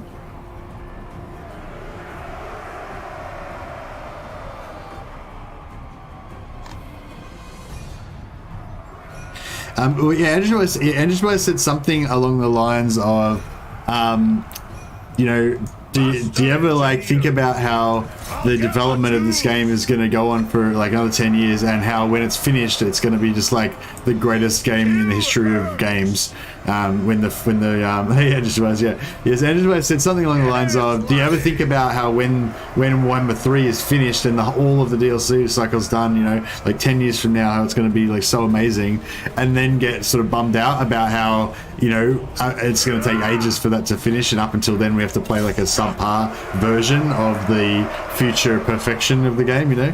And I'll come back to that in a moment, but I was just sort of on the same topic. I just when we were talking about Christmas, like the Warhammer version of Christmas, they have like Hogfast's Day or something, I can't remember now. The Hogfather, is that the thing? And or maybe I'm thinking of Terry Pratchett. I'm getting confused. But anyway, whatever. But yeah, I just thought of that, and then I thought of like, you know, CA doing like an event, a Christmas event. Maybe they'll have like a free DLC Lord or something, you know. Maybe they won't. Maybe they'll just have like a stupid like halfling baking thing or something, bread baking thing or whatever. No, not stupid, but you know what I mean. Like, just it's not related to the game, you know. Just like some sort of cutesy thing, you know. But whatever, I don't know, just that idea, the thought of that, just made me kind of think of the Warhammer community, like all you guys, me, you know, other YouTubers, like, and just, you know, just the excitement that we all get when like news comes out and like new DLCs and new content for the game, like how the game keeps being this like living thing, and I don't know.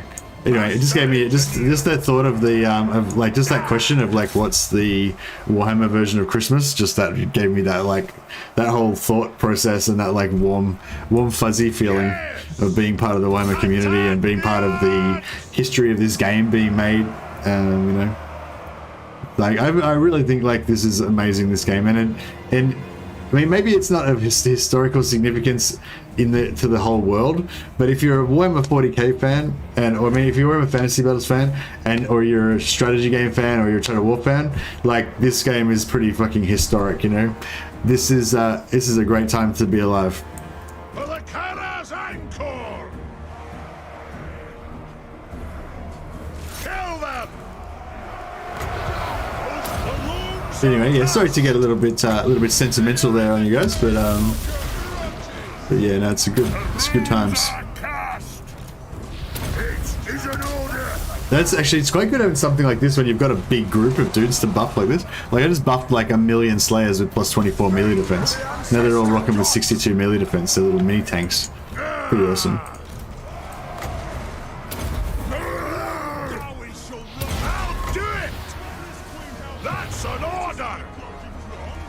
You get it off? Yeah.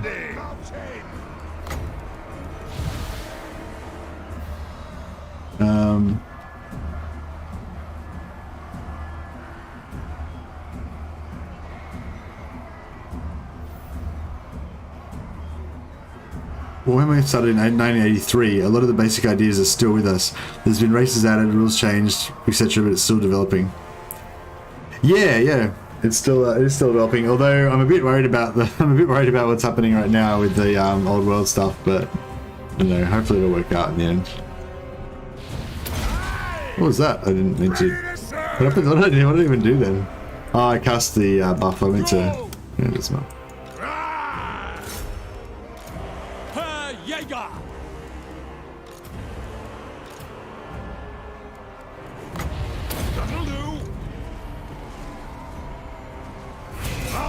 That's one quite cool thing, like that buff.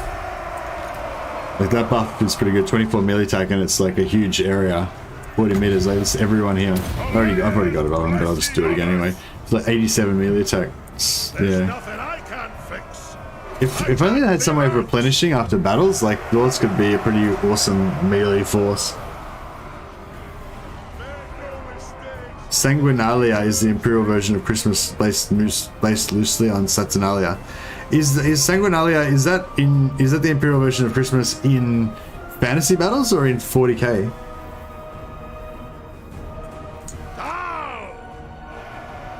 And is the Hogfather the like banner? Or am I thinking of something else?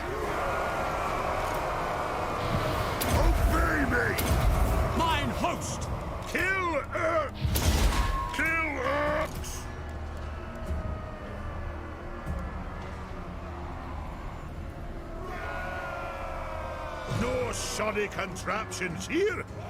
Go! Move to attack!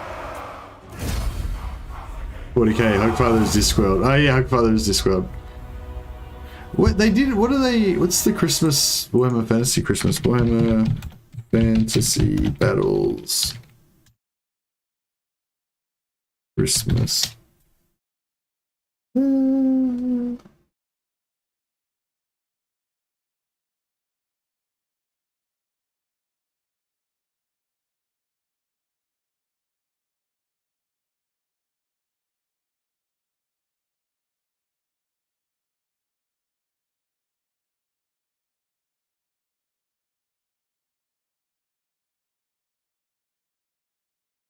I don't know. I have to look into that a bit more.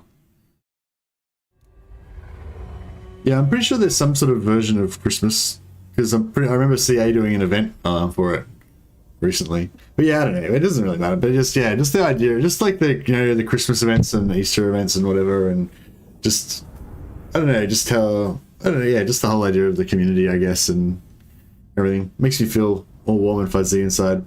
And just the idea that it's still alive, this game's still alive, it's still bringing more content to come, a lot more content to come, years more of content.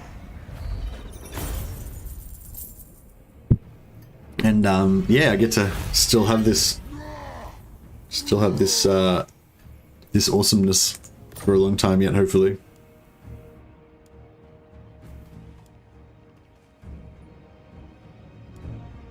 I grow restless. Oh, I didn't cancel fucking technology again. Damn it. Yeah, we could have had so much more technology. I just keep forgetting. All the time.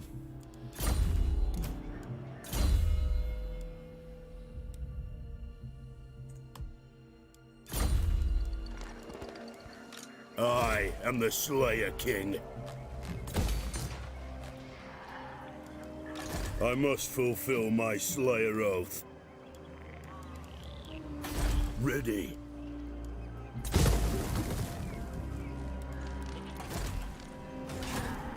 Yeah, all right. This is looking things looking up. Get some Yes. get some Iron Warden's tankards happening. Dawnstone. Dawnstone's pretty good, but that's where our tankards are going to go. So potentially melt some of those down. Same with Seed of Rebirth.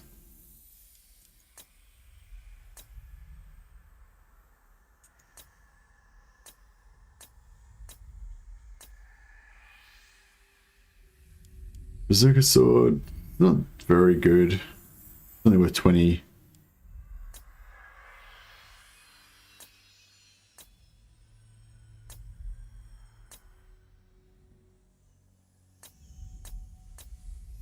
Yeah, we don't really have much to melt down at the moment.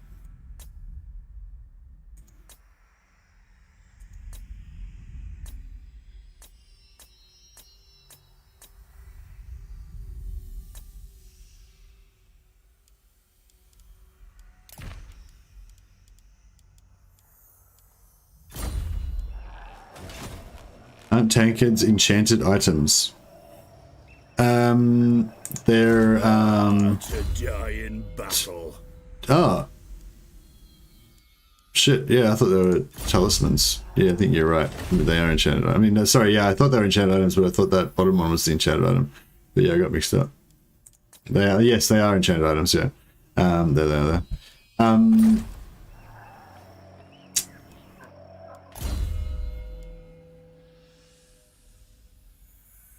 These are only worth 20, so I don't think even if we got rid of everything in our enchanted item slots, I don't think we'd have enough. 40, 60. Yeah, I've only got 60, so it wouldn't be enough.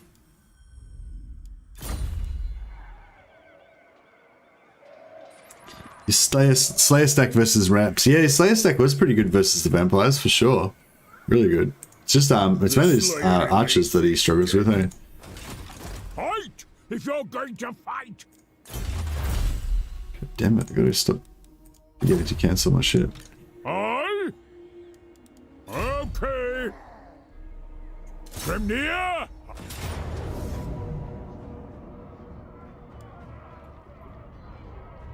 Keep me busy! Dismiss the useless cattle. Dismiss the useless cattle. It's a pretty weird thing for him to say. A good old scrap. Keep up. Making ground. The axe thirsts for war.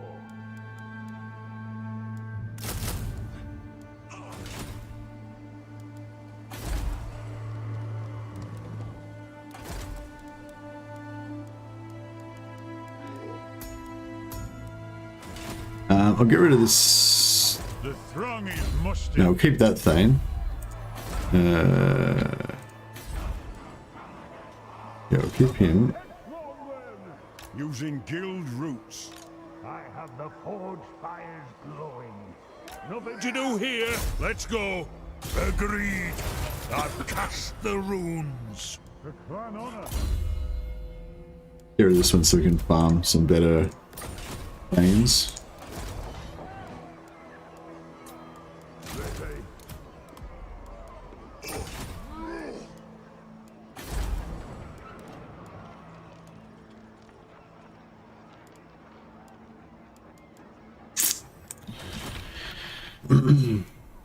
Oh, what the fuck? Oh, rebels, it's fine. I thought that was like their faction. I thought that was the Red Eyes faction still alive. I was like, what's happening? Deep trouble. So is this the most northernmost? Oh no, they've still got Wolfenburg as well. God damn it.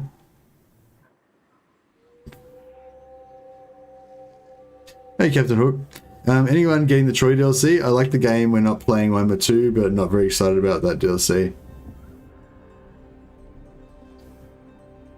Hey, Gary Dyke. Welcome. Captain Hook, yeah.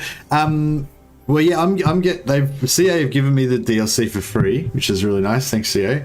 But I haven't got Troy installed. I'm not sure if I'm going to bother installing it. I might just, yeah, I might just because I mean, there'll be lots of other YouTubers that will follow, that will cover it, and I don't really know anything about Troy because I haven't played it. So, you know what I mean? I don't think I'd be a very good person to cover it. Hey, Big Dizzy, thanks for subscribing, man. Much appreciated. Yeah, so I don't think I'd be very. I mean, I'm sort of interested. I wouldn't mind playing it maybe, but I just love Warhammer so much. I find it really hard to stop playing it to even do anything else. But yeah, I'm kind of interested, but I doubt I'll actually do it. And I don't think there's much like, if I thought that all you guys really needed me to cover it, or my opinion was some special unique snowflake or some shit, you know, then I would be more inclined to. But I think, yeah, there's honestly, there's going to be other people that are going to be more familiar with the game, and like Linksey's going to cover it, I'm pretty sure. And I think he's played a fair bit of Troy, so he'll know what's going on and he'll know what's good about it and everything. So, but yeah, I'm more interested in watching other YouTubers content on the new DLC and seeing and learning about it than I am covering it myself. But yeah, I don't know if anyone else is interested. But yeah, I mean, I'm interested. I think it's pretty cool. I think my initial take on it is just that I feel like the world of Troy is just too small, and there's just not enough stuff in it, and it's just not as good as Warhammer, basically. You know, like I just feel like I haven't even played it, but or from what I've seen, I just think it's just never going to be as good as Warhammer, and I don't have time for shit that's not as good. You know, basically. That's my gist on it. But I think it's going to make the game a lot. I think it may potentially make the game a lot better. It seems like it could be a really good DLC. Because I think it's going to come along with a big update to the game that's going to introduce a lot of new stuff. I think the even more interesting maybe than the new units is the historical versus the mythological game style. I think with this update they're going to split it into like historical and fantasy. So you're going to have like 2 different options. Am I right? Am I right about? I think I'm right about that. Or that's coming soon or something. So that's probably the thing I'm more interested in.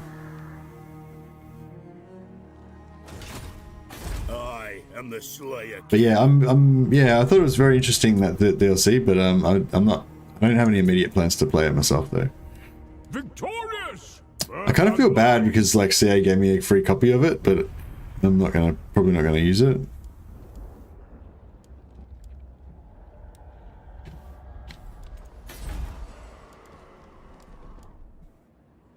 I think Troy is really bad. You either go fantasy or you go historic, but together they didn't work in Age of Mythology. Yeah, a lot of people think that as well. I think that's what they're trying to address with this update.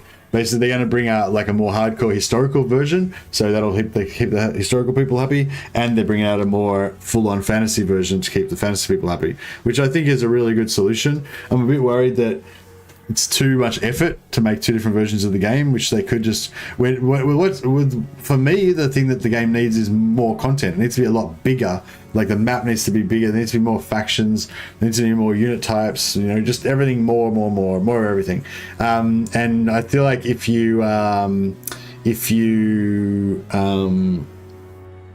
they start doing like 2 versions of the game, that just means more development time they have to spend without giving any more content. You know, they just like whichever version you play, they're only going to be spending half their time on that, and the other half of the time is going to be on the other version that you don't play. You know, I know it's not half. It's probably only like a small amount of extra time to make the extra stuff, but yeah, you get what I'm saying. Do a giveaway for the free copy. Nah, it doesn't work like that, Andrew Tobias. Like it's, you know, it's a it's like a it's a press copy, you know. They give you CE gives you a press copy so that you can like get early access to review the game and like do content to promote the game and stuff like that. They don't give me a free copy so I can give it away to somebody else or sell it or something, you know what I mean?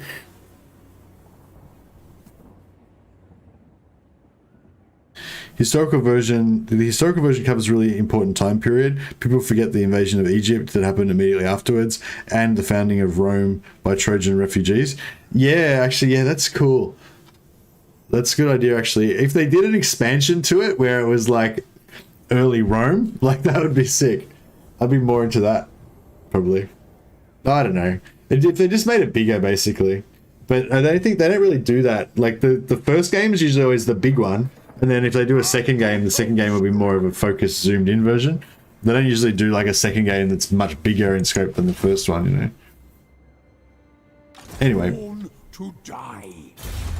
Born to die. See, that sounds a bit more like proper Gotrek. But I think most of his lines are a bit too upbeat. He needs to be more depressed and angry. For a greater doom. Ugh, Ironbreakers, it's gonna be hot.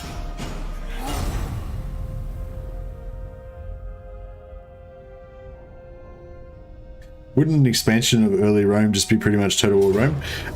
No, it'd be more like the early Rome thing that they did for Rome 2.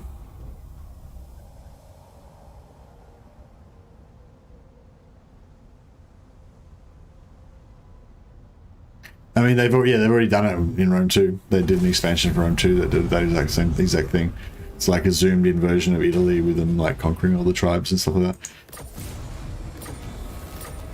But yeah, no, you wouldn't really work with the Trojan thing. So I was thinking they could do like a kind of like an Age of Empires type of thing or something where you like start off with early Rome and you advance through heaps of different technological ages and stuff. Like, but I hate that shit. I much prefer more like I hate like. I like the 4 turns per year style where you have like 4 seasons and time passes really slowly. I don't really like the 1 turn per year or 2 turns per year, but 1 turn per year or 2 years per turn type ones where you advance through history fast. But that would be kind of cool if they did do that.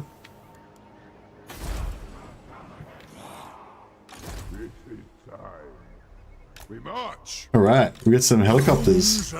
Let's get some Fortunate Son action going on. Oh shit, actually, I don't know if we can handle this. It ain't me.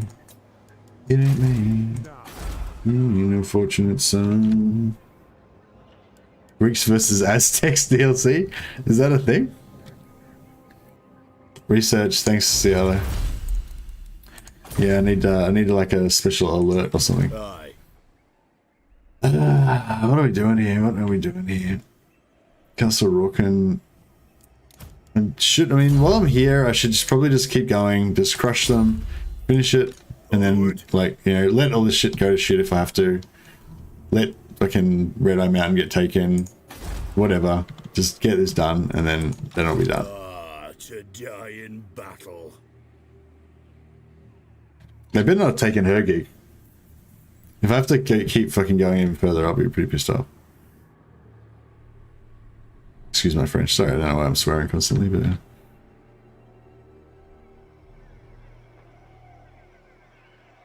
Bring.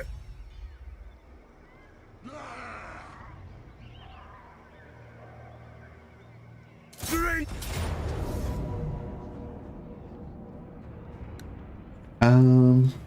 Maybe I should fight this one just to make sure we don't take minus casualties. Then we can take the other one out as well. At this point, Medieval 2 is pretty badly out of date. We need to more than just a graphical touch-up.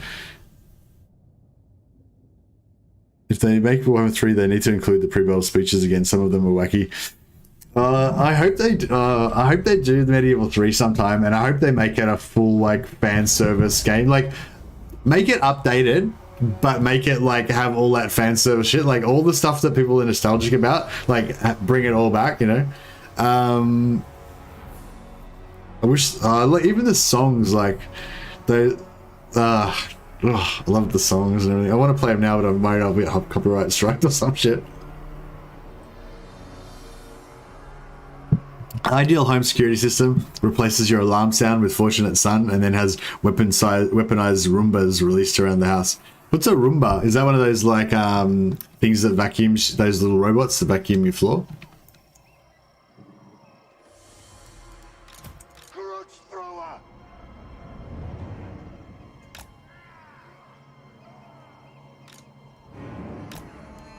For the Karazanko! Yeah, that'd be pretty cool. I doubt pre-battle speeches are coming back. CA seems pretty set on the course. We already have pre-battle speeches, Nicholas. They're in this game. All the quest battles have them. Well, not all of them actually, but yeah, most of them. War or vengeance! Do they have them in Three Kingdoms? Quest battles are really cool as well, I think. It's like a lot of things like I wouldn't have thought. Like quest battles I wouldn't have thought. Like if you'd asked me if I wanted quest battles, I probably would have said no. You know, but now that they're in the game, I actually really appreciate them. They're really cool. Ranging target! Forward! Positioning! I suppose so. Oh. For the ancestor gods! Oh.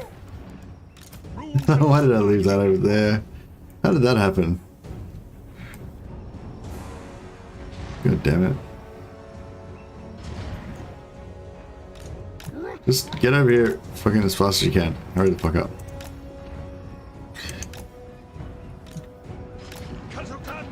God damn it. They're doing right so far. They haven't taken any casualties. They're dodging all the bullets and stuff. Doing pretty well.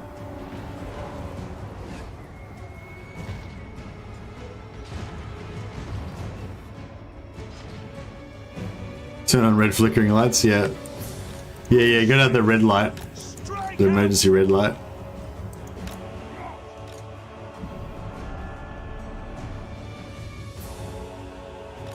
Come on! Alright. Mine host! Oh yeah, the gates are pretty far away, aren't they? Alright, I guess we'll just blow a hole in the wall then. Crutch thrower! Understood! Range far, range fast! Mr. Man, pre-battle speeches outside quest battles, I assume that didn't need to be said. Nah, I'd be happy if they just had, if they have some sort of quest battles type of thing in Medieval 3, sorry. I'd be happy if that was, you know, all they did. Because I don't know really how it works, but it seems like quite often they can't do as much stuff when they do the sequel as they could when they do the original game. I guess because things are more complicated and need more resources or whatever. So yeah, so I wouldn't be surprised if that's one of the things that they need to cut out. But if they have quest battles and they give them pre-battle speeches, that would be pretty cool, because they would still kind of give you that kind of fan service throwback to the glory days of quest battle of pre-battle speeches, even if it wasn't for every single battle. Is Lawkeeper trait any good?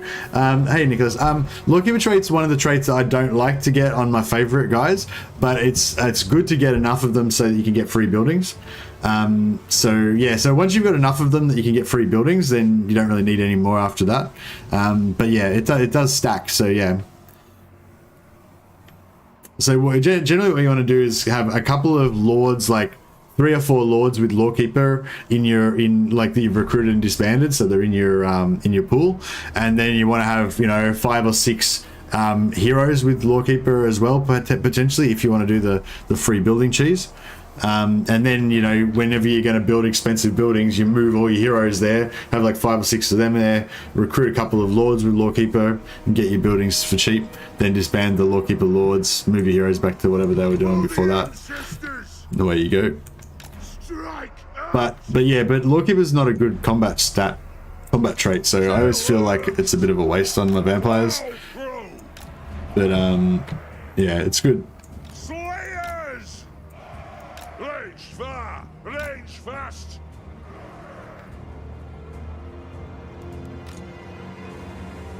We are relentless! Oh, okay. Yeah, I don't know if they can either.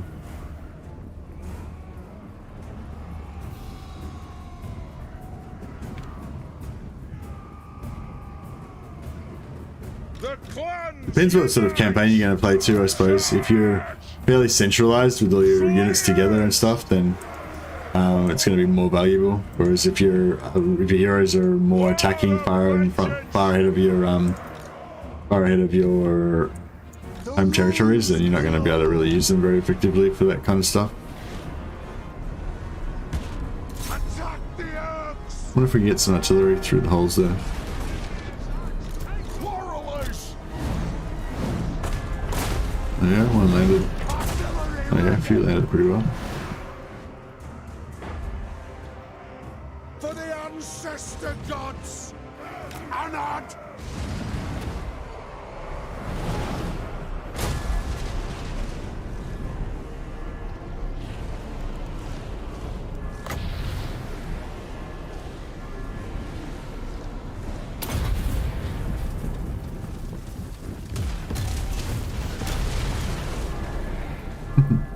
Didn't do too much.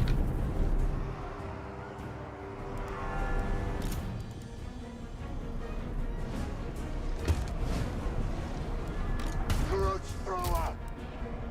On my oath, they die!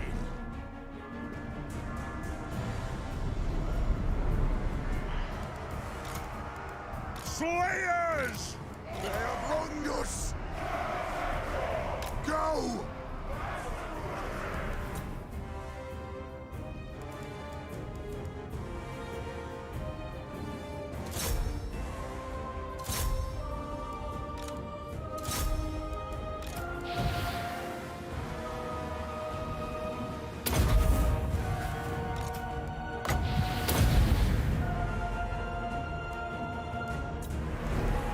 The runes glow! Obey me!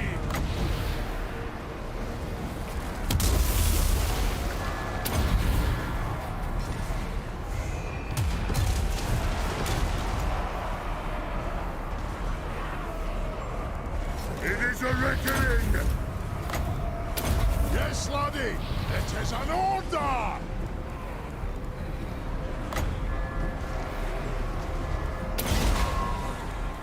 Kazuk!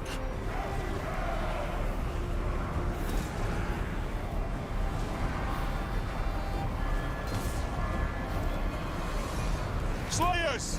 Harun! Vengeance! Go! Will do! My doom approaches!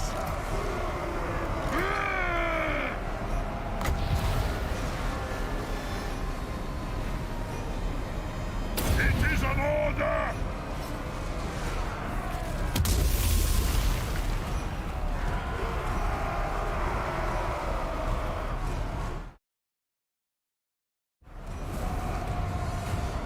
Ready to fight! Attack! Buccaneers will. That'll do! Vengeance! Aye, lad, I'll do it! I'm here! It is an order!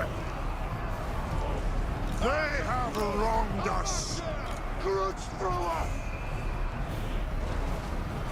Yes, yes! They have wronged us! We're doing alright here. Kicking along.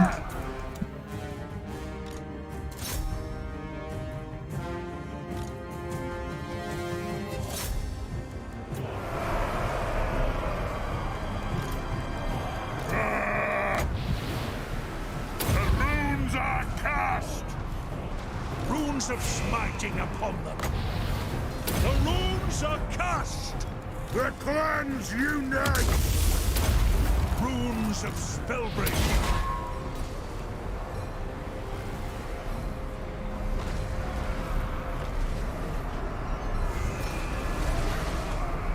Quarrelers!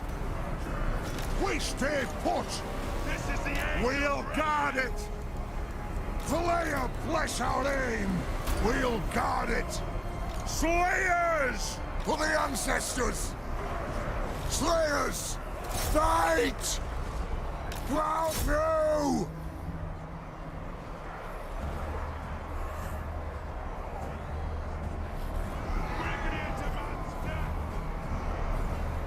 War of vengeance! Sword drawn! Baby! Kill him! Herr Jäger! Feel my blade! Yeah! Herr Jäger! Yeah! Quarrelers! Thunderers! We stay put! More challenge for the dumbest! Slayers! Honored!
Got then.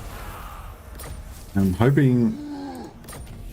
No, I'm still no archivist. We're not doing much, not much luck with the archivist. Yeah, we'll take out this one as well.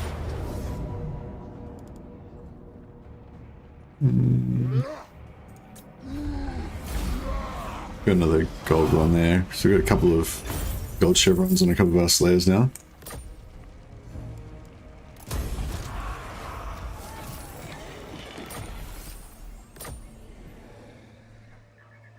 Yeah, we'll take Wolfenberg as well. At least raise it. Oh, I don't think I'll raise it. We'll probably occupy it and abandon it. Restless.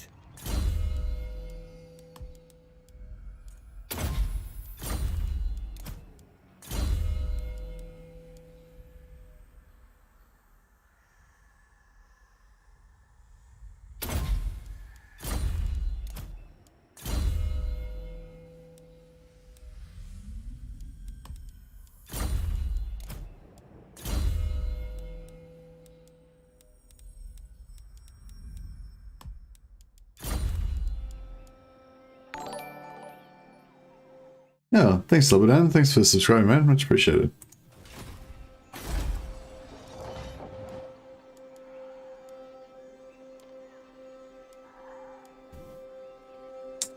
Walls or growth? I guess we go walls for now. Actually, let's see if we've got enough money.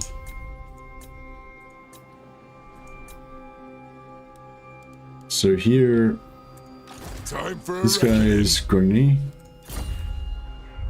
and he's got 2 Grony heroes in there as well, I think. for clan honor. And we could probably hire another Grony Lord, maybe.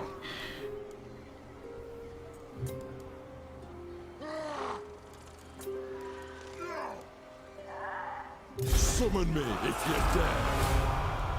Okay, cool. And then if we whack down on these bad boys.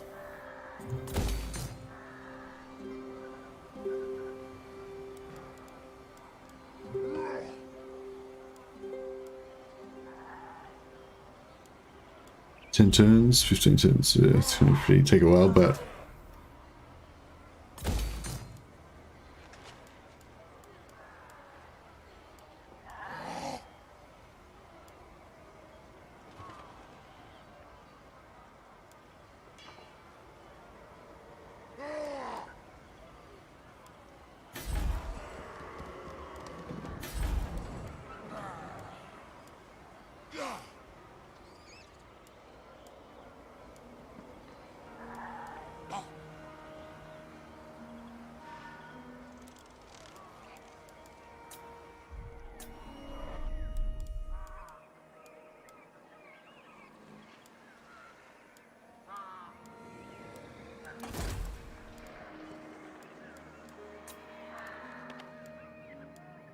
Let us begin.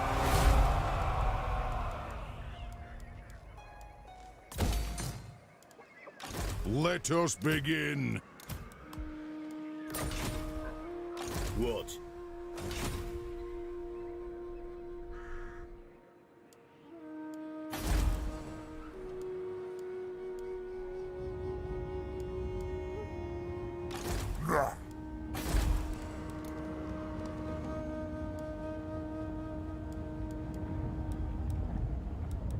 We're going to defend Karak Angor against this army.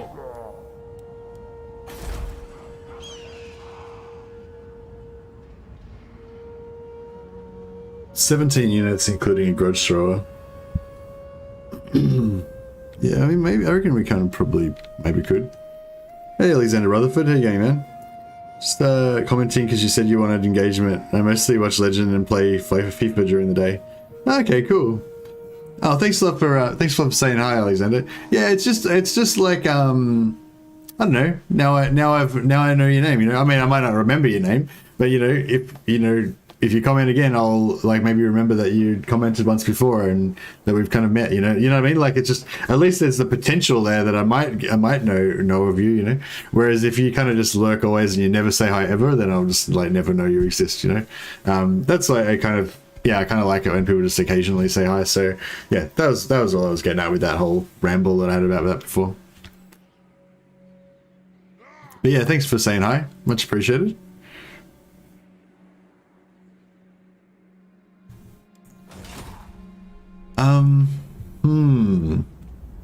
As you expand more, things get infinitely more complicated in there.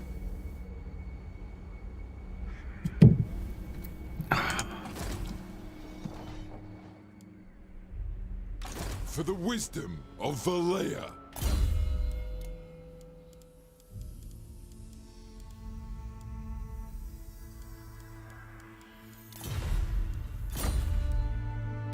Send me a champion.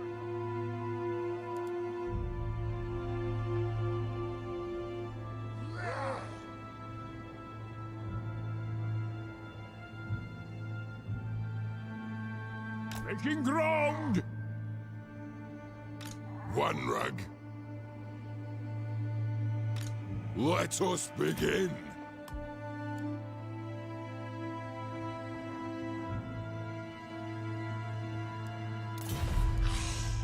Anad.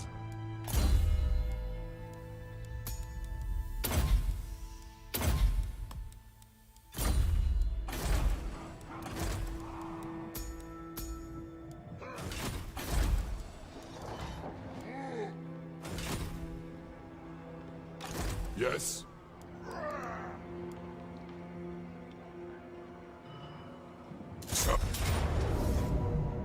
It only gets simpler if you expand against the map edge. Yeah, that's true. Which we could do.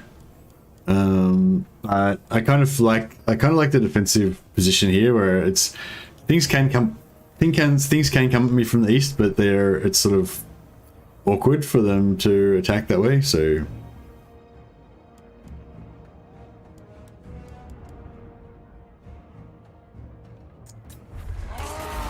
I am preserved for a greater doom.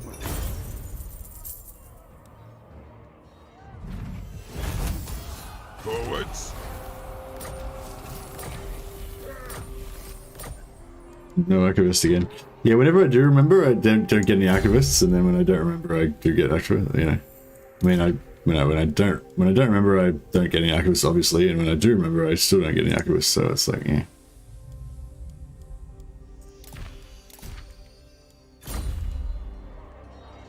Beast Slayer. We march. Let us be about this.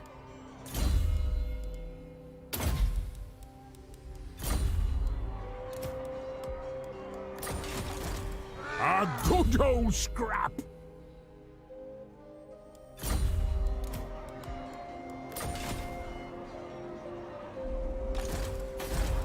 To the next one, then. Demon Slayer. Yeah, we got rid of these two guys. Don't want them. Garage. Don't like them. Gotrek Gurnison.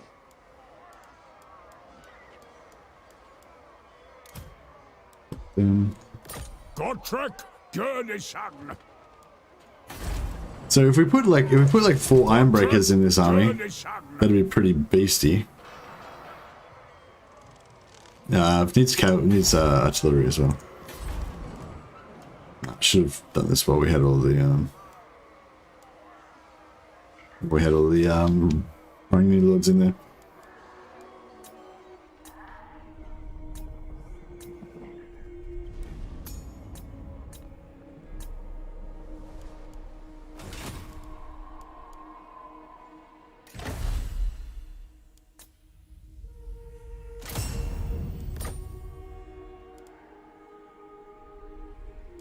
Victorious! Earth alive!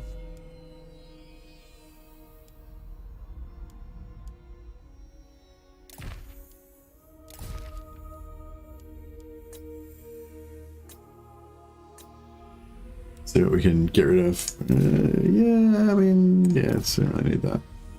Sure, we'll find something better along the way.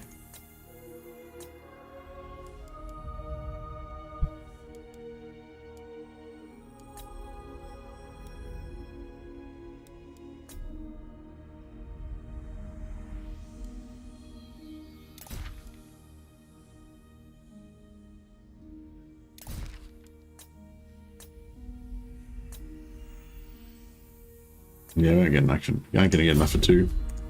It's okay though. Just recycle some of these.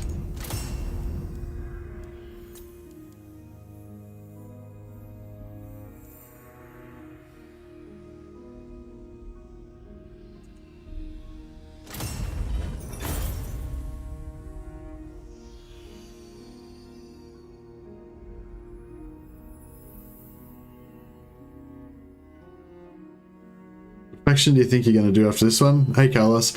I don't know. I kind of want to do Lizardmen just because I don't really cover them very much, and also I haven't really played Oxyota much. But I keep just getting excited about playing Dwarfs, and I've still got a Dark Elf campaign that could really use at least one more episode. For those, for those people who like to watch longer campaigns.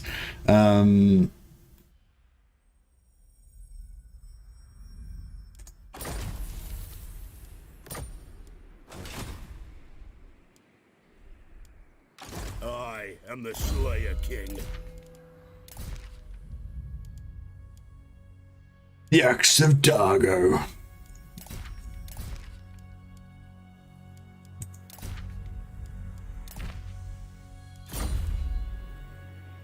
Alright. Yeah, maybe Lizardmen. Do a Beliar minor explosive charge stack campaign for 30 turns. I do want to do another Beliar campaign, because the last one was a bit experimental.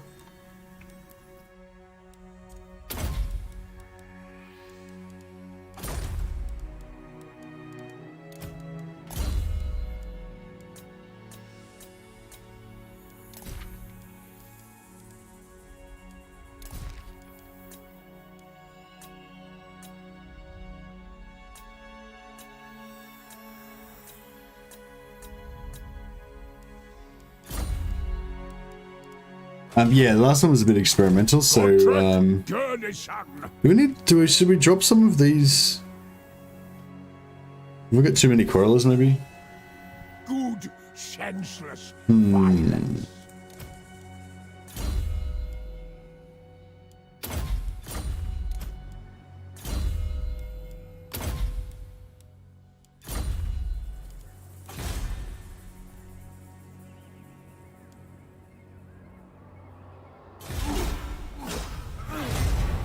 I just had 3 Lizardmen spearmen with shields hold the line over a bridge with 3 full stacks of Tomb Kings while my Terraton Doom stacks came in from the flank and sent them to Narnia. Nice. Wait a second, you gave Gottrek a shield? The only armor piece I gave him was the Gunnison Cron. In finding death in glorious battle. What is the Gunnison Cron? Is it a book or something? Did they finally add Narnia? Yeah, Narnia's new area in the game now. Rebellion. Alright, cancel the technology. Yep, remember to do that. Job number 1 for the turn. Also fun because boom boom. Yeah, I wouldn't mind trying out tic-tac-toe. I've never really played him either. But I feel like I should play Oxiodal first because he's, you know, the new guy. It is time. New guy in the block. Alright, we're going all the way. We're finishing off these... rooting out these vampire scum. Nordland. Nordland. Oh wow, Nordland's taken over Boogie. Alright, cool. Yeah, cool. I think we've pretty much eradicated these vampires now, so that's good. Onward.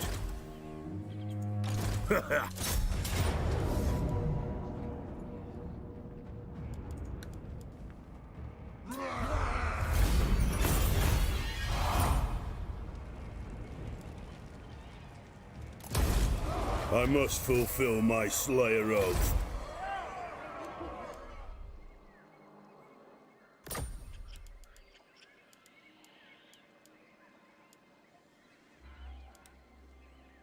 I guess we go growth. Now that we've wiped out most of the vamps, should be able to... Now the corruption's going to be pretty real though. Anad. Actually, maybe I just don't even want to worry about this. 900 gold per turn.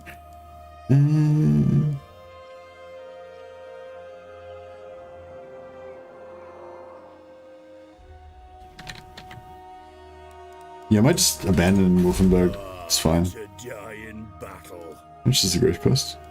It's only cheap anyway, so I'll put it in there just in case we come back here later on, but it doesn't really matter if we lose it. The Slayer in me seeks death. Oh, no, I was saying, what is the Garmas Kron as in... No, I mean, like, what is it like in real life? Like, if we had a physical model of the item, what would it look like? Like, is it a piece of armor? Is it a book that he carries under his arm? Is it like a chain he wears around his neck? You know, what is the Damaskron? I feel like at Damaskron, the name kind of makes me think it's a book. It doesn't really make much sense for it to be armor. Wait, I'll have a look at it. I'll tell you. The Gunnison Kron. Fortunately, this volume, containing every slight made against the Dawi on high seas, has been made with the runes of waterproofing. Yeah, so it's a book. The Gunnison Kron is a book. Now, the Damaz Kron is the Book of Grudges. The Gunnison Kron is... The Gunnison Kron is the Book of Grudges in the water. It's the Book of Water Grudges. Apparently, so it says it's the volume containing every slight made against the Dawi on the high seas. So the Damaz Kron is the normal Book of Grudges, and the Gunnison Kron is a chapter of it. Yeah, a massive enchanted chapter of the Book of Grudges. Thanks a lot, Digress Fish. Cheers. All right, we've clarified that particular bit of information. Did the Dwarfs get a rework? Yeah, they did. Yeah, they got a rework.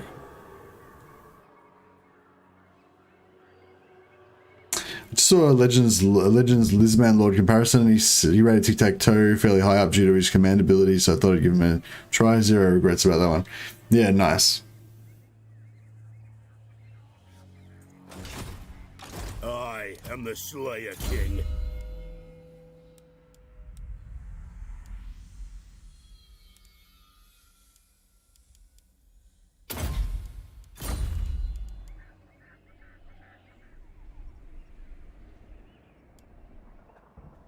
I should grab those ogres as well, I guess. But... Troll Slayer! I answer to clan and hold. Okay!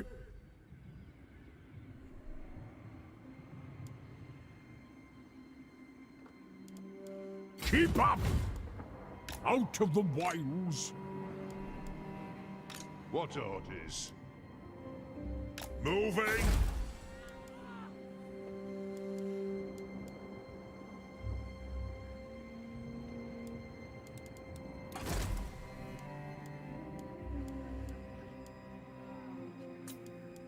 Summon me if you dare. Demon Slayer!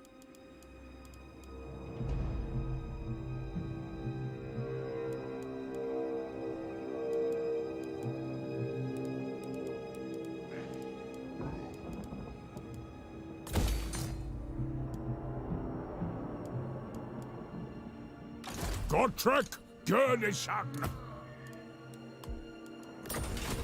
Gottrek Gurnishan! Ready?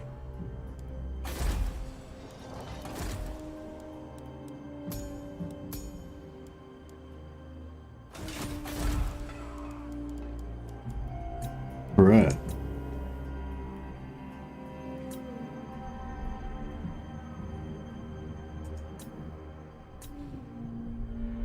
Actually, we could probably get another Gunnison Chron now as well. Yes! Not a Gunnison Chron, sorry, another,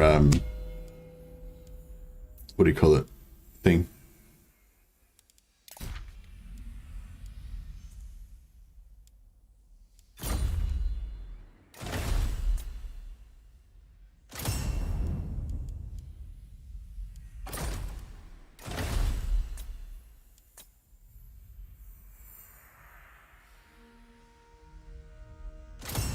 Another Iron Words, thank you.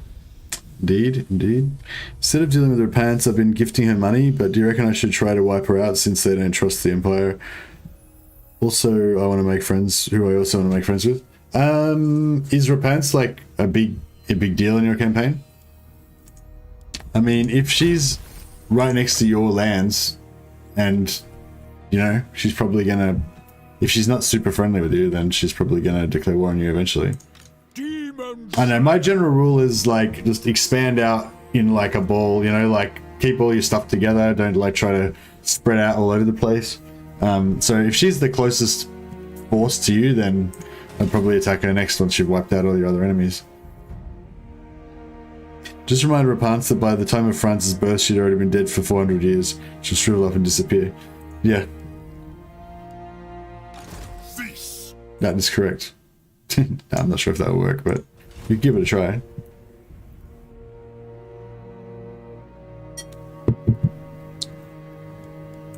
Gottrek Gurnishan! Yeah, so we gotta go here, kill him, then go back over here, kill the rebels there, and so on and so forth. Yeah, I shouldn't have built that. Oh well. Oh, casualties medium.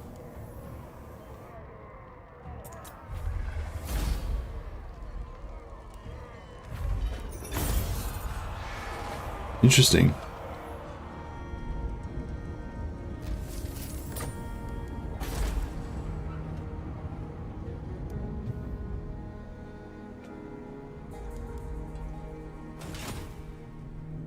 Hey, Nanny, how you going, man? This campaign's going pretty well so far.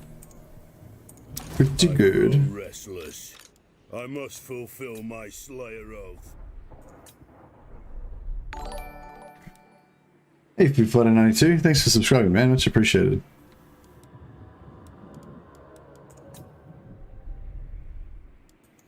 Gottrek Gurnishan!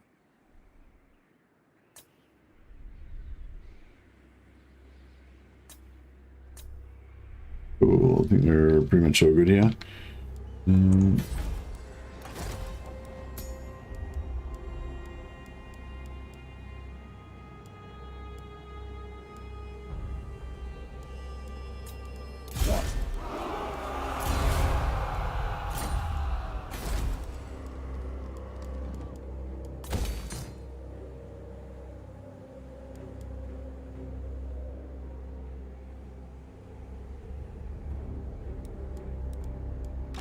Master of runecraft.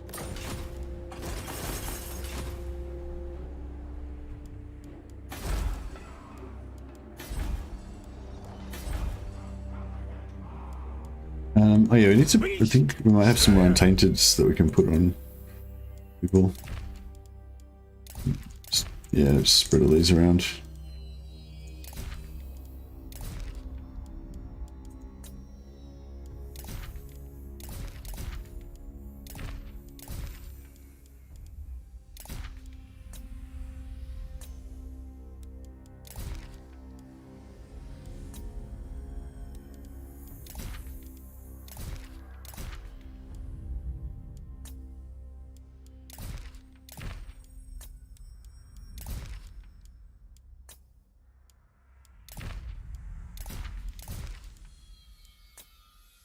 Alright, we've got like crap loads of untainted spread over all of our heroes now, so hopefully that'll help us to start getting more of this vampire corruption going.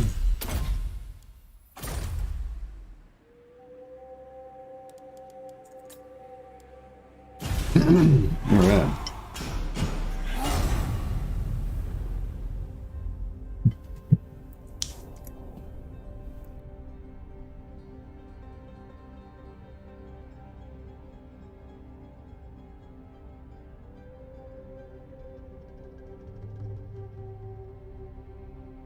Greetings. You no doubt have a request, I'll hear it now. Military alliance, that seems a bit excessive. Didn't think we were that close.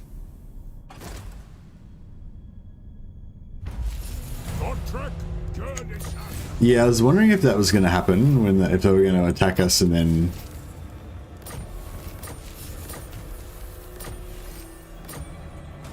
we'll actually end up like worse off than we were before.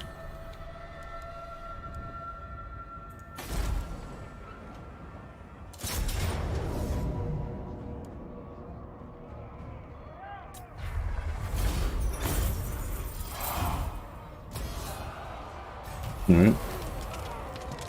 Should keep things under control for a while. Oh, I didn't put the other,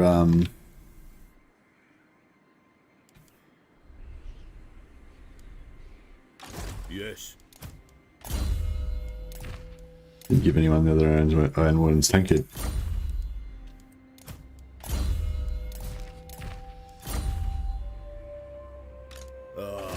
To die in battle. Alright. Wolfenberg can look after itself for a bit. I am the Slayer King.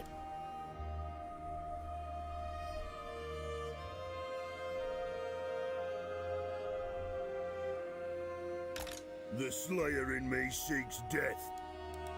Very well, this may work.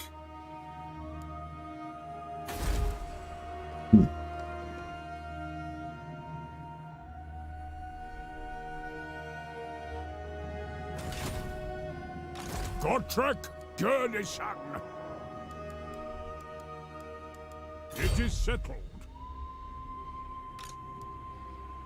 Onwards. Born to die. Where's the nearest tavern then? What? Slain. Son of Gurney. Cat Gotrek Gurnison. Would save, eh? Didn't really have anyone that would save, but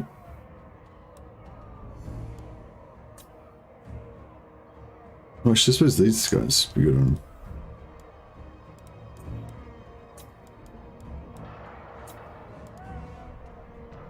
I'll do the fighting. Dismiss the useless cattle.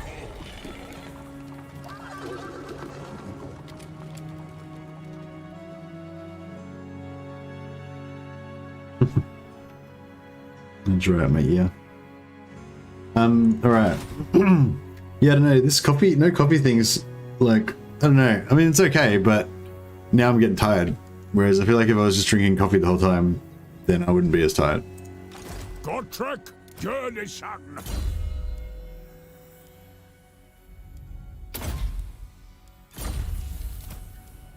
Apparently it's better for me though.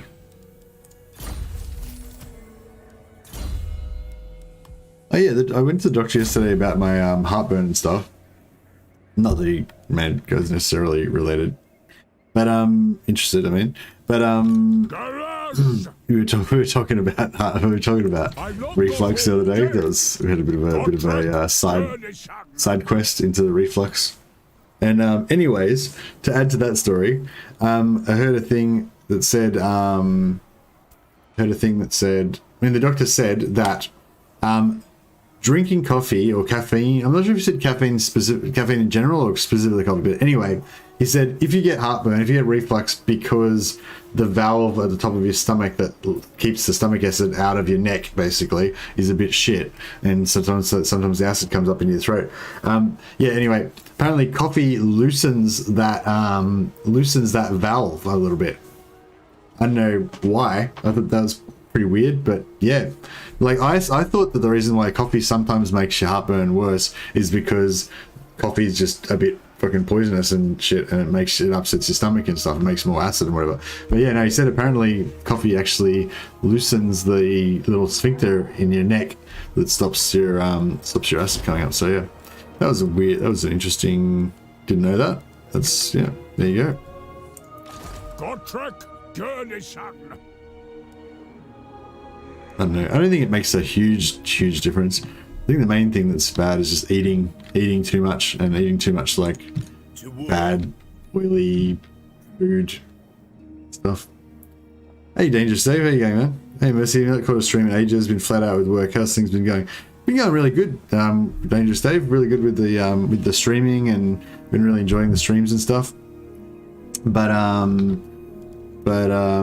yeah, apart from that, nothing too special to report. Just been playing lots of Warhammer and loving it, basically. Does it impact other sphincters? Oh, sphincters? Other sphincters? I don't know. Yeah, I didn't ask him about that. I was just like, that's weird. Eat an apple, you might be surprised. Should I eat an apple? I don't know. I feel like an apple. I mean, is the apples like replacing coffee? Is that what you're saying, Peter Kuso? I don't know. I mean, what are the potential side effects of eating an apple? Like, what might happen to me? Sometimes, do you ever eat an apple and you don't chew it up properly, and you can feel those little chunks kind of floating around in your stomach? What if I get that? What if I get that feeling? There's potential dangers. Definitely impacts my other sphincter. Apples were shown to stimulate the brain similar to coffee, and sometimes better. I can actually tell you that apple does not imitate coffee. I don't know. I feel like we're gonna need to get everyone involved on this one. I think we're gonna have to do a poll. I haven't done a poll for a while, since I don't have anything actually of any use. Since I don't have anything useful to make a poll about, I'm gonna make a poll about whether I should eat an apple. Let's do it. Create a poll. Should Mercy eat an apple? Yes. Apples increase energy and brain activity. No. Fruit is dangerous.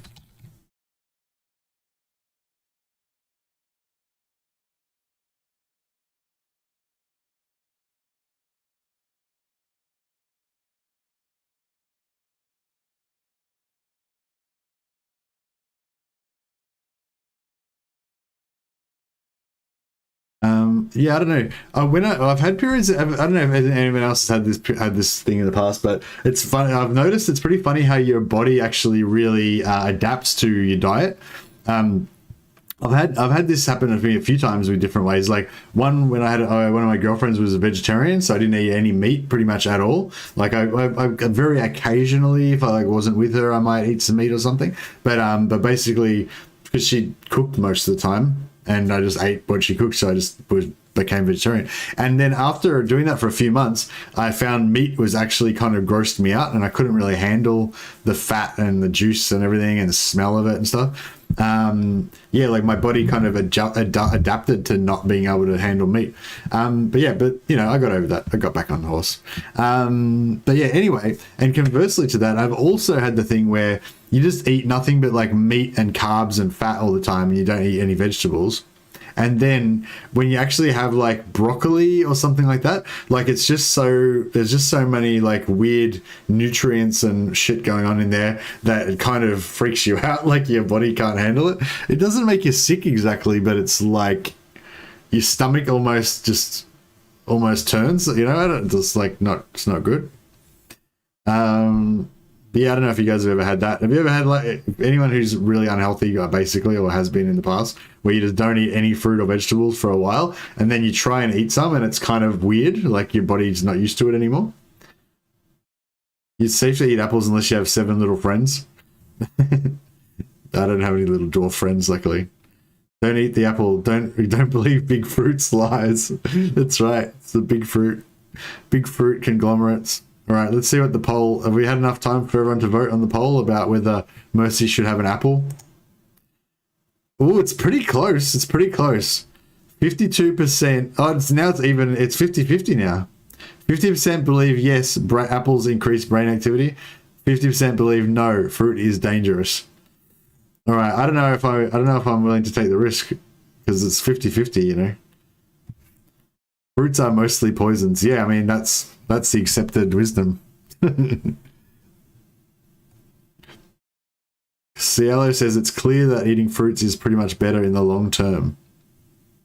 Okay. Your gut bacteria specializes for the fruit you eat. That's why you can't handle it when we go on vacation. Yeah, that makes sense. Yeah, the special gut bacteria that breaks down certain types of foods and chemicals and stuff like that is specialized, and then if you eat more of that food, that gut bacteria will prosper and you'll get more of it. Therefore, you'll be able to break down that type of food more easily. Whereas if you switch your diet around a lot, then you'll struggle. Yes, a regular balanced diet, as the doctors used to say. So you need a balanced diet so you get all your different nutrients that you need, but you need it to be relatively the same all the time, so that you don't have, so your body doesn't have to keep adapting and getting used to weird different foods all the time. Grimnir. I could go with Grimnir Engineer. Give him a shotgun, extra melee defense and physical resistance. Yeah, fuck it, let's do it. Let's get a combat engineer. What can I do? We'll just commit straight away to Grudge Raker. There we go. There's no question. Grudge Raker all the way. The world will drown in blood.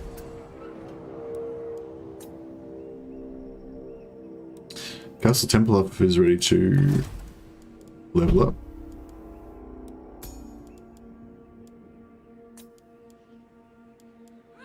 What?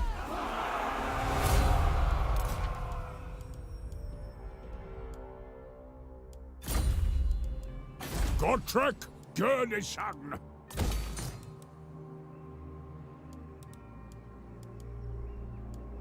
Master of Runecraft.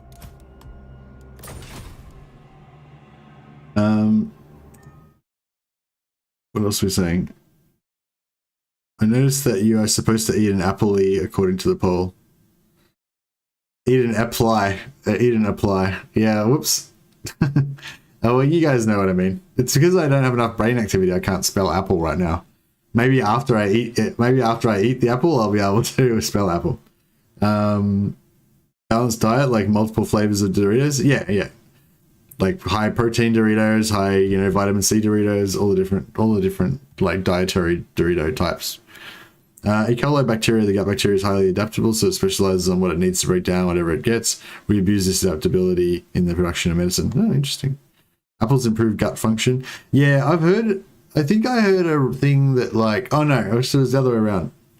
I don't know. Yeah, I guess it was a generalization, so it's probably pretty useless, but I had this like generalization that like vegetables are good for your guts and fruits are good for your like lungs.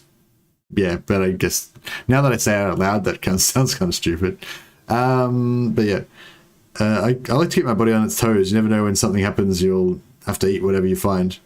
Yeah, I mean, I suppose if you just eat a really huge variety of stuff, then your body will just have a little bit of all the different bacteria and you'll be able to kind of cope with everything. But you won't be as efficient as you would if you just ate one thing. All right, it looks like the tide's turned. It seems like most people now are believing that apples do increase brain activity and that I should actually eat an apple. All right, how about this? I'll go and get the apple and then I'll check the poll one more time. If it hasn't swung back the other way, then I will eat the apple. And I'm going to get a drink of water while I'm there too, because I'm probably a bit dehydrated. Alright, I'll be back in a second.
Alright.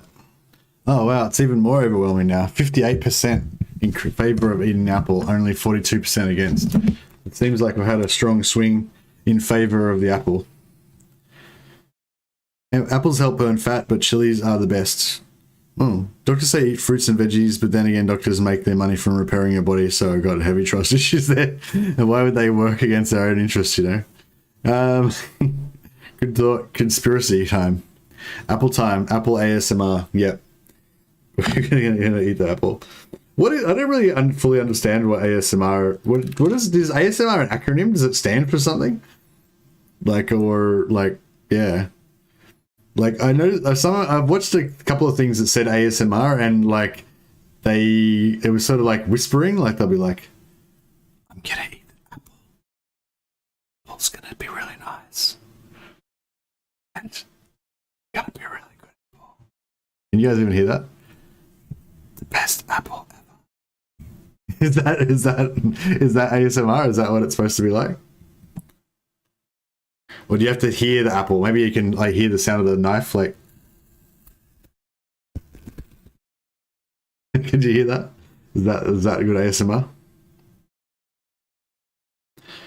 ASMR is when you run your stream in the background while I play Warhammer 2.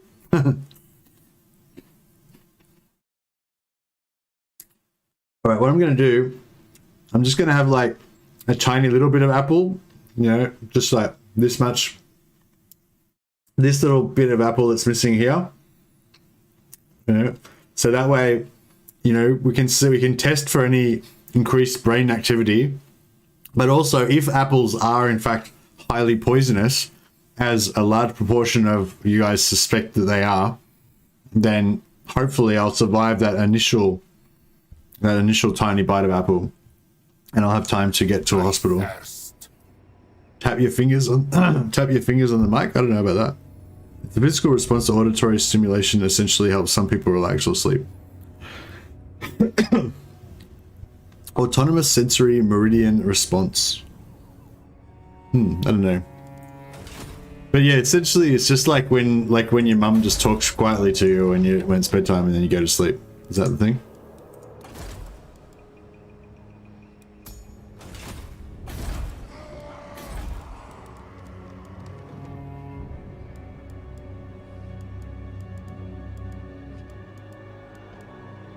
I should have probably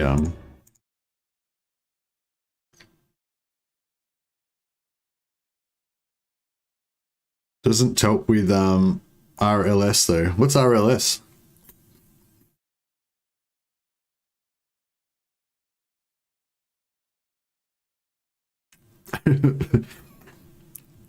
I like that 34% of people voted that no, fruit is dangerous.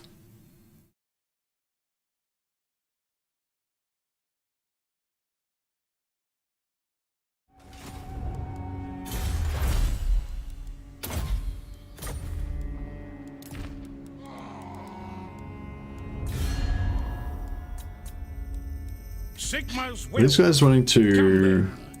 Only no, No. sir.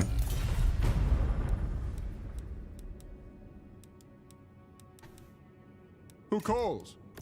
Approach us, friend, and make your offer.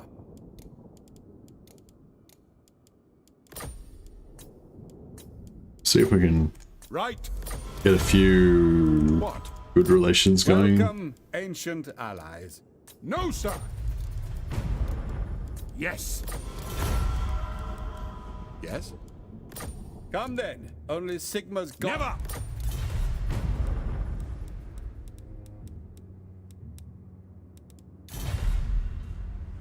Hey Mercy, do you need to be playing at Lockyer to use the Black Arc duping? Yeah, the Black Arc duping only works with Lockyer, Dean. But recently we kind of figured out that, because the last time I went back to check about the Black Arc duping, and I think we basically decided that it's sort of unnecessary now.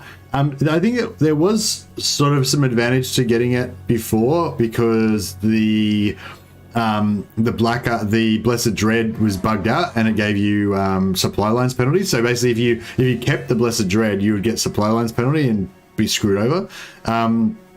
So it was better to get rid of it, and at the same time, you could use getting rid of it to dupe Black Arc, so you'd have more than enough. But I think for the very early game, only one Black Arc, like just one Black Arc, is enough, and two Black Arcs gives you a little bit of an advantage, but it's not that big of a deal, you know. But you can get, if you follow the Black Arc duping video guide, do the two turn Star Tower. And then take the Awakening on turn like 6 or whatever it is, then you'll have 2 Black Arcs anyway, and that's enough for you to invade Ulthuan if you want to invade Ulthuan, or or whatever, Yeah, so anyway, it only works with Lockyer, but if you are playing Lockyer, I think you don't even really need to do the Black Arc anymore. That was kind of what we discussed in chat, and what the conclusion I came to was, I think two Black Arcs is easily achievable just with the normal playing, and that's all you really need early on. And once you start conquering Ulthuan, you'll get a few more and get like 3 or 4 Black Arcs anyway. So you'll probably find, even without trying to dupe Black Arcs, you'll end up getting some extra ones anyway, just accidentally, and they may be helpful, or you probably have too many by that stage anyway. But yeah, I am eating the apple. I've eaten a tiny piece of it, and I'm about to eat the second slice. I haven't noticed anything too bad lately. If you are kind of like allergic to fruit, not really allergic to fruit, but the thing I was talking about before, where you just don't eat fruit so much that your body kind of gets unadapted to it, I feel like apples are like one of the ones that are particularly bad for that, because they're kind of, I don't know what it's called, but they've got that thing that makes babies get colic. Apples are quite I don't know, they've got a lot of like apple chemicals in them and stuff, like, which are mostly good for you and stuff, but if your body is like freaking out, then like apples are quite sort of strong, I feel like. I don't know what I would compare it to, but like a banana or something is pretty mellow, whereas apples are quite tart, and they got a lot of sugar, a lot of acid, a lot of other stuff in there.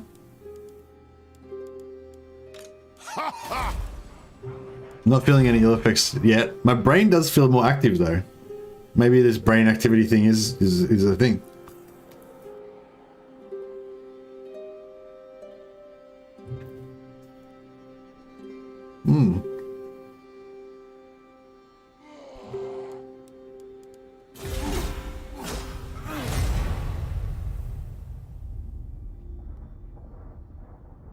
My brother is allergic to mango.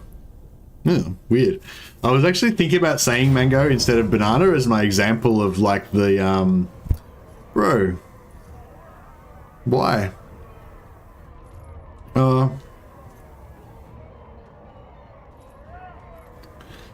See, that doesn't look like that impossible.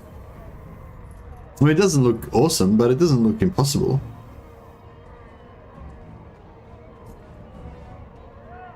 I was actually going to say mango, but then I remembered mango's got that like weird tanginess to it as well. It can be a bit like, if you had like underripe mangoes, especially, they can be kind of full on. I don't know, I kind of want to fight this battle and see if we can win. We probably won't win. We'll probably get terror routed and it'll be all bad. Focus down the Vargolf and it's GG. Yeah, the Vargolf is the scariest part.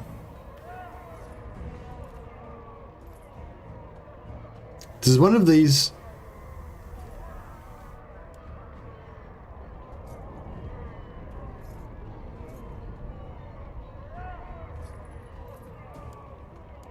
Yeah, let's give it a shot.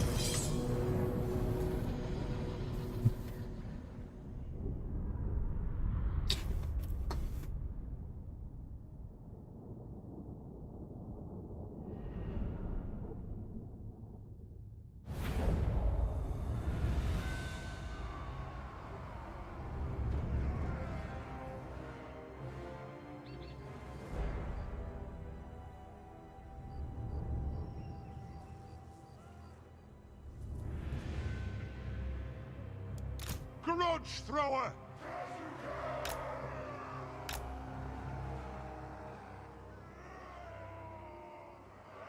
Kind of thinking...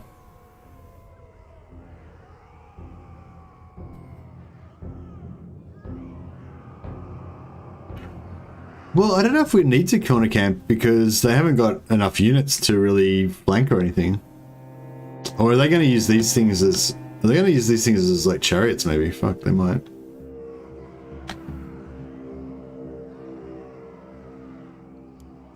Locked and loaded! Ironically, I think our quarrelers are going to be our best...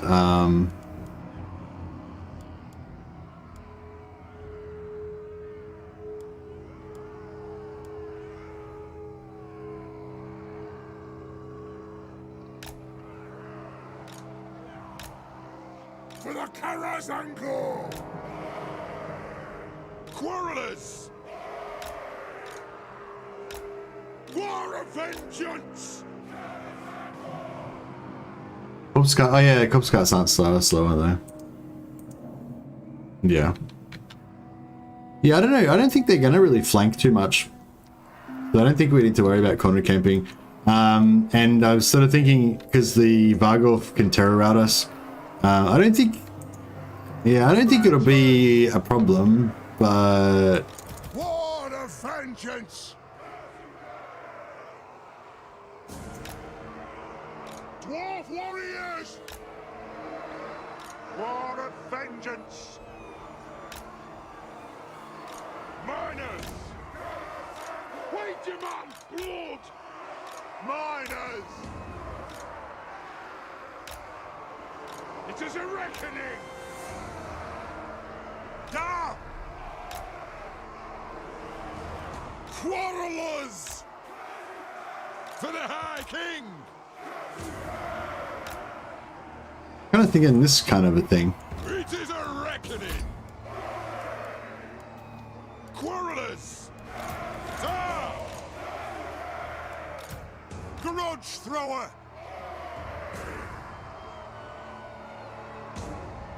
This Ungrim campaign gave me the idea of migrating a Thoric to the Vampire Count's territory. I don't know if it will work, but it's still fun so far. Yeah, I'm interested in migrations with Thoric, because I don't really like Thoric's starting position. I feel like it's too far away from all the cool stuff. The Vampires are one of the best starting positions in the game, I think.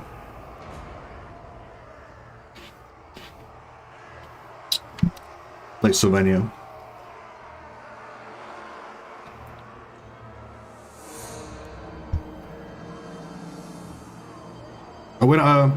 I don't really mean best, I mean one of my favorites. Yes, Lord!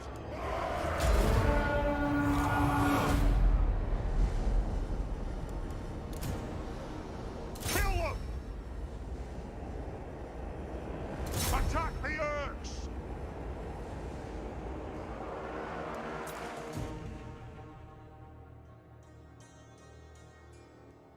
We'd wipe out the Graveguard before they get here, that'd be pretty good.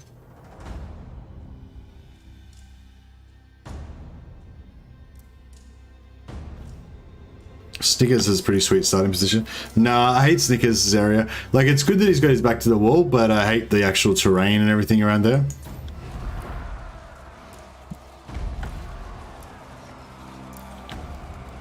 Quarrelers! Axes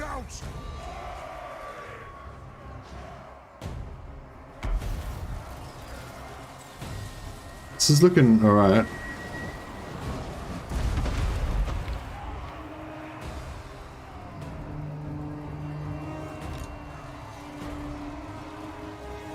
Grudge thrower!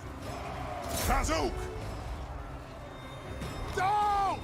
Pump those dwarven legs! Show us the target, Lord! Miners! We demand blood!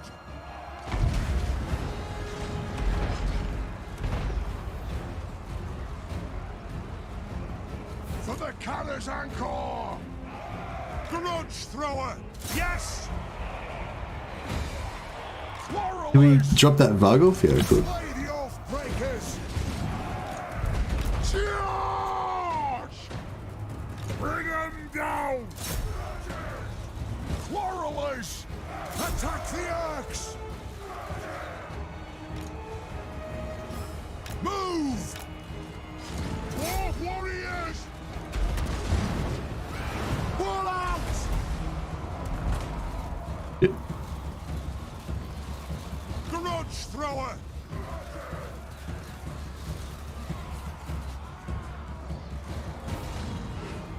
Dwarf warriors! Kazakan, Kazakit, pop!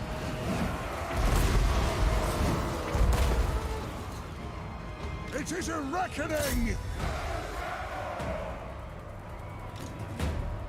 Kazook! Plow through! Quarrelers! Nothing could stop us! Do not share your ancestors! Catch them! I will not rest until my axe is blood. Ready axes!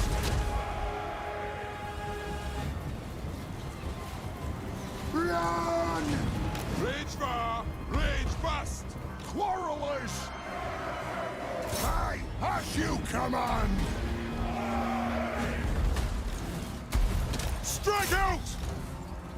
Rage far! Rage fast! Withdraw! Axes out! For the Karak's Anchor! Yes, Fade! Quarrelers!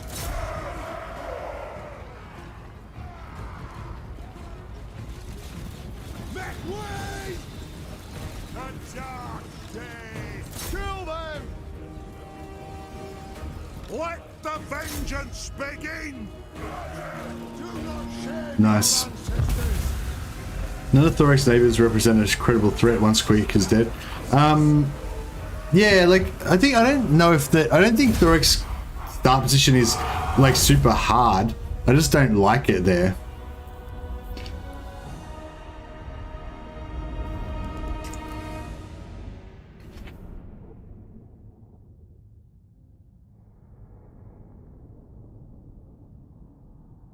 Yeah, he's not near the ocean. He's he does kind of have his back to the wall, but I know you've kind of take off. You got to take out Krokkar really to make that properly have your back to the wall. And that feels like a bit of a, I don't know, it feels like a bit of a delay getting back into the north, and I don't know. I've only played one Thoric campaign for about 40 turns, so I probably need to give him another go to really give it a proper judge. Urks, talk fast, for you are my enemy. Vlad, Vlad, bro, we knew it had to happen.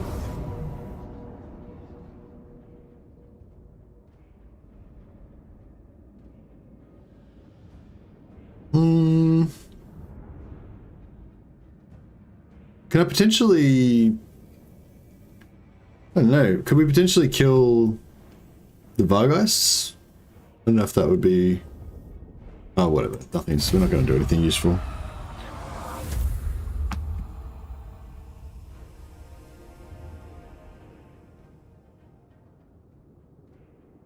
Hey Mercy, at some point, probably another stream, can you mouse over Karak 8 Peaks thing as Belagar? I know that the quest doesn't say you get the oath fulfilled, but yeah, you don't get the, I did it on the Belagar campaign like day before yesterday or whatever it was, or 3 days ago. Got Karak 8 Peaks, and we didn't get anything special. But we got rid of the 50% upkeep penalty, I think. I don't remember checking it now. Apple seems pretty good. I actually feel a lot more awake now, so yeah, good work.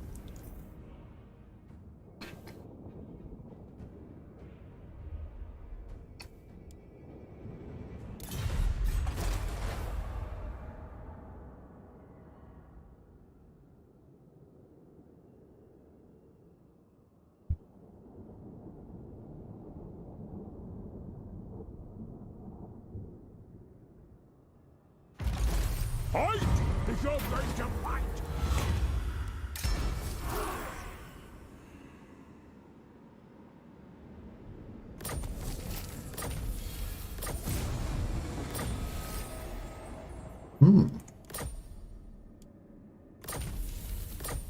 Still no archivist. Watching Legend streamers, Moore's reward for 8 picks is kept hidden and you get that Lord recruit rank and loyalty. Okay. It's the propaganda making you feel awake. That's right. Yeah, but does that get replaced by a buff? Because the clan Moors doesn't get any notification, but their PA buff is replaced by a faction buff. I figured it might be the same way for Beliga. Oh, yeah, I don't know. I can try and remember to check it at the end of the stream if you want.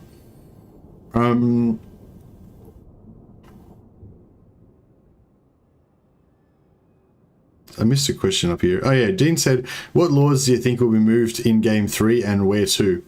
That one's it's probably a bit of a distraction from the current campaign, you know. Maybe we can have a look at, maybe you can have a, if I remember, or if you remind me at the end of the stream, we can go out, we can exit the campaign and look at the list of legendary lords and stuff and see who we think might be moved and stuff like that. But yeah, there's a number of ones that are in like whack places. It's mainly the extra lords, like Karl Franz obviously should be in Altdorf, and Volkmar should be in Altdorf too, because that's, you know, and Balthazar Gelt should also be in Altdorf. Like all of their main places are in Altdorf. But like, but yeah, like Balthazar Gelt, there's no reason that he should really be in Solent. Like if he's not going to be in Altdorf, you could stick him somewhere else, you know. Mostly you don't sound right after that, Apple. Yeah, shit. Maybe something's going wrong with me. I'm mutating. The tentacle's about to pop out of my neck, like an apple tentacle. But yeah, like so Balthazar Gelt, he could move somewhere, right? I can't think of any particular stories off the top of my head, but you know, he could be somewhere else. There's no real reason he needs to be in Solent. They just made that shit up, I'm pretty sure.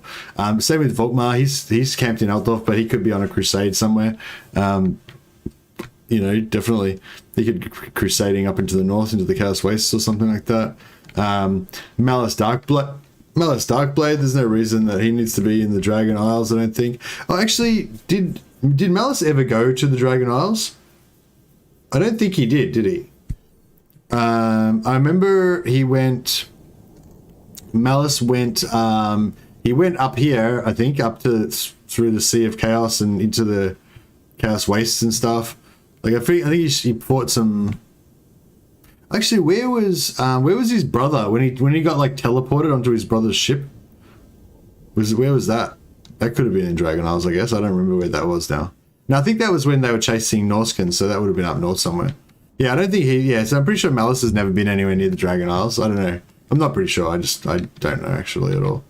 But yeah, and like Katep is over here. Like there's no reason for him to be over there really. He could be somewhere else. Yeah, pretty much every one of the like extra lords that's just been stuck somewhere in random. Like Marathi is in the ancient city of Quintex. There's no reason she should really be there. Yeah, like in each case CA's created a reason for game 2, but I don't know whether they'll be married to that. Like now that they've said that, you know, Marathi's in the ancient city of Quintex because of whatever, does that mean that they can't make a different reason for it to be somewhere else in game 3, or are they going to have to stick to whatever they said the first time around, you know? So yeah, I'm not too sure.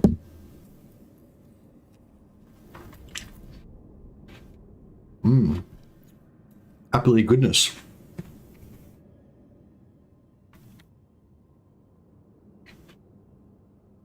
think I'm kind of coming around to this apple thing. I might try this again next stream. I have an apple instead of a coffee. Shit! Look at the dwarves. They're just going gangbusters. I thought this was the age of the dwarves not being super powerful, but apparently that's not the case.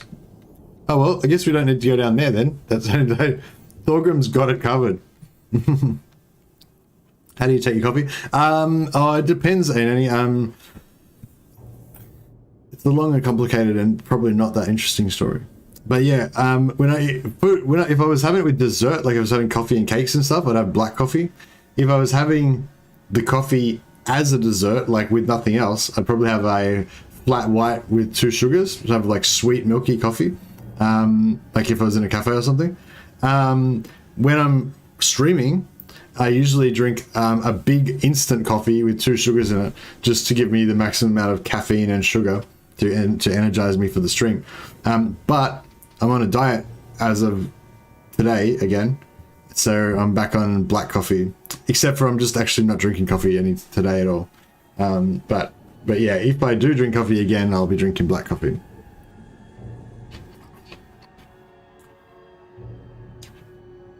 Black coffee is magic. Yeah, I like black coffee.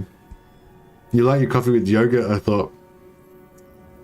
That was just one time. There's one time, hoods. Can't you just, you know, the internet never forgets, does it? Gotrek, Gurnishan.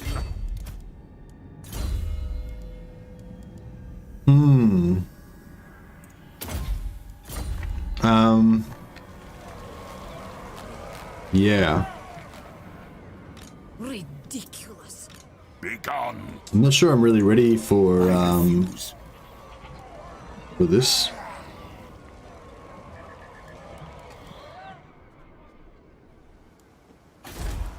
Aye, lad, what can I do?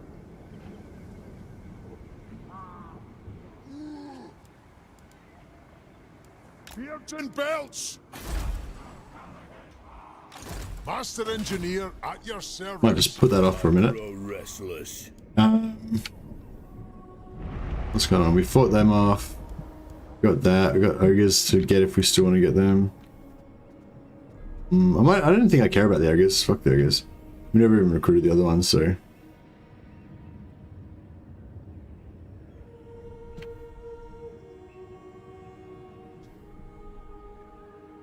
Aye, I'll move. I'm not gonna die standing here.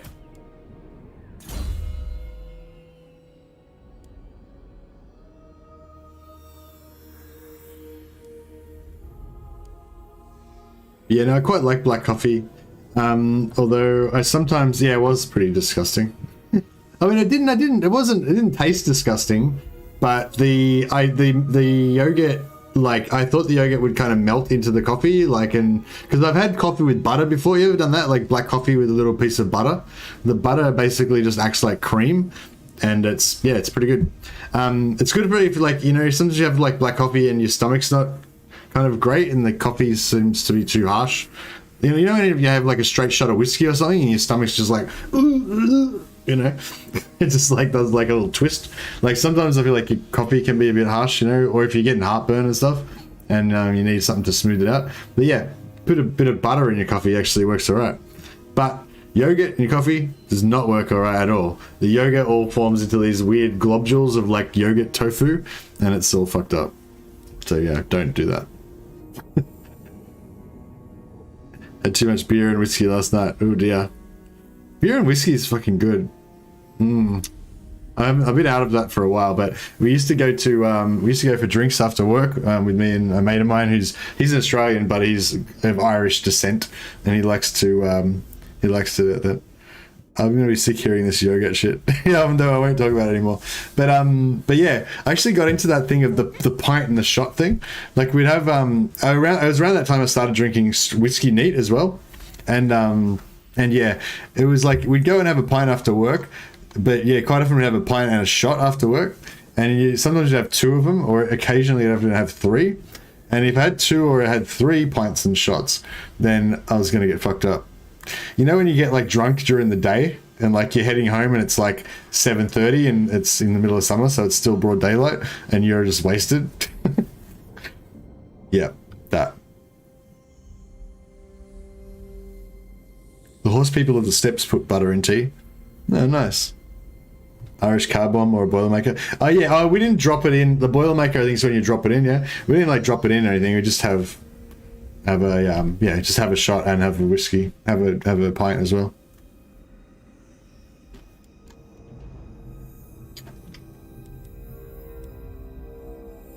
It's just because beer's too like beer doesn't like I don't know, you gotta drink too much of it to get pissed basically. Beer fills you up too much, you gotta keep going to the toilet every 5 seconds and shit. It's just like too much fucking around, you know? So you have a shot and a pint and then it gets you there. But you basically want to get to that point where you're tipsy, just a little bit tipsy, a little bit happy, like as fast as possible, and then just stay at that point. But unfortunately, once you get a little bit tipsy, a little bit happy, your common sense goes out the window sometimes. It is time. Because they used to have a sausage sizzle as well in summer, so they'd have like they go there and have a barbecue set up and you get a sausage in bread, or you have maybe a couple of sausages in bread.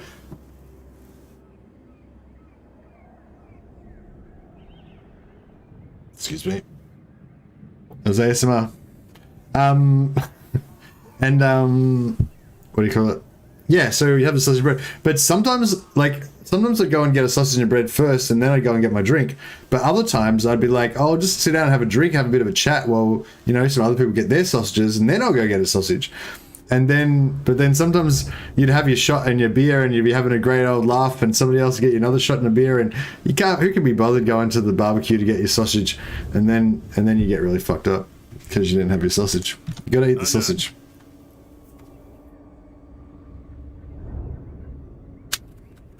Yeah, Ruffle Mayo Productions is a big fan. Hey, Private Draco, how you going?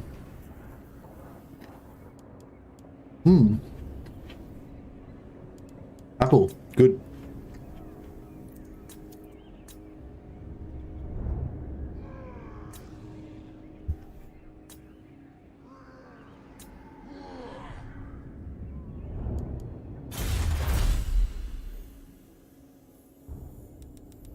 Have any of you guys ever had the experience of like going out for a drink with friends, and like once you start drinking, you remember what it's like to drink? Because I don't drink very often. You remember what it's like to drink, and then you I chugged 2 beers after already drinking 5 earlier because my best friend was so smashed he wouldn't listen to me when I told him to fuck off, and I wasn't going to let those beers go to waste. a noble endeavor, Anthony. Good work. Have you ever? I don't know. Well, it sounds like you drink a fair bit anyway. But when I used to go out and with my mates and we used to drink and stuff, we used to drink quite a lot. And you know, I guess a lot of times. I mean, it's pretty much every time. I guess. Like I'd probably have like about 20 bourbon and cokes in a night when I used to drink bourbon and coke. And you know, like that's yeah. So anyway, but then I don't drink really at all anymore. Never really go out drinking with mates or anything. Like yeah, I like occasionally have a wine with dinner or something. You know, that's about it. So, but then if I meet up with one of my mates, like one of the mates that I used to hang out with when I used to drink a lot, and then we'll have some bourbons or some beers or whatever, and then you start getting in a good mood, you're having a chat, you're talking about old times, and then you start knocking back drinks the same way that you used to back when you used to drink, and then you get fucked up because you can't handle it anymore, even remotely. Mercy's settling down. Yeah, I feel myself shifting into wind down period. My interest in ending this turn that I actually ended ages ago is like pretty low. Oh no, this isn't the end of the turn, this is the start of the turn. Shit, I've sort of fight this battle. Yeah, no, we can do this, right? Sure. Is he rolling with Seed of Rebirth? Yeah, he hasn't got.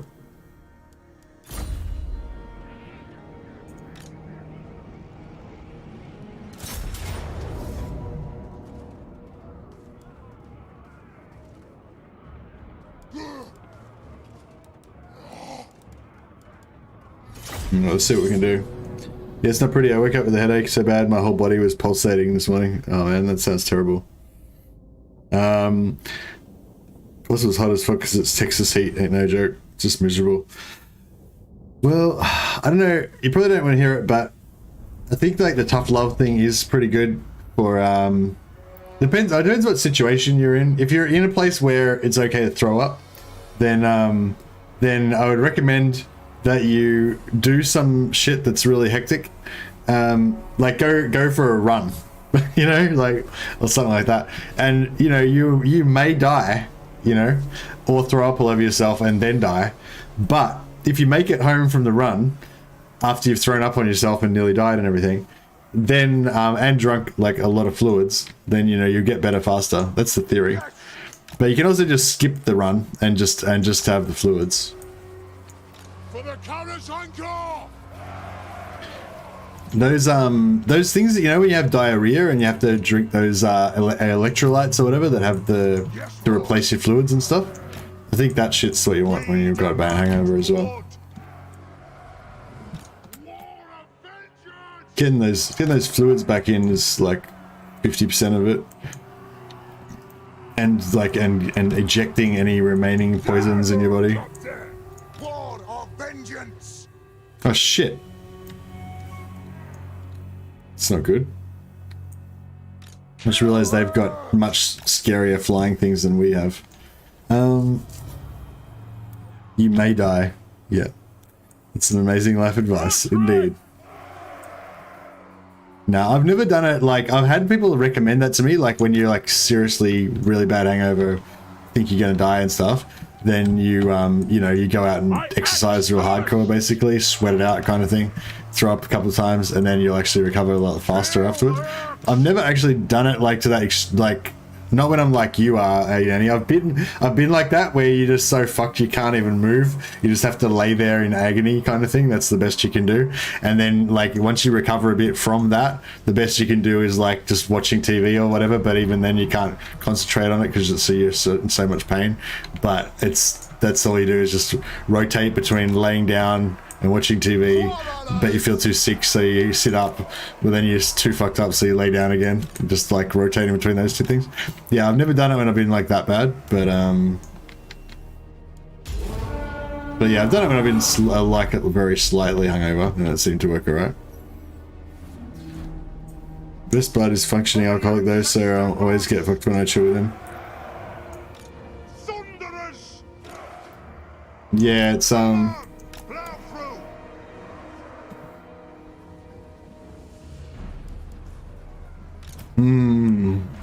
Plow through! Hit them! Charge! Miners! Yes! Strike out! Quarrelers! Charge! Put those dwarven I'm not feeling good about this. I need to be feeling good about this. To the forge! On my way! On the way! Move now! Berserker! Berserker! Indeed.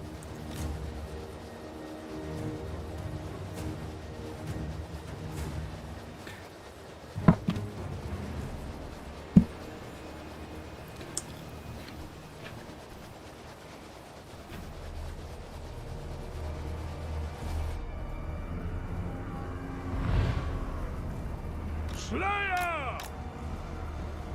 Into position! Move! Gotrek! Sword! You can get rid of these flyers. They've got no flyers over there. Oh man, he got fucked up. Those armor-piercing bug eyes are no joke.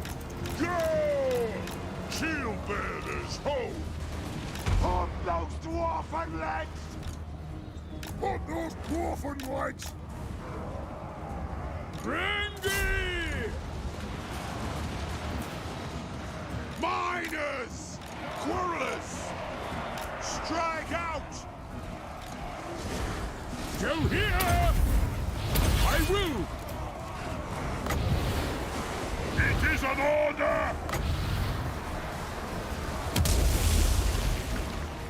Miners! Move off!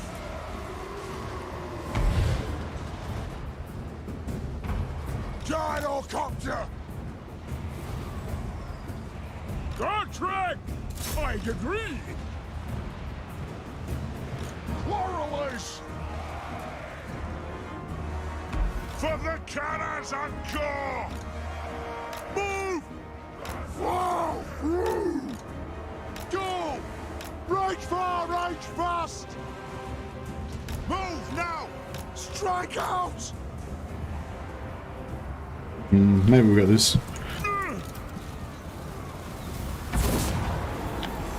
Attack the earth! Warriors! No! Down! Yes, we'll guard it! Zoe, attack! Zah! Thunderers! The Dowie are ready! Ancestors! Bring them down! Let the vengeance begin! Yeah! The runes are cast!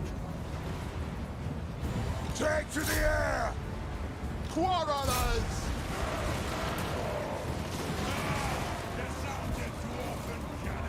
Alright, there you fuck. I'll die willingly! With haste!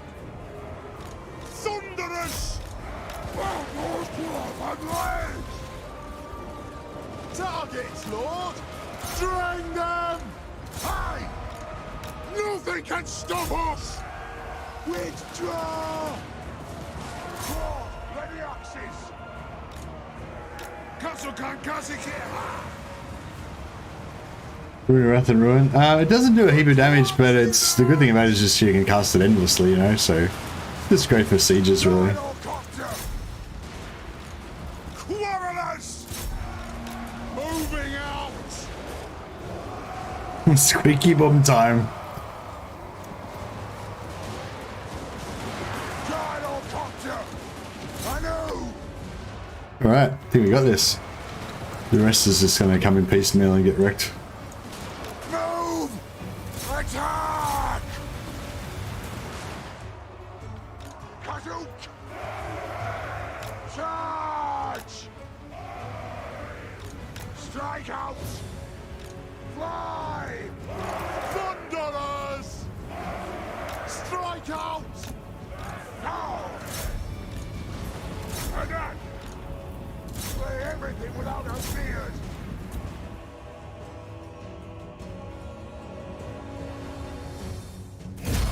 Alright, that worked out pretty well. Do you ever save us something to reference where it shows exactly what Gotrek's return trait is? See ya, Danny.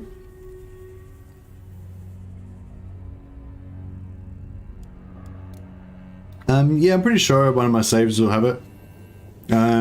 If you've got one where you've done the 100 Gotrex thing, you'll have it, because as soon as you do the first Gotrek, the second one comes out with the trait.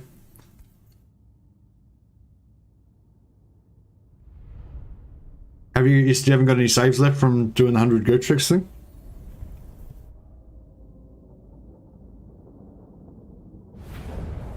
Victorious!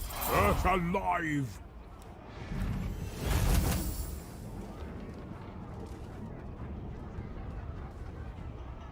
So the true meta thing might be to like get Gotrek as soon as possible on turn 3, get rid of him on turn 30, get him back on turn 60, and then keep him forever.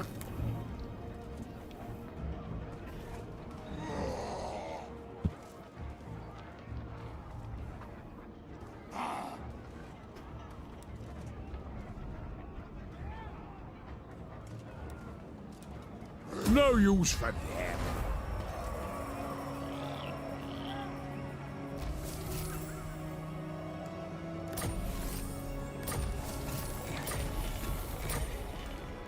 Great Grogny's beard!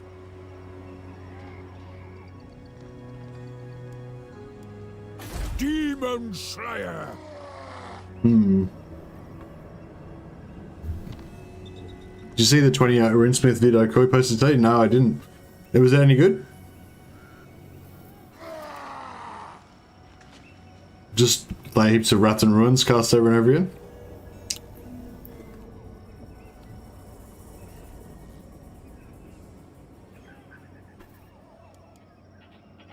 I am the Slayer King.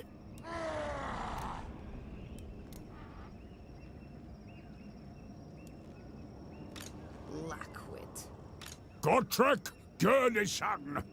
Do you reckon we could take out Isabella with this stuff? Kind of think we could.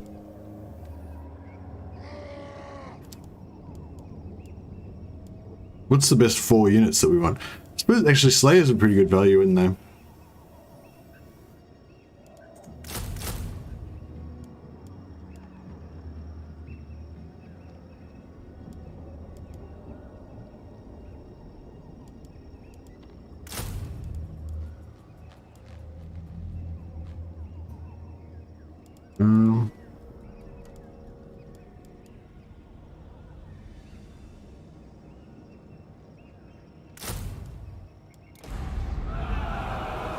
That would be madness.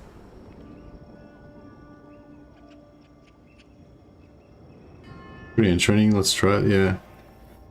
Yeah, that sounds cool. I don't really get into those sort of meme type videos that much, personally.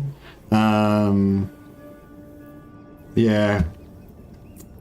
I don't know. Just never really got, like with the music and the comedy stuff and everything. Like, yeah, I don't know. Don't really, I kind of prefer Legends ones where he just kind of explains stuff.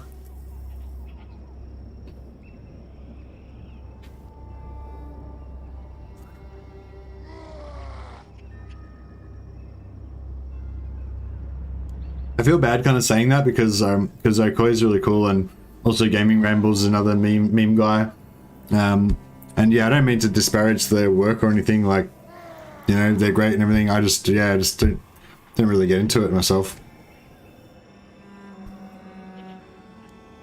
I like different strokes, different folks. Yeah, exactly. Yeah, yeah. I like Legends videos where he just explains stuff, and I like the lore videos like that.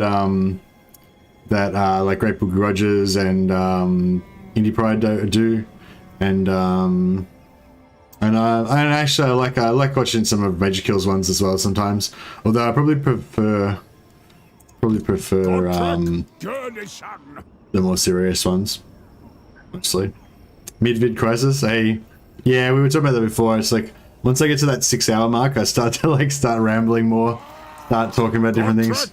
Alright, are we gonna... Medium. Who are we gonna lose? Ooh, a bunch of heroes are gonna die.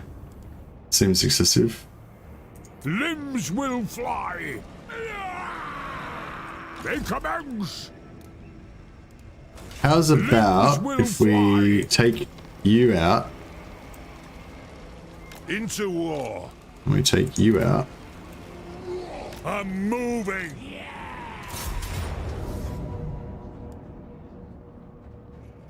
Okay. What about...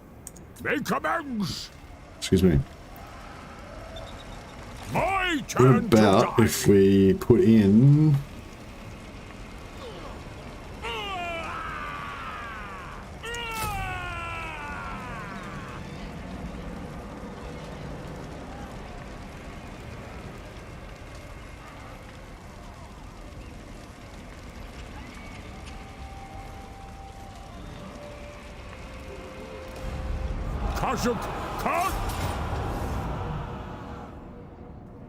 both of them.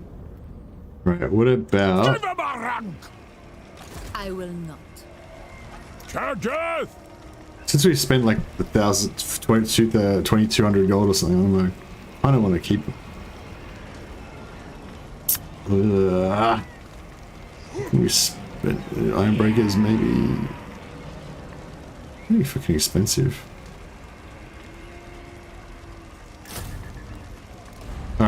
Surely that's enough. No, still gonna lose it. Fuck it. I think I'll just fight it. Fuck it. If they reckon we're gonna lose those units, I beg to differ. Don't Thaden's assault units? Yeah, but I already attacked the siege, so I can't get in there.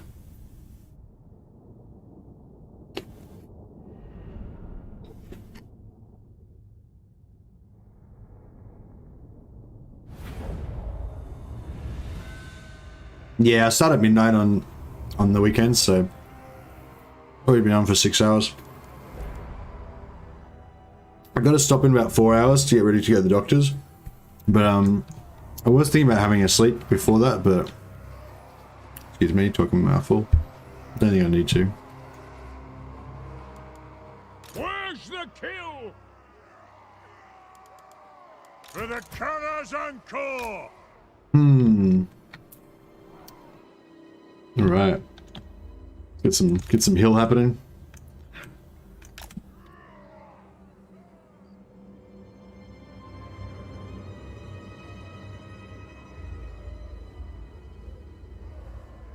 I know how much flying stuff that they had.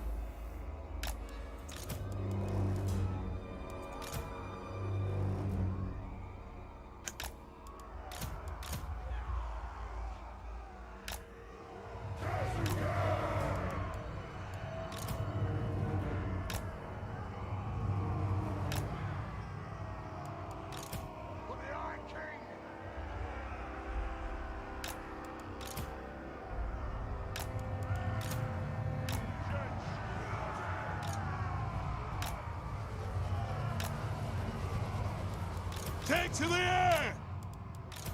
Powder charge! Iron drakes! Quarrelers! Yes!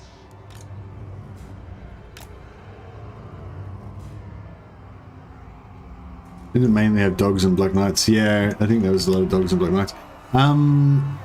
So that's a really good point.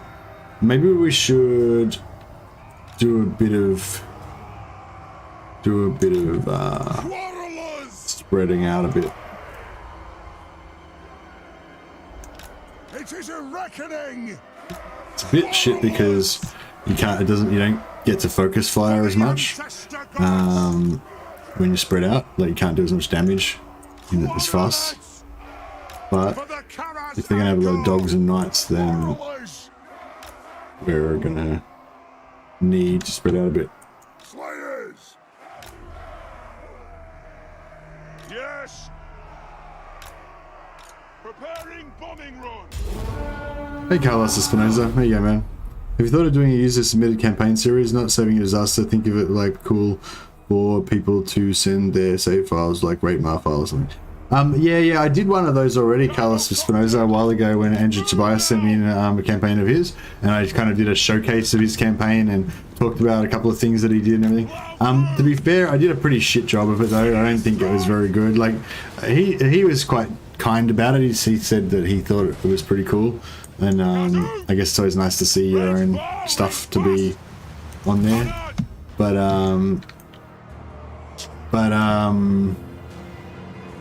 yeah, I don't know. It didn't. I mean, yeah. It's like I said. To be fair, I didn't really do a very good job of it. But like, I don't know if it would have been. Yeah, I don't know. Anyways, yeah, I did try it, and it was, you know, whatever. The video wasn't very successful, but that doesn't mean the concept was not good. But then Linksy started doing that same sort of thing, and he, I don't know. He said people. He thought he seemed to think it was pretty good, and then Legends started doing the same thing as well. So yeah, so it's like, yeah, I think it's pretty much covered now. Yeah, Legends got his own like Rate My Campaign type series now. I don't know if he's gonna keep doing. I don't know if it's super successful or whatever. He tried it out anyway. I think he's done a few episodes of it. I'm not sure if he's still interested in doing it or if he's gonna stop doing it or what. But yeah. But yeah, no, good idea. I kind of already had that idea, but yeah, didn't really work super good. Yeah, he said they performed really badly. Yeah, which is weird because Linksy reckons that they performed quite well for him. So yeah, I don't know.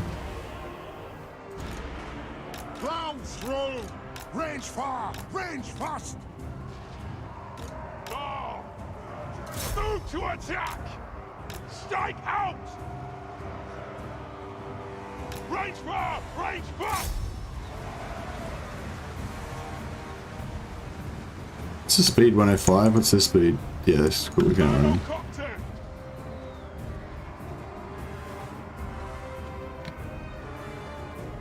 This is fucked. We're all gonna die.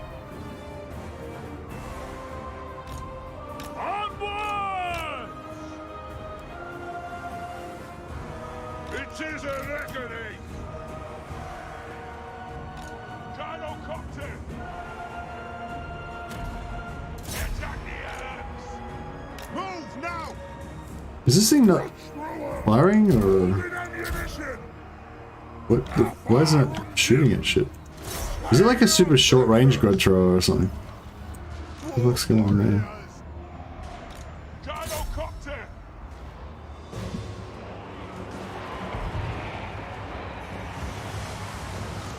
Ah! Wage your man's blood! Force ready axis! Going!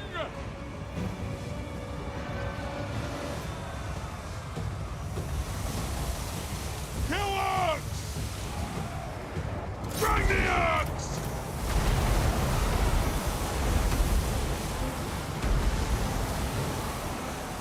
This Isabella's going down. Oh! Nothing can stop us! We are relentless! Move now! Move to attack! Agreed! Oh, shit, okay. Oh, catapult's got fucked up, but Let it's us okay. bleed for the clan! Quarrelers! Yes! Yes! We demand blood! Move! We demand blood! Gyrocopter! Quarrelers! Stay as one! Pray for the ancestors! Scoff! Wait, there's... Slayers! Oh, they're both here. For the Karas and Gore! Wow! Through! Root thrower! Slayers!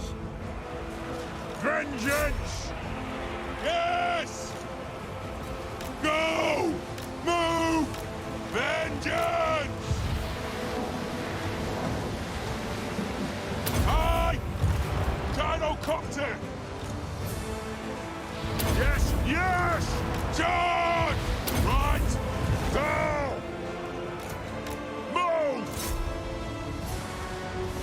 Yeah, that wasn't masterfully done, but got it done.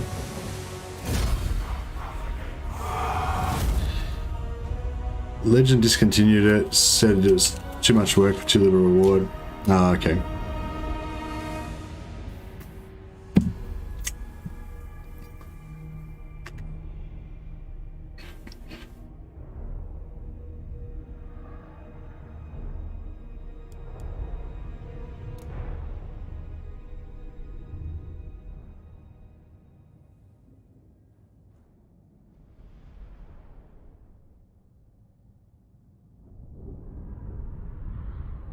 Yeah, my most recent thought about that whole concept, like I said, I already did it once, ages ago, and it wasn't, you know, particularly amazing, but I think that was partially because I didn't put a lot of, I don't know, I just didn't make a very good video, either didn't have good ideas or didn't work hard enough or whatever.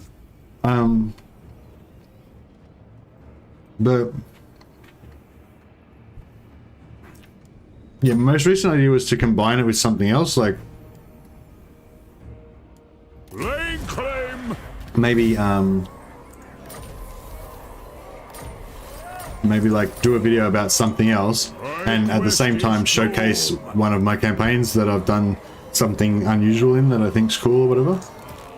So don't worry about getting other people's campaigns, just using my own. Oh, I suppose it could be mine or somebody else's, either way. But yeah, both of those work.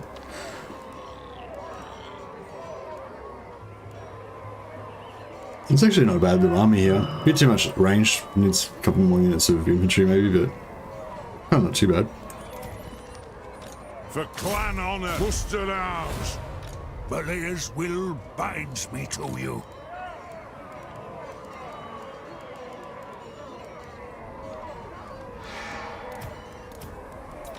And? You summon me. It shall be done. Gotrik's got regeneration now, so that's pretty good.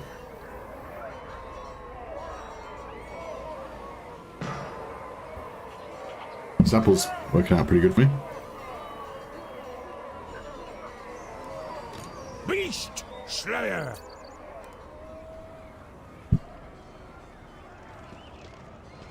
I'm working on a video at the moment that's going to be really shit. The Slayer in me seeks death. It's kind of depressing, but look.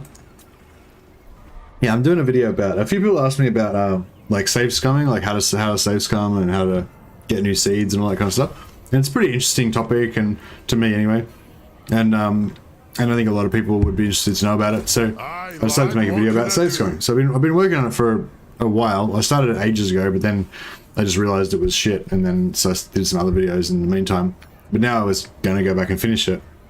And it's like, it's okay. Like, it's, you know, it's informative, I guess, and stuff. But it's just not like, I don't know. I just don't think it's going to be entertaining or like, you know, like the people who already know how to save scum are just going to be like, oh yeah, whatever. And they're not going to like really watch it. So then it's not going to get boosted very much in the algorithm. So the people that like potentially could get some benefit out of it probably aren't going to see it. You know, it's like, yeah, so it's just like, I don't know. I'm sort of like it's a bit demotivating, you know, because like I know it's not going to be, you know, I know it's not going to be very good. Yeah, make content you enjoy, and your joy will go into the video. Yeah, true. Yeah, true. Maybe I'm just not very inspired right now or something. Monster There is Slayer. another video I want to make that will be fun, but I haven't started that one yet. No. Garage. But yeah, that's good advice, Ella. Yeah.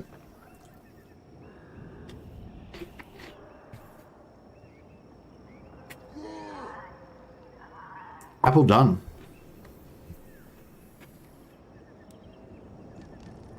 I will. Publishing be damned, indeed. Yeah, I was probably still got to do another like 10 hours work on it to finish it though, so it's like, I'm just at that stage where it's a bit demoralizing. Like, what I've done so far is pretty fine. It's okay, it's pretty good. I was rewatching it, I edited it, cut it down a little bit, made it a bit faster and stuff. And I thought, yeah, it's pretty good. But yeah, like I said, I've still got to probably do another 10 hours work on it to finish it. And I already know that it's just not going to do very well. And so it's just sort of like, I don't really know anything about safe scoring, to be honest. Yeah, well, maybe it's just the video for you. But like normally when I do my videos, I have like a bit of a formula. I try to like, you know, explain one primary. I have like one sort of like headline, usually like an exploit or something like that, to make people get excited about watching the video, and then I usually try to have some sort of guide information sort of stuff that people can follow. And then also I try to have like little tidbits of little different informations and stuff that so people will be like, oh, I didn't know that, you know, that kind of thing. And all that combined, I think, makes a good Mercy video, you know. But yeah, this one doesn't really have that. It's just informative about certain things, and that's it. So I feel like it's not going to be very good. But at the same time, it's like I kind of have to just do it, get it done, and get it out, so I can go on to the next thing, you know. Sounds like a form of writer's block. Yeah, I think I get a bit of writer's block sometimes. Excuse me. Yeah, well, yeah, it might be relevant for the future, and it's also, yeah, also I think even if an individual video is not that successful, it still adds to my like folio, you know, so that when people are interested in my videos, they've got some more stuff to watch. Like assuming that some other video is what you first find out about. And then you'll at least have some other stuff to watch after that.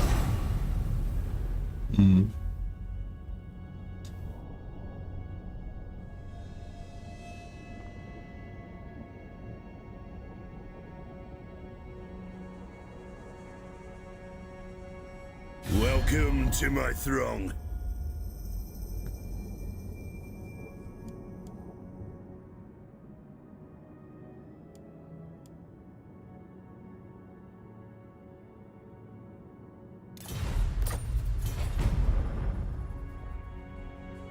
Yeah, I think another big thing about all the video stuff is I'm a noob, you know. I'm just a noob at it. I just don't know what I'm doing to a large extent, and so I'm kind of just like fumbling along. Everything takes me ages because I don't really know how to do editing properly and stuff, or how to even write a script properly or anything, you know. So you know what I mean. I just kind of shamble my way through everything. So it probably takes me like 10 times longer than anybody else, you know, would like a professional would take to do it, you know. So yeah, and it's just, yeah, so I think it's just all part of the, I need more practice basically is the other thing. So even if the videos are absolute shit, at least I'll hopefully learn something and then I'll get better after that. Yeah, and more important, yeah, exactly, Steak, so exactly what you're saying. More importantly, develops your skill set. The best teacher is failure, so no matter whether it does well or it does badly, it's a win. Yeah, that's right. Yeah, that's pretty much what I was trying to say as well. Just keep on keeping on. I didn't know you existed until a few days ago. Thanks to the algorithm. Yeah. Oh well, I'm glad you're here now, Clockwork. Just be like Matai and speak from the heart. Oh, we'll do my best. I'm a bit sad that I killed Isabella because now I can't get a trait on well, I can, but I haven't got it yet. I am the Slayer King. Slayer King.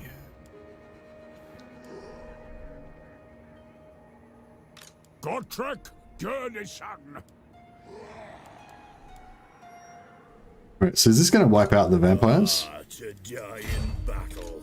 Helman Gorst. I would like to get his trait on Gotrek, but Gotrek Gurnison.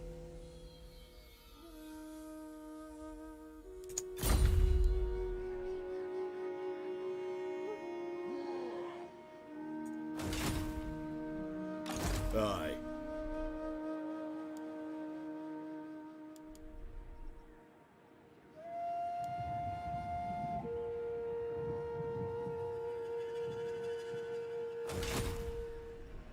I grow restless. Gotrek Gurnison. how are we going to make this work?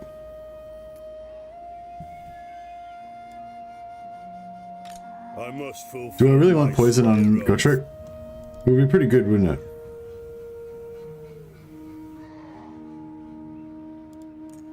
And Yeah, I think so. Alright, we'll leave Gorst alive. The Slayer in me seeks death. Demon Slayer. You can go Giant there. Slayer. It is time. Seek our doom. Okay, so we need a chopper. We need 2 slayers.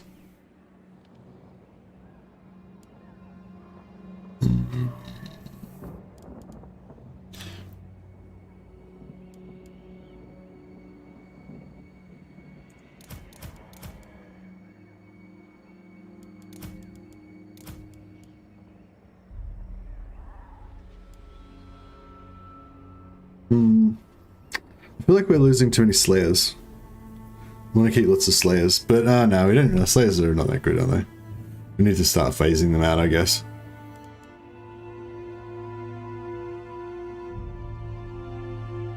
Very well. I'm not gonna die standing here. Aye, but the axe of Dargo demands blood. Monster Slayer. Anat, But get rid of some more slayers, maybe. Oak Slayer. Keep up. Making ground.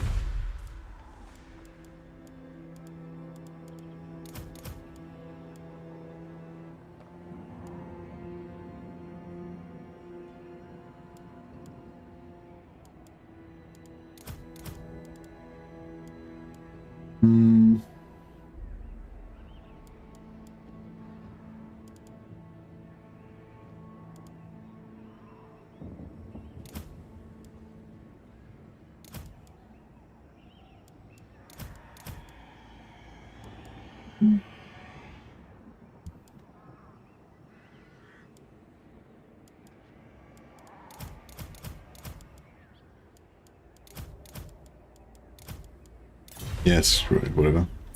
It's fine. Gotrek Gurnishan.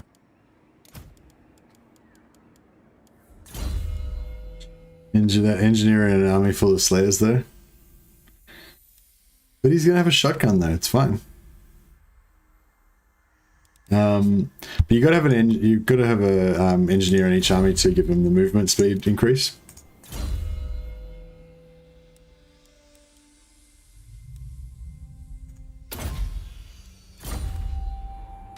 Onward.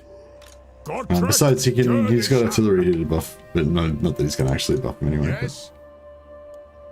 I am the Slayer King.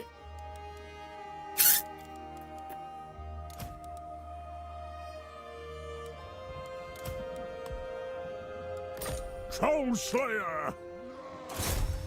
Get those cannons moving. Gotrek Gurnishan. Oh, shit, we got these rebels over here as well. Actually, this is probably the more important rebels, isn't it? Shit, we got rebels everywhere. Oh, we can send Gotrek over here. I mean, we send Ungrim over here and Gotrek can go over there. I don't know, we'll figure it out.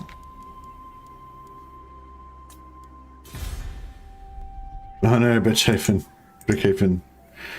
Well, hopefully they can hold out against their rebels as well. I get that he buffs the artillery and movement, but still a bit slowly. Love your videos, Messi. Keep up the good work. Oh, thanks, Rick. I appreciate it, man. I'll definitely do my best. Just I'm back at work now, so I can't sort of pump out the same productivity I was doing while I was on holidays. But yeah, I'm trying to keep things going. Looking forward to next time I have some leave. What the hell is this dude doing here?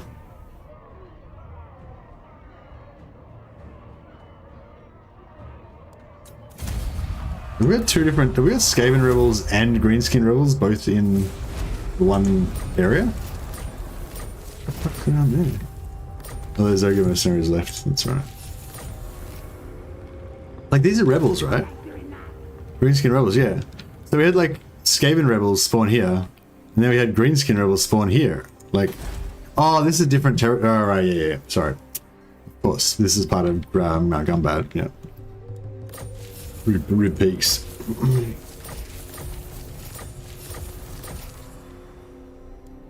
Okay, so Yes.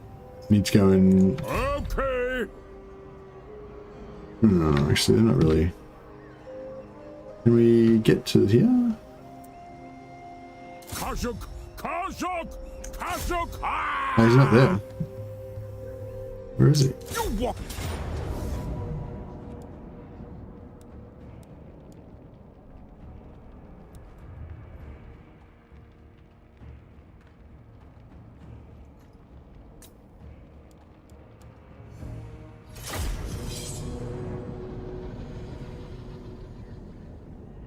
He's there to take your beards. Yeah, where's what's his name got away from me? I wanted to give him his poison trait to Gotrek to make him a bit tankier. Because poison's good for making you tankier. It basically reduces enemy damage by 20% in melee. So if you're a foot lord and you can't get targeted too much by a missile, or you've got high missile resist, it's pretty solid.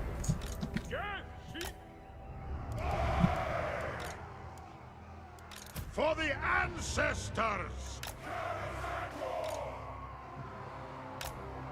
Dog! Dwarf warriors! Ha! Slayers! Grudge thrower! Is this a grudge thrower as like a short range one? Or is it? Oh no, it's pretty much normal. High King! Yeah, it's pretty normal range, I guess. Seemed like it was really short range when we were on top of the hill. Those traits were underrated. Yeah, I think it's really good for melee lords, for sure.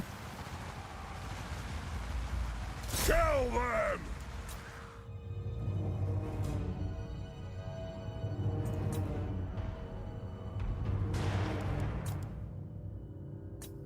For the High King!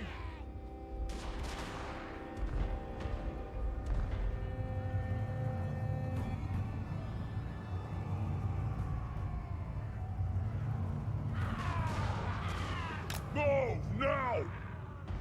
Plow through! Charge! Quarrelers! Understood, Lord! Gyrocopter! Attack the Urks!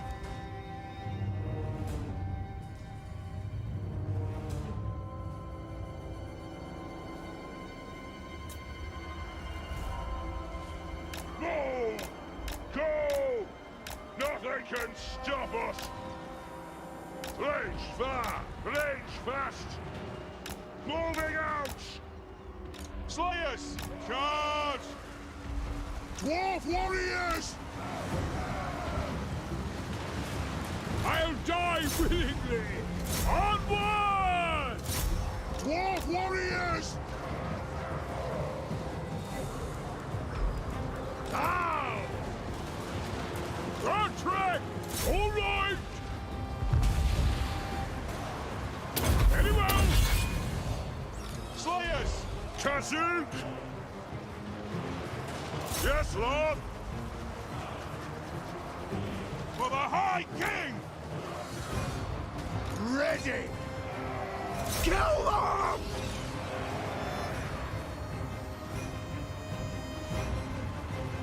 Move! To me! I always get followers. Yeah, I always get poison followers for sure.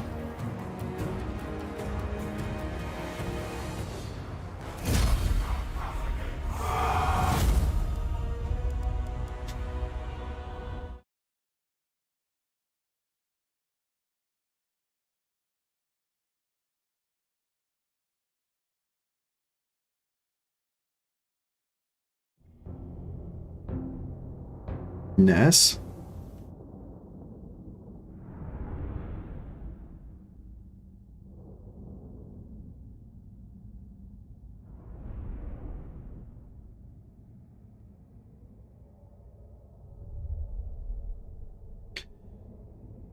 Yeah, I think yeah,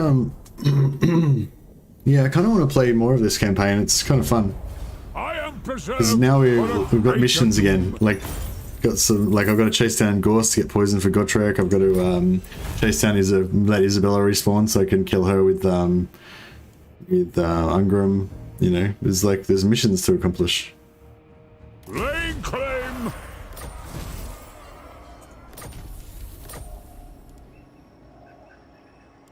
We can probably build some more sort of anti-hero as well.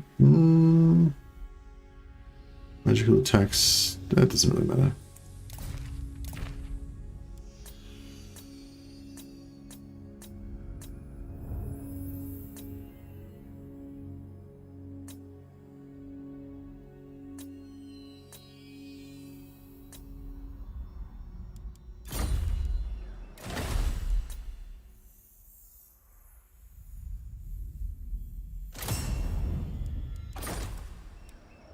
Need more.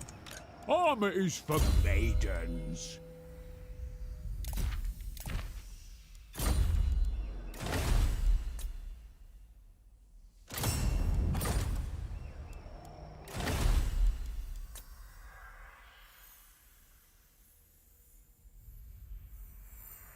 Oh, what?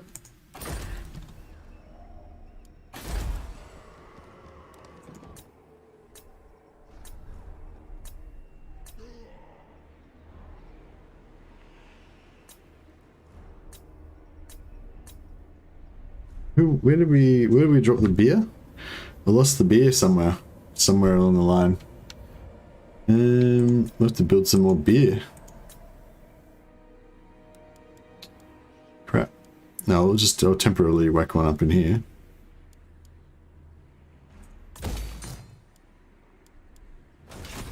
The Slayer in me seeks death.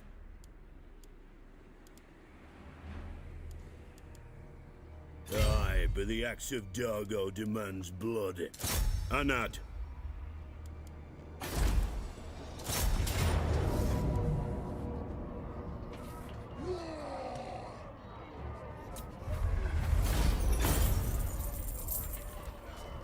Yep.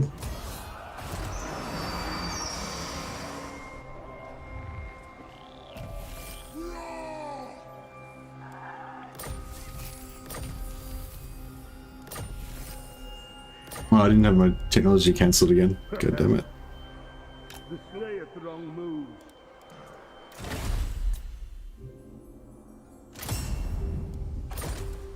Naz. Ended up liking going to war with the vampires more than heading south to the greenskins. Yeah, I'm very much liking the war with the vampires. But yeah, when I played previously, I didn't realize. I kind of I tried going to war with the vampires like straight away. That didn't really work. I kind of tried going over here and then kind of going south. That didn't really work. This time, yeah, going rushing here, then rushing here, then rushing here, then rushing here, then coming back to kill the vampires. That's worked really well. This is my go-to Ungrim thing from now on, I think. So yeah, it's pretty good. Excuse me.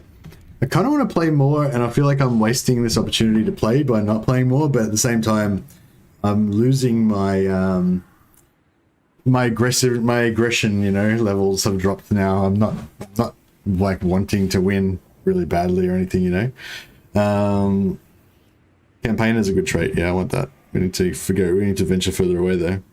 But yeah, anyway, so yeah, I think I should probably stop it now.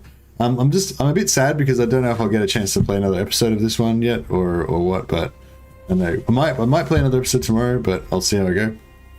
But yeah, I think if I keep playing now, it's just not going to be as good, you know. I'm not going to be playing it in my maximum efficiency. Yeah, so I might try and get a couple of hours sleep before I go to the doctors and get my Pfizer vaccine. Doing my bit for, you know, slowing down the amount that the virus can replicate around the world to create new mutated forms. Won't be able to replicate in me, or at least not as fast as it would have, or whatever. Hopefully. Yeah. Anyway, yeah, I'm going to go get a couple of hours sleep. And,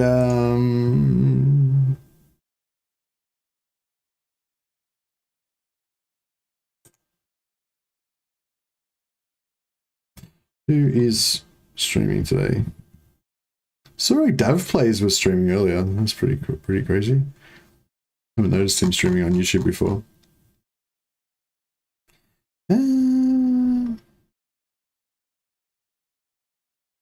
What's Dave Fitz is doing a Tretch stream. Did I host Dame yesterday? I think I did host Dame yesterday.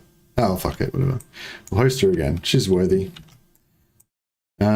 Yeah, Dame Offensive is streaming some Skaven right now. If you guys want to watch a bit of Skaven action, I'll be here if you're streaming it tomorrow. Hey, Nasab, yeah, I think I will stream tomorrow, but I don't know if I'll do Gotrek. Maybe I will. I suppose we had a pretty good turnout today. I'm pretty sure that if I do Gotrek tomorrow, there'll be like very few people will watch it, but I guess that maybe we do one more. Yeah, I would like to do one more, so yeah, maybe I will. Alright guys, I'll catch you guys later. Go check out Dame Offensive. Say hello for me. Edwin, is Edwin streaming? I didn't even know he was streaming, sorry man. If you remind me tomorrow and I'll host him for sure. I would have hosted Edwin if I had have known he was on. I didn't see him in the list there. But yeah, because I think I hosted Dame twice in a row, but yeah. Oh well, whatever. No worries, thanks guys. Go say hi to Dame for me, and I'll have a good night, and I will see some of you tomorrow. Catch you guys.